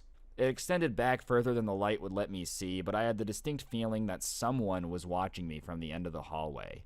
When I made it back to the car, I was literally shaking, and all I wanted to do was get far, far away from there. I didn't even take any more orders that night, or sleep either. I called the number the next morning to see what would happen, and it was just disconnected. My buddies and I were camping in the woods of Yosemite, California. We were the only ones in the area, and we knew this because there was a camping registry. We were quite literally the only people in a 20-mile radius. Anyways, everything was great and normal, and our campsite was on the side of the lake. At night, we were all sharing an 8-man tent, which definitely is cozy with 8 guys in there, but not horrible. Anyways, at about 3 a.m. the first night, we're all suddenly awoken by one member of our group standing up in a tent and frantically opening the door. He pokes his head out and begins super frantically and nervously saying, "There's someone in our camp. There's someone in our camp." He kept repeating it over and over, and I had known this guy for a while and knew that he just sounded absolutely terrified. Needless to say, we all became horrified that someone was in our camp because we knew we were supposed to be alone. Everyone who had been woken up was just looking at each other with mortified looks on our faces, preparing at any moment to defend ourselves from whatever crazy person had entered our camp. After about 15 seconds of screaming that someone was in our camp, he laid back down that nothing had happened and slept. I guess the guy had sleepwalking issues. There was no one in camp, and trust me, we all knew that because we got out and checked and could not fall back asleep. The next morning, he laughed it off like nothing was happened. Trust me, I'm glad he was laughing at it, but he wouldn't have been if he had to experience it himself. Went turkey hunting with my dad in the Shawnee National Forest several years ago. I was about 10 at the time, and we took one afternoon to hike and scout hunting spots. Along the trail, we saw a few blood splatters and trips, which is not a big deal because, you know, nature. About a quarter mile up the trail, however, we come up to 3 dogs hanging from a tree, gutted, bled out, and skinned. Obviously, at that point, it's horrifying and scary, but we keep going a bit further as there was a bluff not too far up there that was cool to look at. And we come to the bluff and find weird symbols burned into the ground and on the side of a rock wall, candle wax everywhere, blood red, looking like somebody had been doing some type of ritual. By that time, my dad, who I had never seen scared in my life at that point, looked at me white as a ghost and said, "Let's go," and we both took off running back to camp. The worst part is that we didn't leave the campsite for some reason, so that night I laid awake in the camper freaking out at every sound I heard. In fact, I still get goosebumps thinking about that to this day. Alright guys, I think that'll do it for this little scary story collection. If you enjoyed, I'd really appreciate you pressing the like button, letting me know what you thought down below. Use code SCRUBBY at the G Fuel checkout, and yeah, thank you very much. I'll see you next time. Don't get anyone pregnant. If you do, make sure they're hot. I'm out. Peace. What's going on, guys? It's your boy Scrub here, back again with another video. Hope you guys are having a great day. I know I am. And today I've got some more scary stories for you guys. I've got 3 longer scary stories. A link to them will be in the description. But yeah, let's go. I'm a relatively small YouTuber. Not terribly small to the point where I get no attention, but not big enough for most of you guys to recognize me. I mainly do creepy urban exploration videos that don't capture much, but I give a horror history of a place while I walk around. Well, recently I bought what was supposed to be a haunted house and decided to record my first day in it. I'm definitely gonna move now because every little sound makes me want to jump, including the leaky faucet in my bedroom's bathroom. It started off the same as my normal videos. I put a GoPro on top of my head using a handbed that was a size too tight because I had dropped one down a cliff before, and gave a narration while walking around my house. There's a decent backstory to the house. It's the same old cliche horror talk, like a serial killer who was never caught, never confessed to anything, and all the victims' bodies are missing their heads. I embellished the story quite a bit, but that's standard practice in my field. The few creepy moments that gave my channel the extra push it so desperately needed could have been camera malfunctions or a homeless man upset for me. I don't think I actually ever experienced something paranormal in my videos until now. I finished the video and did some basic editing, chopping out the boring parts, upload the video, and went to bed. I didn't really think about it too much while I drifted off. When I had woken up though, my phone exploded. Not in a literal sense, but just with notifications. YouTube notifications, to be precise. My heart rate jumped, as it normally means a video of mine blew up, and I got excited, basically the same way a kid feels on Christmas morning. And then my attitude changed. At this, the present was actually Cole all along, because when I started reading the comments, I didn't feel safe anymore. 126, what was that? Bro, you think you're slick at 923 putting some Halloween decorations in the shower? Great special effects though. I'm gonna be honest, I didn't notice anything until 902, but I just had to rewatch the whole thing. Super scary stuff. A long list of timestamps. How are you not seeing this? It may be hidden on the camera, but you got peripheral, right? I'm sure if I watch again I'll find more. 8 minutes. Time to leave. These were just some of the comments that I read, and all I could think about right now was watching the video. I popped down in front of my desk, opened my laptop, clicked the file, and wanted to go to the first timestamp that everyone was talking about. 25 seconds. I paused the video and scanned the frame. It was nighttime, and this is just after I opened the front door of my new house, explaining how I bought it, and the camera is peering inside, looking up the stairs to the second floor hallway to the left. There's also a couch facing a TV to the right, with an entryway to the kitchen only half visible through the doorway and behind the couch. The lights to the kitchen and upstairs were off for now, but illuminated enough by the living room that you could scour the entire frame and see what was going on. There, on the top of my stairs, my blood turns to ice as I freeze in my chair. Is that a head looking at me?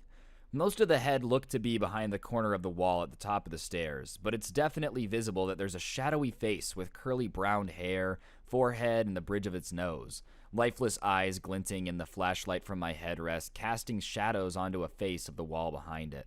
I was still frozen in fear with my blood pumping heavily. I feel the door open behind me and something staggers. I was gonna turn around, but feeling something was staring at me, I couldn't. I played the video and the camera immediately would go back to my car. Something about it being a beater, but the house is new, and pans back to the inside of the house and the head wasn't there anymore. Where was it now? I thought. In the video, I entered the threshold of the house and walked into the living room, moving my head around to show everyone the details of the room. And I went deeper into the lore of the house while walking around and showing off my collection of geeky crap. The next timestamp rolled around and I paused. At 1:26, I looked around but see it almost immediately. On the stairwell again from the CV side, meaning I could only see the end part of the stairs, heading towards the doorway with the wallet connected to. You know the large space above most stairs right as you begin walking up to the level with the ceiling of the next floor? That was kind of the layout of the house. Right at the corner of the opening, there was another head peering at me upside down. I could still see the same parts, but the curly hair was extended by the gravity. The glint in those horrifying and dead eyes remained the same. Almost immediately after the video, I headed to the kitchen, and when I played it, the head went away from view instantly as the camera angle moved to the entryway of the kitchen. I fast-forwarded to the next timestamp to see it again, shaking as I moved the mouse, but I didn't need to pause it. At 1:59, you could still only see the same parts of the head, but it was peering out of a semi-open microwave in the back of the kitchen. Upon a closer look, you could see something dripping on the handle. I couldn't handle much more of this. I felt like I was gonna throw up and I wanted to get out of the house. The feeling of being watched grew ever stronger and I moved my cursor to top comment. The shower one at 9:23 was terrifying. You know how to make good content, man. Great acting. If it's not acting, run. I hovered over the timestamp and wondered if the click was worth it, and I did it anyways. I just had to know. At 9:23, my hands became slick and shaky and I paused the video on accident. When entering the bathroom, like I did in the video, you couldn't see anything in the shower. The curtains were drawn, and I had pretty unique shower curtains, as in curtains plural. 2 half curtains that could open up from the sides and the middle like a window. There was a foot gap in the middle, and that's when I was walking in. You could see the shelf and the safety railing holding my washcloths. You could only see it for a second with the speed the camera was moving, and pausing it made it blurry. It took place in the bathroom that connected with my bedroom, the one to the right of the left of the desk I was. But when I walked to my mirror and the video looks through it, the angle was just perfect enough where you could see a shower nozzle in the distance. It was only there for a couple seconds, but that was all you needed. You could see the whole head. It had been severed and cut up pretty severely with a nozzle angling downwards coming out of its mouth.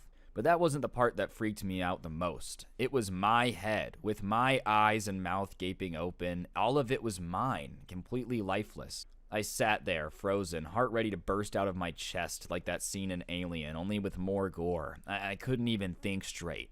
Only one thought was going through my head, and that was to pack up and leave and hire someone else to move me out. And then I heard it, a wet thud from my bathroom, a wet thud from my shower. Dear Dr. Easterly, I was afraid to say I'm disappointed, but unsurprised to receive your letter of resignation. As you know, we take the emotional well-being of our research teams very seriously at the IPSET. Firstly, with your enlistment into the IPSET, nobody forced your hand to sign the contract. Yes, I do accept that under the circumstances, you were somewhat incentivized to do so. However, as you frequently pointed out in your letter, you would rather die than work another day for you freaks. I'd like to remind you that when you were given the freedom to choose between death and IPSET, you chose IPSET. We cannot be held responsible for you feeling that you made the wrong decision after the fact.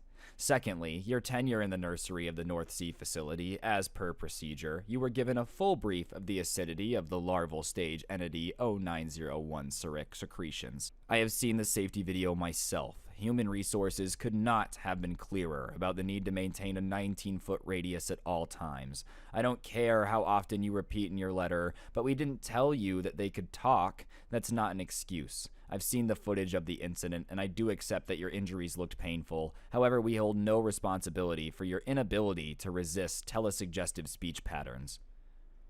You'd seen photographs of the entity in your orientation. Despite your youth back then, the way you panicked was, in no uncertain terms, unprofessional. Your wailing and shrieks overexcited several larval stage specimens. And yes, I understand that you watched your flesh melt until you had a bone hand that you had to snap off yourself. Need I remind you, though, that Security Sergeant Wilson's husband had to bury a box of melted flesh, even though we took great lengths to seal the shoebox-sized coffin, and it carried a distinct aroma of dead fish. My ability to sympathize with your amputation is limited given this context. Besides, as I'm sure you don't need reminding, the bionic arm we provided as a replacement is more than suitable. As unpleasant as the installation surgery may have been, I'm sure a woman of your intellect understands the necessity for the recipient to be conscious when augmentating the nervous system with advanced wetworks. At least I hoped a woman of your intellect would understand that. I would be lying, Dr. Easterly, if your expansive later didn't make me question my own judgment. The third example you cited, that of your family, infuriated me. I'll be honest, Dr. Eastley, I struggle to comprehend where you could find the nerve to level such a charge against Ipsit, myself, or anyone at Marathon County facility. I found the gall you showed in doing so to be totally blunt, offensive. You were fully aware of Event 0216 when you volunteered to study it. I emphasize this because you seem to have forgotten it was you who requested your family be transferred with you here. It was a testament to your abilities that the IPSET Human Resources went to such great lengths to accommodate your requests. I see now that this was wasted, unappreciated, and an unappreciated stupid investment of time and finance. As I recall, you were originally excited about this entity, and the blame cannot be placed on myself or IPSET for what transpired over the 6 months of your first contact. IPSET contamination protocols are specific and thorough for a reason.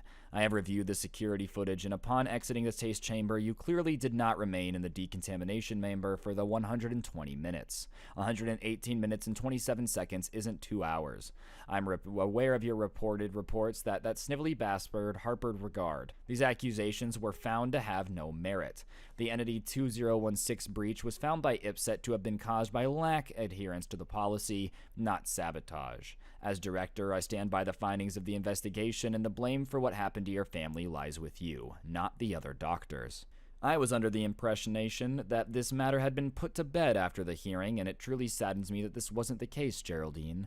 IPSET cannot be held responsible for the Crostophorus being small enough to fit through the air vent and your, quite frankly, more than comfortable on-site accommodation.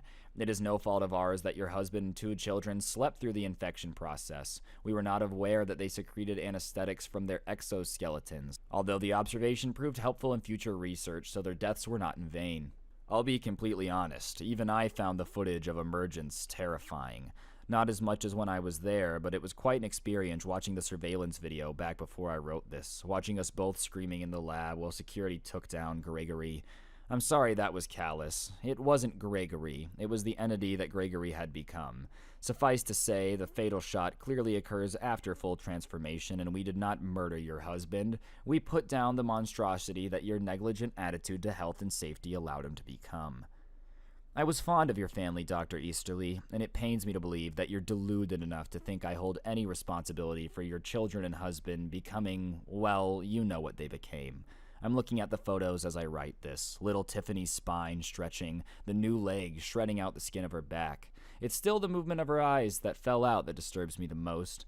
Geraldine, they still have their old skin, you know, in the lab. I know you're aware that the corpses they left behind. You were on the team that dissected young Stevens, after all. I didn't know if you knew about the skin, though. The human skin. I mean, the skin that they shed. Do you remember that night? I'm sure you do. We're long-lived, but not indestructible. Gregory and your children are even less so. Do you remember the months they spent in the infirmary? Do you remember how I'd visit them as though they were my own? I was just as horrified as you when their faces started elongating, and their mandibles that mangled and pushed their jaws out of the way brought tears to both of our eyes, not just yours.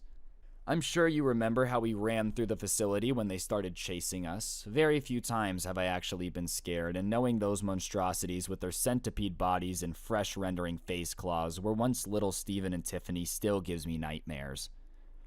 I was there holding your hand in the North Sea Infirmary, and Gregory was caught up in whatever project I had him on. They were my godchildren. Even though I've seen my fair share of both, that title still holds emotional significance to me. I am trying to keep this letter professional despite you not showing me the same courtesy, but F you for placing your family's deaths on me. I was crying at the funeral too, and you know that we did everything we do here also has meaning, no matter how much it upsets us. I don't recall you protesting when we were cowering in a corner listening to infected children getting gunned down in the corridor. This is where I'd also like to remind you that for someone who's apparently an immoral sociopath, I took your request for compassionate leave incredibly seriously. You were the first IPSIT employee to receive a sick day. Did you know that? That was specifically because of my intervention. HR wanted you to be labeled a compromised asset, and perhaps I made a mistake in overruling them. This is why your letter disappointed me. I'd grown fond of you, not just as a colleague, but as a friend. Very rarely has this happened during my long career, and it brought me no pleasure to read your take your time on the PLR team. If you recall, you begged me to be transferred there. I warned you, I know you remember. In fact, I made it very clear that you'd be working with books rather than bioentities, but you weren't safer emotionally or physically. I find it shocking that you managed to admit the fact I denied your request 7 times before agreeing to have you transferred there. You were a key asset in our team, and moving you with the page turners was done at great expense to our long-term strategy. I put you on the event Hari because you were the most valuable asset there as soon as you touched down in the UK. Do you think that those other idiots could have deciphered the book? Do you think any of them could have been able to do it? 3 of them that brought it in gouged their eyeballs out within a week, and 4 more had to be terminated when they resigned and joined the damn cult that you identified. You were the only person who wasn't broken by the little red book. Think about that, Geraldine. Dr. Bridger spent 30 years working with a multi-dimensional, sentient, endlessly self-writing literary event entity that was actively trying to kill him. And before he retired from the field, he rescued 5 agents from a pocket dimension. He was as tough as they come. He'd had this project in the 90s and hadn't broken. No matter how much it happened, I didn't have a lot of options at the time. I'm as upset with you as I can be, and I can't help but stop once again to thank you for what you achieved during your time at the Event Hair team. That's partly why I don't accept your accusations of how you lost your arm. You're one of the most Tellaristian assets we have. Our understanding of the Event Hair has grown exponentially, and I'll be the first to admit we knew next to nothing before you were assigned there. Given what you uncovered, we would have been in serious trouble if we'd let it slip through the net. Jesus, even I'm scared of the damn thing, and I've been in the over library and communed with the listener. Sorry, that's Entity E001 to you. My point is, I want you to understand something. I am truly sincere when I say I regret your tenure in the PLR ending the way it did. One of the few criticisms I do accept is that I could have done something to pull you out here, and I do apologize for that. However, given what we are learning now, I will not apologize for keeping my most valuable asset on the project. I'll be blunt, Geraldine. Those researchers you killed, they meant nothing to me. Nothing. Given the scope of the event Hair represents, I saturate your bloodlust with 1,000,000 more if it meant keeping you in a room with that book. Let's be honest, ripping out their eyes to stop yourself from going blind the first time wasn't the only time you needed research assistance anyways. I did not make you eat their eyes. The book made you do that. I just refused to open the door. And I still would. If you would have never slipped into that trance, we would have never learned about this mask. Their lives were a minor inconvenience. Your sanity, however, was a great loss. I did not inject you with immortality serum, only to lose your mind to madness. However, as long as your instability does and continues to interrupt your work, it might not be too much of a setback. There is a great deal to uncover in that book, and I'm sure we'd get a good centuries out of you before I'd allow HR to designate you a compromised asset. So in short, I'm writing that you respectfully decline your resignation. I don't know where you are or how you escaped, but I will find you. Accessing the database to copy everything was smart, and I'll give you that. Emailing a resignation letter to me to gloat about your plans to leak the files you've stolen was very stupid. It was perhaps the most disappointing thing in your 30-page letter. I was like a father to you. I was at your wedding, deep in the bowels of the facility, sending security to collect you, knowing how rough they can be, genuinely broke my heart.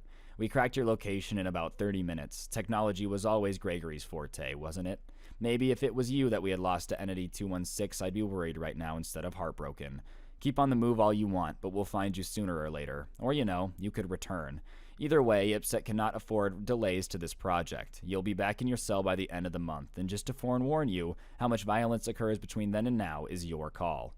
Oh, and don't be stupid and post this on the internet like you did with that Fisherman's Cran letter. Yeah, I know it was you that leaked the nursery breach account. I'm upset with you. Don't make me angry, too. Alright guys, that's gonna do it for the video though. I just thought those 2 stories were pretty spooky and fun to read, so I shared them with ya. If you enjoyed, like, comment, all that good stuff, and hopefully I'll see you guys next time. Don't get anyone pregnant. If you do, make sure they're hot. I'm out. Peace. What's going on, guys? It's your boy Scrubby here. Hope you guys are having a fantastic day. I know I am. And today we're going to be doing a little bit of a different video. We're going to be taking a look at something that I found, which I just think makes great content. You know, sometimes I think that common sense is common. Like, most people actually have the ability to think and make good, rational decisions. And then I go read, like, advice boards and, like, advice subreddits where people ask for advice. And I realize that most people definitely do not have common sense. I found this subreddit called relationship advice, right? And it's basically just people asking what they should do in their relationship whenever something bad happens. And trust me when I tell you that some of the scenarios that I found that I'm going to be showing you guys today absolutely is going to blow your mind. Like, you're not going to be able to believe that people actually do this to their significant others, dude. Some of these are ridiculous. And the fact that people are asking for advice is even crazier. It's like, oh, my girlfriend spit in my mom's face and punch my little brother. Do I break up with her? Like, it's insane. Regardless, guys, it should be a pretty fun video. So, yeah, without further ado, let's get into it. Think I'm smoking cause my eyes are low. You don't want smoke, no you don't wanna tussle me. I don't shoot guns, yeah I only shoot laser beams. 10K in a month just cause I rest on me. Anyways, guys, this first one that I found, I think is one of my favorite ones, and it's basically the most genius way to get a girl to break up with you. Like, if you're just not feeling her anymore, take her to McDonald's and do this. And it reads that, my boyfriend wouldn't pay for my meal when I forgot my wallet. Which in and of itself doesn't sound too bad until you realize that, like, he bought his food for himself. And I mean, like, listen, okay, I'm not saying that guys always have to pay, dude, but if your girlfriend forgets her wallet, like, you're kind of obligated to pay. The same way, like, if you're a girlfriend and your boyfriend forgets his wallet, you're kind of obligated to pay, right? But the actual story is even funnier. Usually on dates, we split the bill. I don't really care, like, in the past, I've paid for the full bill and my ex would pay for the bill other times. We go back and forth. My current boyfriend wants us each to pay for what we ordered. From the first date, he said that's how he likes to do things. I was fine with it, and I didn't really care if he wouldn't pay for me. Paying on a date is sweet to me and I like it, but I have my own job, so it's whatever. I figured maybe he doesn't have a ton of money, so he can only cover his own bill. Now, here's my thing on this. Okay, there's nothing wrong with doing this. This dude is just low-key a feminist. He wants to split 50-50. That's all fair, you know, fair enough, fair enough. Nothing wrong so far, right? Anyways, I didn't really have a problem with it, but we went to some random spot, like a local Chipotle that tastes better. So he went down the line and got his own meal. I ordered mine and went to my bag and realized I forgot my wallet at my house. I told him that I forgot it by accident and I thought he'd offer to pay and I'd pay him back. And he was like, oh, that sucks, and sat down to eat. And I was just like, what the heck? This guy standing behind me in line paid for my food and I paid him back through Cash App. After we ate, I lied and said my mom needed me to come home for something, and our date was cut short since we were supposed to go shopping in the city. Now, call me crazy, but is this not the most savage dude you've ever heard of, bro? I forgot my wallet, honey. Damn, that really sucks. Not even like, oh, can you pay me back later? Nothing, just, well, that's crazy. I'm gonna go eat over here. That's how you know that this dude just straight up does not like you anymore. This is his way of trying to break up with you. The fact that a stranger paid for it, and the entire time the stranger was paying for it, he was just munching away on his burrito, should tell you low-key that he's like, I'm not really vibing with this no more, because that's just a very brutal way of doing that. Could you imagine, dude? Who can actually do that to somebody they care about? I couldn't even do that to my friends, let alone my girlfriend. Like, if I went out with my friends to eat and they said, yo, man, I forgot my wallet, I'll pay you back, I would definitely just buy their food. But this dude wouldn't even do it for his girlfriend. He's like, man, that sucks. Looks like you're about to be in a UNICEF commercial because you're starving. Munch, munch, munch. This burrito's delicious. This is just the ultimate reverse simp behavior, dude. Like, your girlfriend can't pay for something and you're like, well, whatever. Some other dude will. They'll feel bad for you. I'm not doing it. Like, come on, man. You got to be nice to the people in your life like this. I feel like this is bad karma, you know? I also love how she's like, yeah, it was kind of weird. I don't like it, but whatever. Like, I'm sorry, but if you don't like the way that somebody treats you when you're dating them, like, you just kind of got to break up. If he's low-key gonna make you starve if you forget your wallet, I don't really know why you would want to date somebody like that. That's why I think this was a tactical play to get her to dump him. And I thought that story was ridiculous, right? But this next story, I'm not even kidding you. There might be a divorce being caused by shoelaces. No, I'm not making this up. My wife keeps tying my boots after I told her to keep her hands off them. I tried to teach her a lesson and really hurt her feelings. I'm a volunteer EMT and I keep my boots unlaced up against the wall next to my clothes hamper so that I can throw them on along with my uniform if a call comes in the middle of the night. Well, my wife has taken to tying the boot laces when she sees them untied. Not only does she tie them, but she tightens them and double knots them to the point where I need to undo the knot, open the boots, and let a little slack out of my feet to fit into them. I ignored it the first 2 times, but the 3rd time she did it, I made a point to bring it up to her the next day. I very calmly said, "Hun, I appreciate that you want everything neat, but please do not touch my boots in the future. Time is of the essence when I'm going on a call at 2 in the morning, and I don't have time to unlace them and open them up. It's not just a minor inconvenience, it's people's lives, so I would appreciate it if you left them alone. I'm sorry for having a stroke towards the end of reading that." Now, dude, listen, like, I understand wanting to keep things neat and all that, but could you imagine being the guy who's, like, bleeding out? You know, the ambulance is there, they're like, "Sorry, we're just waiting on our, crew leader. I guess his wife tied his boots again." You're like, "I'm dying," you know? I'm sorry. I don't care how neat you like your house. You gotta leave your husband's boots untied if he's out there saving lives, okay? Like, what do you mean? Like, how is this even a question, all right? And you know it's gotta get worse because it wouldn't be on relationship advice if it just ended there. But I'm just saying, dude, imagine being the person who's like low-key dying because this dude's wife couldn't handle the fact that his boots were untied. Hell nah, that is some Karen behavior. She rolled her eyes and said I was being dramatic and that she wouldn't help me out by keeping things neat in the future. Well, she never stopped, no matter how many times I asked her, told her, begged her, and she just laughed and says, "Well, you know how I am." The other night a page went out for a CPR in progress, and I went to throw on my boots and they were once again tightened beyond recognition. So I'm sitting here on the edge of the bed cursing, trying to get my boots open and fumbling due to the stress of the situation. And my wife opens her eyes and groggily looks at me and says, "Don't you need to go to that call?" And I know I was in the wrong here and I regret it, but I slammed the boot on the ground and said, "Yes, I do." And I would have been out the door 5 minutes ago, except some stupid bleep bleep bleep messed with my boots again. And I'm sorry, but this dude should not feel bad. I don't know how many times you gotta warn somebody before you yell at them, but like, if you told someone, "Hey, please don't touch this. It really slows me down when I'm trying to save a life," and they just went, "Ha! You know how it is," and like kept doing it, and now you're 5 minutes late to a CPR call, and like they're like, "Oh, don't you have to leave?" Yeah, you're gonna get yelled at. I'm sorry. I don't know how many times they have to tell you not to touch their stuff. Like, what else do you need to do? Do you have to put a post-it note on them saying, "Don't do exactly what I just told you not to do"? Little Daniel's choking to death because your husband couldn't get there to give CPR because you decided to tie his boots. Like, what? Like, yeah, you kind of deserve to get yelled at, but it somehow gets worse, all right? It gets worse. My wife got up without another word, walked into the bathroom, and slammed the door. I got my boots on and went to the call. By the time we had arrived, the police had gotten her back, so I didn't have to do CPR, but I was sweating and shaking, thinking my delay could have cost a life. I got home and my wife wasn't talking to me. She ignored me the entire day until we finally sat down and talked. She said I had scared her with how angry I got, and she thought I was gonna hit her, and she didn't know I was capable of being so angry. I've never raised a hand to her, nor have I even ever yelled at her before, and I am absolutely not a violent person.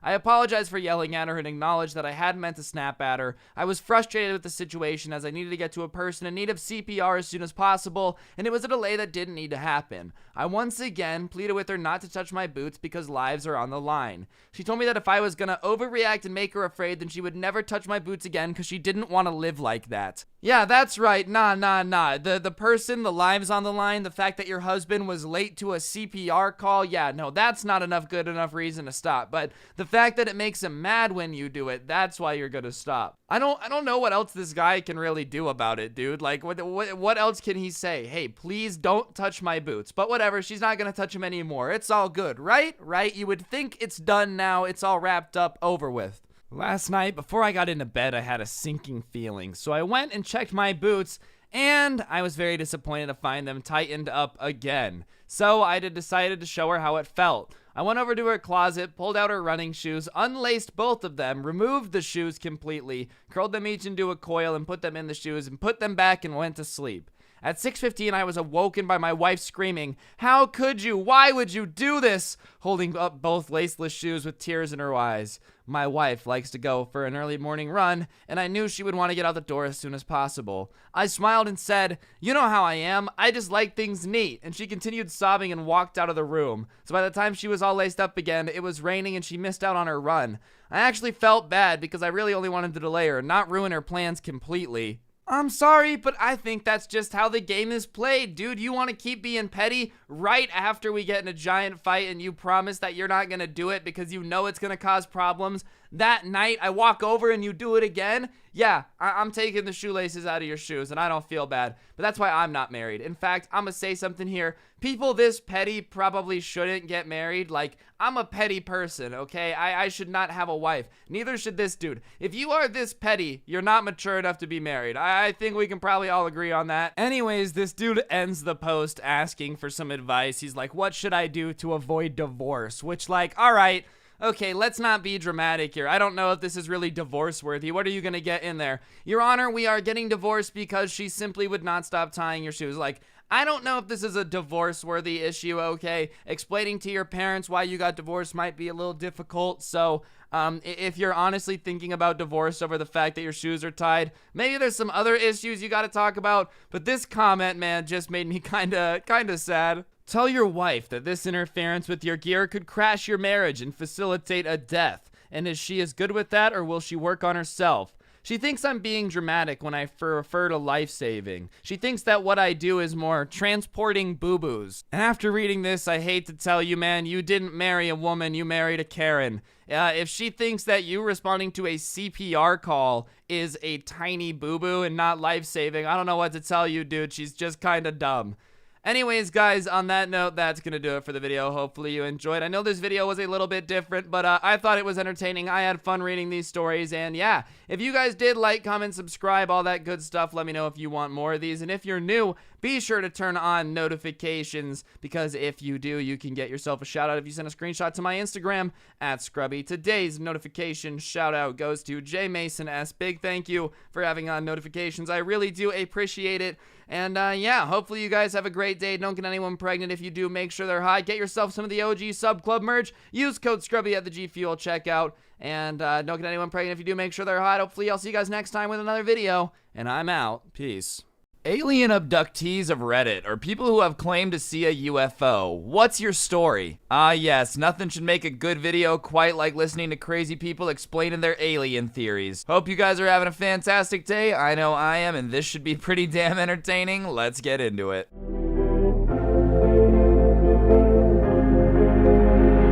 Jumpsuit Island, West Coast Island, Southwest line. Alright, ladies and gentlemen, all jokes aside, we should probably get into some very scary people sharing their alien abduction stories. I will put a link to the Reddit thread down below, and yeah, let's do this. First time I ever tried to write this down. First time telling this story to anyone outside the family. I'm leaving out the time and location and some other details because I'm still scared of what might happen with it publicly, I guess. Summer before 8th grade, me and two of my friends snuck out at midnight to go walk around the neighborhood and go see these girls on the next block who were having a sleepover. We turn a corner in our neighborhood and there's this huge black blimp-shaped thing in the sky. Like the pictures of the Hindenburg, but bigger than that, and as close, if not closer. Completely silent and at least the size of 4 to 5 football fields across. No exaggeration, even though I was young. We stare at it entranced, asking each other over and over if we see it, which we all agree that we do. Standing there frozen in one place. It's like black polished gunmetal. No lights, no sound, no anything. It's just hovering there. And I don't know what happened, but time clearly jumps. And next thing I remember is the craft shift / government experiment thing is gone. And there's just a tiny white barbell thing in the sky, seemingly falling to the earth with wisps of smoke coming off of it. Then two brand new black trucks with silver gearboxes in the back, like F-150s or S-10s, but nicer, came flying down the neighborhood street going about 70 in a residential 25-mile-per-hour neighborhood. Then after that, I remember walking home to one of my friends' houses and going to bed. And at that point, it was like 5 or 6 in the morning and the sun was coming up. We all made a promise to tell my dad in the morning because he worked for the city, but we never did. I don't know what happened, but later in my life, one of my friends who was there, the other was my best friend, and we sort of made an unspoken pact to never talk about it. I don't know how or why we did that. We all grew up and I sort of lost touch with them too. It's all fun and games when you're sneaking out to go to a girl's house until like an alien spacecraft comes over the top of you and makes you jump through time. I love how casually he's writing about this in the Reddit thread. He's like, yeah, you know, one time I literally time traveled due to an alien spaceship that cock-blocked me when I was in 7th grade. No big deal. We did reconnect over Facebook and such over the years, but it was like there was something between us that none of us wanted to touch or talk about. Looking back on it now, there's no way we could have been the only ones to see it. It wasn't that late at night, and it was over a heavily populated suburb of a major city. The idea of this has always scared me more than any other possible abduction scenario. That there were others that were all voluntarily suffering from some sort of collective amnesia, except in how we're not. I've thought about hypnosis, but that scares me too. Plus, I'm not sure I'd trust the results. I was just a kid then, and I'm not sure if I could trust the hypnotist. What I do know, again, is that there's no way it was just the three of us who saw it. We're talking about a huge thing hovering in the sky directly above hundreds of houses just after midnight on a summer weekend. Again, nothing on the news, nothing in the paper, nothing on the TV, no words spoken about it again by anyone. This is a true story. I'm a little older than average around here, and I know what a creepypasta and stuff like that is, but this happened, and there's no way I'm the only one who remembers it. Thanks for letting me get that off my chest. Whew. Dude, that is a terrifying idea that like 700 people saw this UFO and now they're just collectively all having this weird paralysis where none of them can talk about it. Yeah, like imagine if there was anything else like that, you know? Like we all actually do remember this weird episode of SpongeBob where he gets kidnapped and taken to the Bikini Bottom. Yeah, good thing we're all just imagining that though, right? Real talk though, the thing about UFOs that scares me is that no matter how you talk about them, you sound like a crazy person. Like this person had to make an entirely other account just to talk about this because people would definitely judge you if you said this out of nowhere. Oh yeah, one time I got collective amnesia and time traveled. Everybody would be like, oh, that's cool. Do you need to check into a mental hospital, little buddy? My mom tells a story of her and her friend. Let's call her friend Lisa. When my mom and Lisa were teenagers, they were up on the roof of Lisa's house and they see a bright light in the sky. Next thing they know, the light is gone. Thing is, they think they've been on the roof for 15 minutes, but something like 3 hours had passed. My mom doesn't remember anything about what happened during that time, and Lisa simply refuses to talk about it. She would answer my mom with things like, I don't know, and just drop it for a long time. So, a couple months later, mom moves away and loses contact with Lisa for about 10 years. She finally meets up again and immediately notices something is odd with Lisa. Lisa appears very distant to her in a very dreamy manner. Like she was really happy and at peace for no good reason. And after they talk for a bit, Lisa brings up the incident on the roof, and mom says she still doesn't remember it. But Lisa remembers. She remembers everything. She said that at first it was all in bits and pieces and she couldn't remember any of it clearly. She was confused and scared and wanted to avoid discussing it. Then as time passed, she began to remember more of it. Yeah, hell no. I'm pretty sure your friend Lisa is just hiding the fact that her and your mom ended up going on like a bank robbing spree and then she got the gadget from Men in Black to make her forget everything. How does your mom just move on so easily? Like 3 hours go missing in the middle of the night, the friend's acting all sketchy and won't tell you what happened and you just drop it and move? I don't think I could do all that. I'd be like, listen here, what the hell happened during those 3 hours 10 years ago, okay? Because clearly something's been going on. She remembers it all clearly, and she remembers the other 3 times she was abducted after that as well. At first, they paralyzed her somehow and did all sorts of invasive experiments on her, but by the most recent time, they stopped probing her and began to talk with her. They didn't speak English or any other human language, but she could understand everything they said, even though she can't speak their language herself. Apparently, they told her all sorts of stuff about space, Earth itself, and most shockingly, predicted years beforehand that she would get pregnant in a specific year and that it would be stillborn, and that she would never be able to have children again. They also told her that it was not their fault, and they even made an attempt to save her from this fate, but they were unsuccessful. They also told her that they had abducted my mother another time after that first incident, and my mom says she has no recollection of any other potential abductions, but she does have recurring nightmares of being abducted, and she's almost sure that they're just nightmares. Anyways, Lisa tells my mom every time she speaks with them, she comes to understand the truth more and more. And when my mom inquires what the truth is, Lisa says, you'll know eventually, and that once she learned of the truth, everything became wonderful. Yeah, I'm sorry, Lisa seems great, but we're shooting her out of a cannon into space. We just can't take the risk. Like, she's definitely an alien robot now. They took her and replaced her, dude. Do you understand how creepy that is? We've been abducted many times, and soon you too will know the truth. Learn the truth, and everything becomes wonderful. Yeah, no, that sounds like the worst idea ever. We need to find Lisa, just put her in a really big cannon, and blast her into space and never come back, because I don't need to know what the truth is, okay? If it involves me getting kidnapped by aliens, I really just would prefer not to experience that. I can't say for sure what happened to me that night, but here's what I know. I was driving home for the weekend from school at Indiana University. It takes me about 2 hours to get home, and I left Bloomington at around 10 p.m. At exactly 10:53, I'm on a rural stretch of the 2-lane highway I take home, and noticed what appeared to be flashing lights behind me. I thought, great, I'm getting pulled over, so I turned onto the next country road about a quarter mile from where I noticed the lights. And as the car came to a stop, I started to open my glove box to get out registration and proof of insurance, and the lights suddenly disappeared and no car drove past.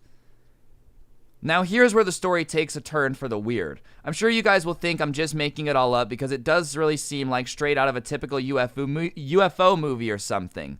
The electronics in my car start to go haywire. The radio's randomly changing stations while the volume kept going up and down while the dome light starts to flicker and turn off and on. This was at 10:56 and I started to think to myself that my battery must be failing or I have a short somewhere in the electric system of my car. So I leaned down to pop the hood of my car so I can take a look at the battery, and that's the last thing I remember doing. The next thing I know, I open my eyes and see nothing but the night sky full of bright stars. It was cold, and it seemed like I had never seen stars that bright in my entire life. I sat up and looked around and saw absolutely nothing. Nothing at all. I was in the middle of a field surrounded by corn stalks left over from a recent harvest, and as I started to come to my senses, I started to freak out. Where am I? Why am I asleep in the field? Where's my car? I got up and started walking towards the distant headlights I could see from the road about a half-mile away. Yeah, people wonder why I never want to go outside and then post stories on Reddit about how they were just driving down the road and wake up in the middle of a cornfield because aliens abducted them. Yeah, you wonder why kids aren't going outside these days, government? That's why. You can't protect me from Flagnar and Boopy from planet Flubblecuck from taking me from our planet, alright? So no, I'm not going outside. I'm pretty sure aliens can't take you from inside, right? It's against the rules. When I got to the nearest intersection, I looked at the signs which read 350 north and 50 west. I was half a mile from my car, which was just right off the main road. I started walking towards the headlights I could see on the road, and I can't say how long it took me to walk the half a mile, but it couldn't have been more than 10 or 15 minutes. When I arrived at my car, all the lights were out and my battery had died, which struck me as odd because I couldn't have been gone that long. I looked at my phone, which was sitting on the passenger seat, and the time was 2:17 a.m. Over 3 hours had passed since I turned off onto the side road with the flashing lights behind me, and I remember sitting in my car completely dumbfounded, wondering what the hell had just happened to me. After about half an hour of just sitting there, I remembered that my battery was dead, so I got on the phone and called AAA to come out and give me a jump. It took about an hour for them to get out to me since I was a good distance away from the nearest town, during which time I just sat in silence, running through the possible scenarios in my head concerning what had just happened. To this day, I couldn't really tell you what happened to me that night. All I know is I can't think of any plausible explanation as to why I woke up over half a mile away from my car in the middle of a cornfield more than 3 hours after I'd stopped. I've only shared this person with one other person, my uncle, and I'm sure people would either look at me like I'm crazy or they would call me nuts on the whole story, and I can't blame them. If somebody came up to me with a story like that so closely mirrors a typical encounter, I probably wouldn't believe them either. And this, my friends, is the worst tourism poster for Indiana you've ever seen. Don't go to Indiana and drive on freeways because you might wake up 50 feet away in a cornfield from your car after being abducted by aliens. Definitely is not like a fantastic slogan at all, I would say. I feel like that gets the wrong type of people in your camp, you know? The people that are pulling up to Indiana are like, yeah, please take me and probe me, I love aliens. But regardless, guys, I think that's gonna do it for the video. Hopefully you enjoyed. I know this one was a little bit different. I was just watching a documentary about aliens earlier today and was like, yo, I'm gonna tell some alien stories on Scrubs because I felt like it. So yeah, hopefully you enjoyed. If you like the intro song at the start of the video, a link will be down below. But other than that, if you want to support the channel, you can get some of the OG Sub Club merch. It does help out a lot. Or use code Scrubby at the G Fuel checkout. Those are both great ways to support the channel. But yeah, on that note, guys, be sure to follow me on my social media. My Instagram is Scrubby. Twitter is at Scrubby_69. I hope you guys all have an absolutely incredible day. Don't get anyone pregnant. If you do, make sure they're hot, and be on the lookout for aliens, especially if you live in Indiana, because apparently out there they're really just trying to kidnap you. Oh, and Lisa, if you are watching this, the alien mother lord wants you home. Please return. Don't get anyone pregnant. If you do, make sure they're hot, and hopefully I'll see you guys all tomorrow with another video that should be out of this world. And I'm out. Peace. What's going on, guys? It's your boy Scrub here, back again with another video, and today I've got some more scary stories. There will be a spookier gameplay next time, but for now, enjoy the Halloween Balloons Tower Defense map. I've been a technical diver for the better part of a decade. Something about the ocean and all its unexplored wonder has always drawn me to the deep. The entire uncharted alien world lurks just beneath us, waiting to reveal its mysteries to those daring enough to take the plunge. I guess you could say that diving is my passion. It has been my entire adult life, and now I can't even bring myself to go to the deep end of a pool without having a panic attack. It all started when one of my buddies approached me with the idea of going on a little excursion. Todd had a fairly formidable boat that he carved out of a living by engaging in, let's just say, less than legal activities.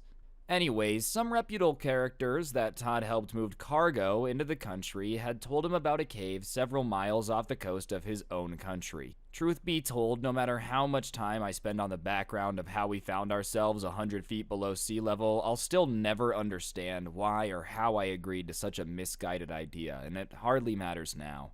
At 99 feet below sea level, the pressure on your body normally felt by the atmosphere is quadrupled. The sunlight feebly attempts in vain to penetrate the darkness. Darkness rules there, and creatures of the dark are all that inhabit it.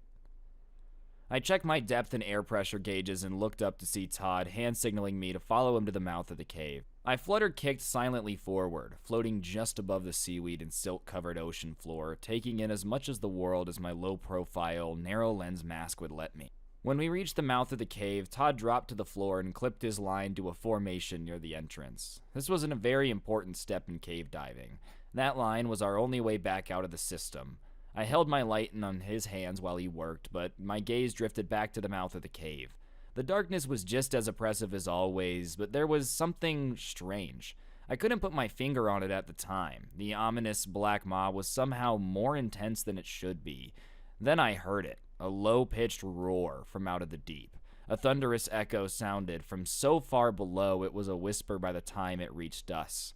That's the strange thing about hearing when you dive that far down. You don't just hear, you feel. You feel it in your chest, in your bones. The noise echoed through me and I felt my stomach drop. We hadn't come this far for nothing, though. We dutifully pressed on. Todd held the line and made the entrance first, and I followed behind. My hand trailed along the line as it unfurled. With graceful strokes, we kicked about 30 or 40 feet into the system before my light caught a silver glint out of the backdrop of darkness of neutral-toned rock formations. Todd signaled that he saw it as well, and we stopped. Kicking myself over to it, the narrow beam cast itself on the object. The eerie silence was broken only by the soft, rhythmic beat of our exhales as they bubbled to the roof of the tunnel. The glint revealed itself to be a scuba tank half buried in the silt.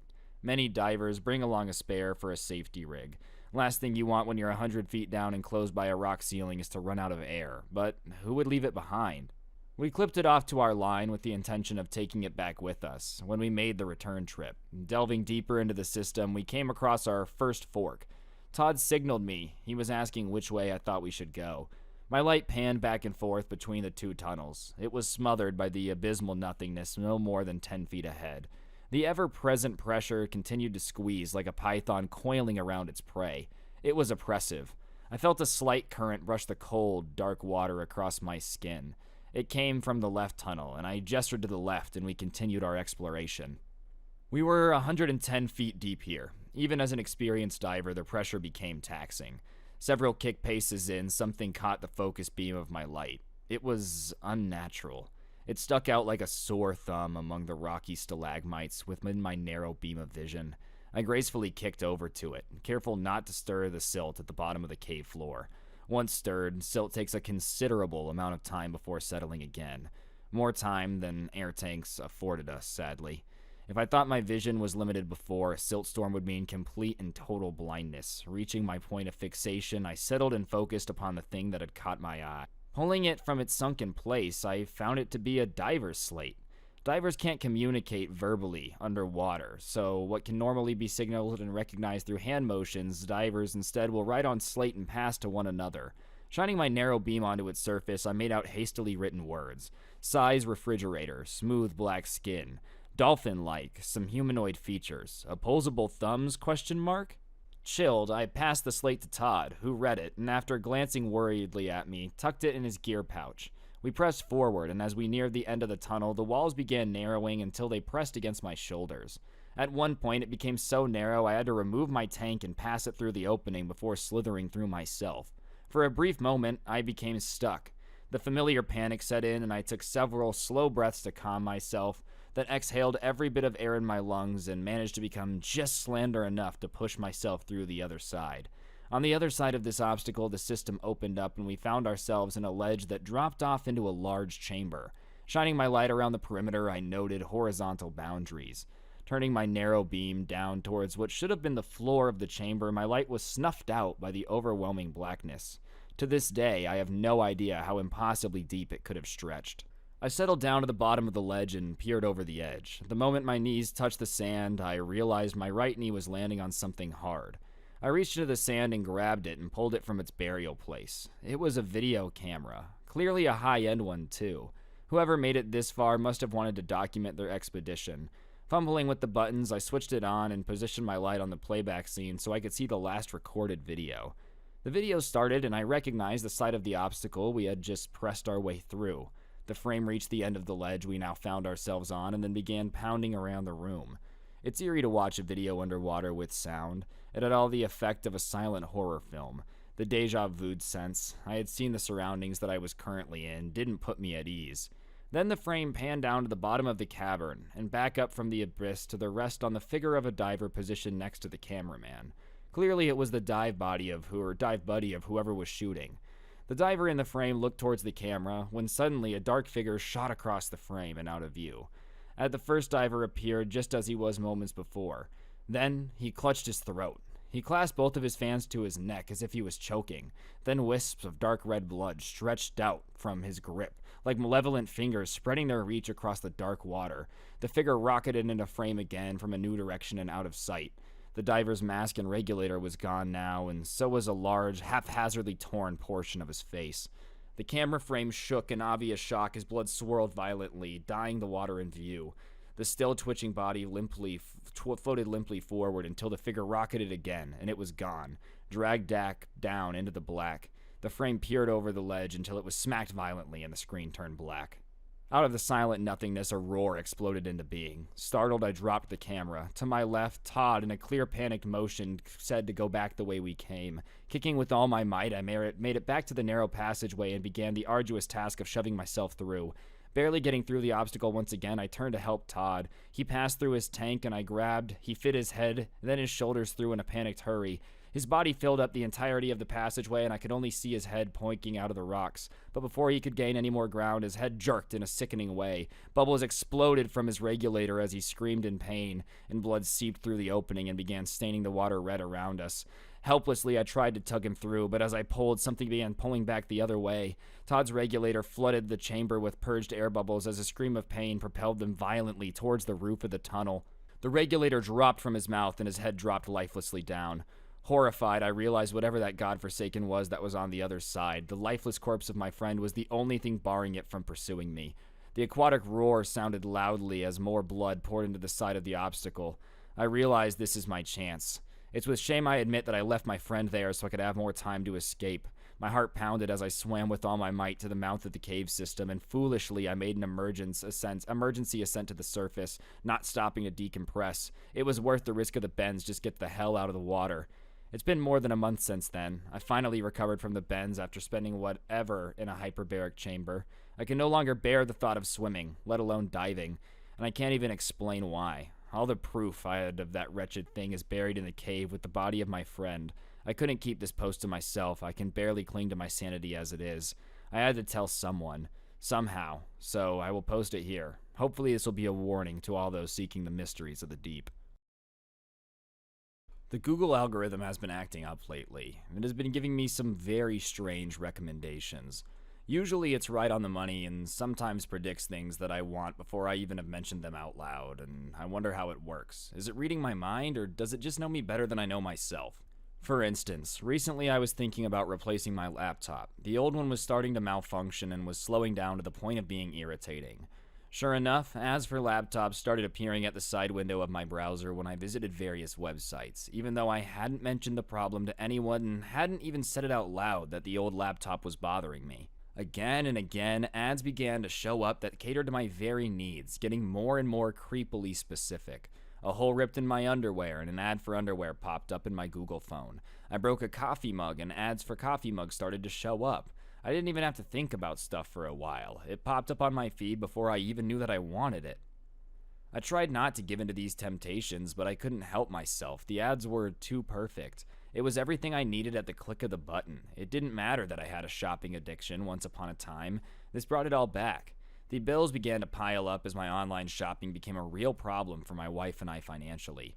I started seeing the looks of disgust and annoyance on her face when she talked to me, and I realized I was ruining our marriage with my constant needs for these perfect new things, which were clearly meant so specifically just for me. But to be honest, it wasn't just that. There were problems long before that. The buying habit was just an escape, I had begun to realize.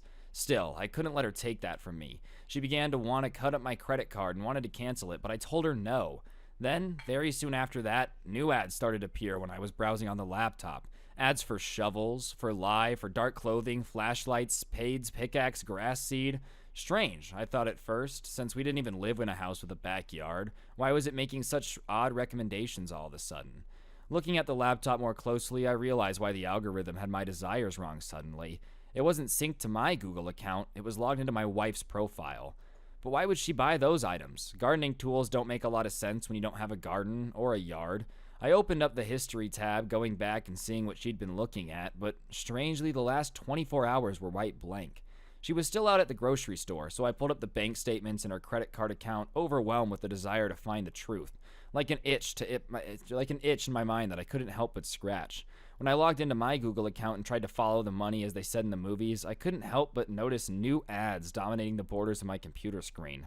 Learn self-defense now. Put on these new Nike running shoes and go outside. Go. And then finally, Bob's Gun Store. You can't put a price on safety. The last one was nearby, so I decided to quit browsing the internet and get out of the house. After all, the only thing I could find in our bank and credit card history was a big cash withdrawal the day prior. It hadn't been me, so only my wife could have taken the money out, but why? Part of me wasn't surprised when I saw her car parked out of the gun store. She was so transfixed by her new purchase that she didn't even notice me as I drove past, gawking at her. She was holding a large pistol and stroking it thoughtfully. Christine always said she hated guns, and I guessed maybe she had changed her mind. I drove for a long time after that, more afraid than I'd ever felt in my entire life, terrified of the woman I married. A couple hours outside the city, my phone started to ring. I pulled over on the gravel shoulder and fished my Google Pixel out of my back pocket with my shaking hands. Looking at the screen, it was a video call from Christine. She was wondering where I was. Swiping up on the screen, I saw her face appear, and seeing it made me feel like I had been wrong about everything. Like it had been a big mistake, and she'd never do anything to hurt me. "Hey, where are you? Are you driving?" I asked, seeing the background of her video call, and she looked to be on a country road. "Yeah, of course. I was worried sick about you. I pulled up your GPS data on your phone because you didn't come home for dinner. Where are you going?" Of course I'd forgotten about that. She knew my passwords and could track my phone. "Tell him to stay where he is," a man's voice said in the background. "Stay where you are. I'm coming to get you." She was coming to get me, all right. Christine, whose voice was that? The call suddenly cut out as her stunned face seemed unable to come up with a response for my question. I'm browsing my phone now, looking for a motel where I can spend the night, and the prompted ones keep popping up for a place in Mexico.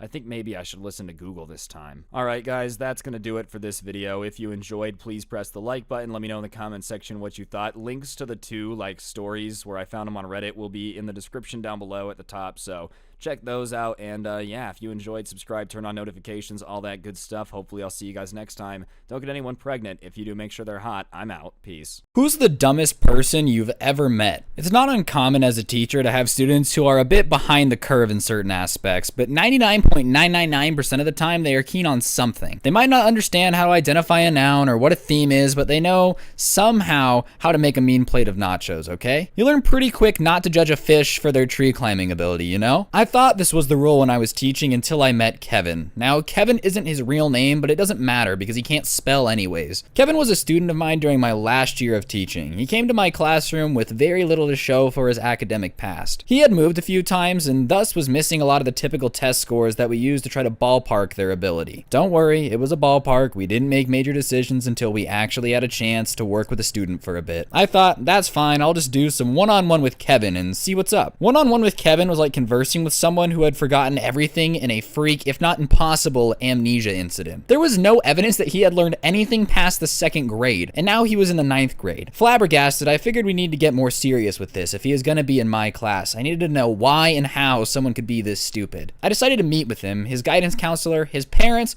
and another teacher to see what was really going on. It was by some incredible fluke that his family hadn't been wiped off the face of the earth years ago. Odds are his entire heritage was based on blind luck and some type of sick, divine intervention that saves his family every time a threat presents itself. Kevin was the genetic pinnacle of this null achievement. Even my instructional lead, a woman who could find a redeeming trait in a Balrog, failed to see any reason this kid or his family should be alive today. So here's a list of events that made it abundantly clear that God does exist, and he's laughing uncontrollably at Kevin. Kevin frequently forgot when and where class was. On more than one occasion, I had to retrieve him from other classrooms. Kevin ate an entire 24-pack of crayons, puked, and then did it again the next day. This is in 9th grade. I have no idea where he got the crayons. Kevin's dad wrote tuition checks and mailed them to me, his English teacher. This was a public school. When I gave it back to Kevin, voided, to give to his dad with a brief note explaining that it's a public school, Kevin got in trouble for trying to spend it at 7-Eleven after school. Kevin was removed from the culinary arts program after leaving a cutting board on the gas stove and starting a fire.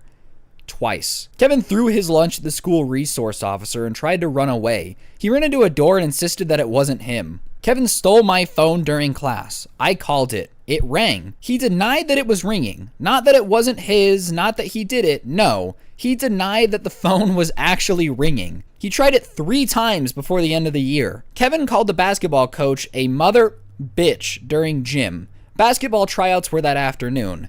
Kevin tried out. It didn't go well. Kevin's mom could never remember which school he went to. She missed several meetings because she drove to other schools, none of which he ever went to. Kevin tased himself in the neck before a football game. Kevin kept a bottle of orange Kool-Aid in his backpack for about 4 months. He thought it would turn into alcohol. He drank it during homeroom and threw up. Kevin said the N-word a lot. Kevin was white. The high school was 84% black.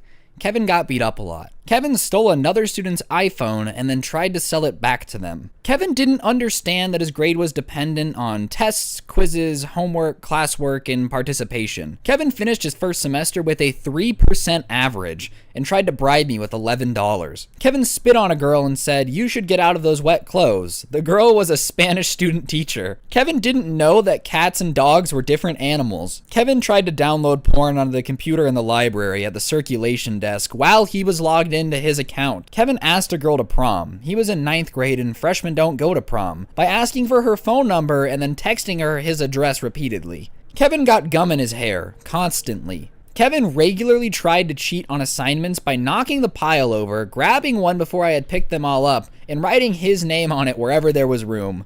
Kevin had several allergies, but neither his parents nor him could remember what they were. They were very concerned that the holiday party, it's high school, we don't have those, would have peanuts. When they finally got a doctor's note, he was allergic to amoxicillin. Kevin and his parents took a trip to Nassau. How did they even get airline tickets? And forgot all their luggage at home. I didn't believe when he told me until I talked to his mom, who told me first thing when I saw her at the bi-weekly meeting. Kevin's grandfather apparently died in a chainsaw accident. I can only assume that God was looking the other way that day. Oh, Kevin. Oh, God. I had a neighbor that fits this description perfectly. Once dug a trap hole in my friend's backyard and covered it with leaves, then proceeded to fall into it, the own hole he dug, and we had to pull him out. He would repeatedly climb the tree in his front yard all the way to the top and then fall out of it every single time. Except the one time that he didn't, and we had to call the fire department because he couldn't remember how to climb down. Was riding his bike to our house in swim shorts with a towel around his neck. Leaned too far over and the towel got stuck in the spokes. He flipped over the handlebars and the bike flipped over and landed on top of him. We wouldn't let him near our trampoline because we feared for his and our lives. He's now a high rank in the army. He was on leave and came back to visit last winter. His car slid and he took out my neighbor's mailbox and we had to help pull him out of the ditch. It wasn't even icy. It terrifies me that they let this man touch guns. I worked with this girl last summer who was beyond dumb. At first it was amusing, but then it just got really sad. We were talking about Nelson Mandela being really sick. This was in June, and she said, "Well, I sure hope she'll be okay. Her music is so good." She thought World War II was between America and Africa, and she thought potatoes could only grow in America. And when I asked what her boyfriend's name was, she said, "I can't really pronounce it, so I just call him Mike. He spells it like M-I-C-H-A-E-L. Michael. Michael, you dumb hoe." Almost forgot about my college roommate. She once missed the first 3 X's to a city because she forgot where she was going. She once told me that she would never breastfeed her children because it would hurt too much to poke the holes. When asked how she thought animals nurse their young, she said, "Well, don't they just gnaw the ends off?" She also got in a drunken knockdown fight in the street with another girl over a gay guy. Don't think he was interested in you anyways, sweetheart. A girl in my 10th grade history class said, "I don't believe in Europe because I haven't seen it." Also, a different kid was asked to leave class and replied, "Bitch, how was I supposed to learn if I leave?" The joy of public education. Europe's not real, it's all a conspiracy, you guys. I've posted this before, but in freshman biology class, we were reviewing the subatomic particles and the teacher asked a girl to list them. She responds with protons, electrons, and Decepticons, and could not figure out why the class was laughing at her. My old roommate's boyfriend, he spent the better portion of dinner in a movie stating how food has too much preservatives in it anymore, and that's why there are trees that have been petrified. Petrified trees, because of preservatives in our food. Also, you can't eat buckyballs or any magnet in general because our body works off electrical currents, and if you ate a magnet, it could disrupt them and cause diarrhea. A coworker of my dad's who I've met a few times, she's a middle-aged woman and believes that there are huge black lines on the ground separating each of the states in the United States.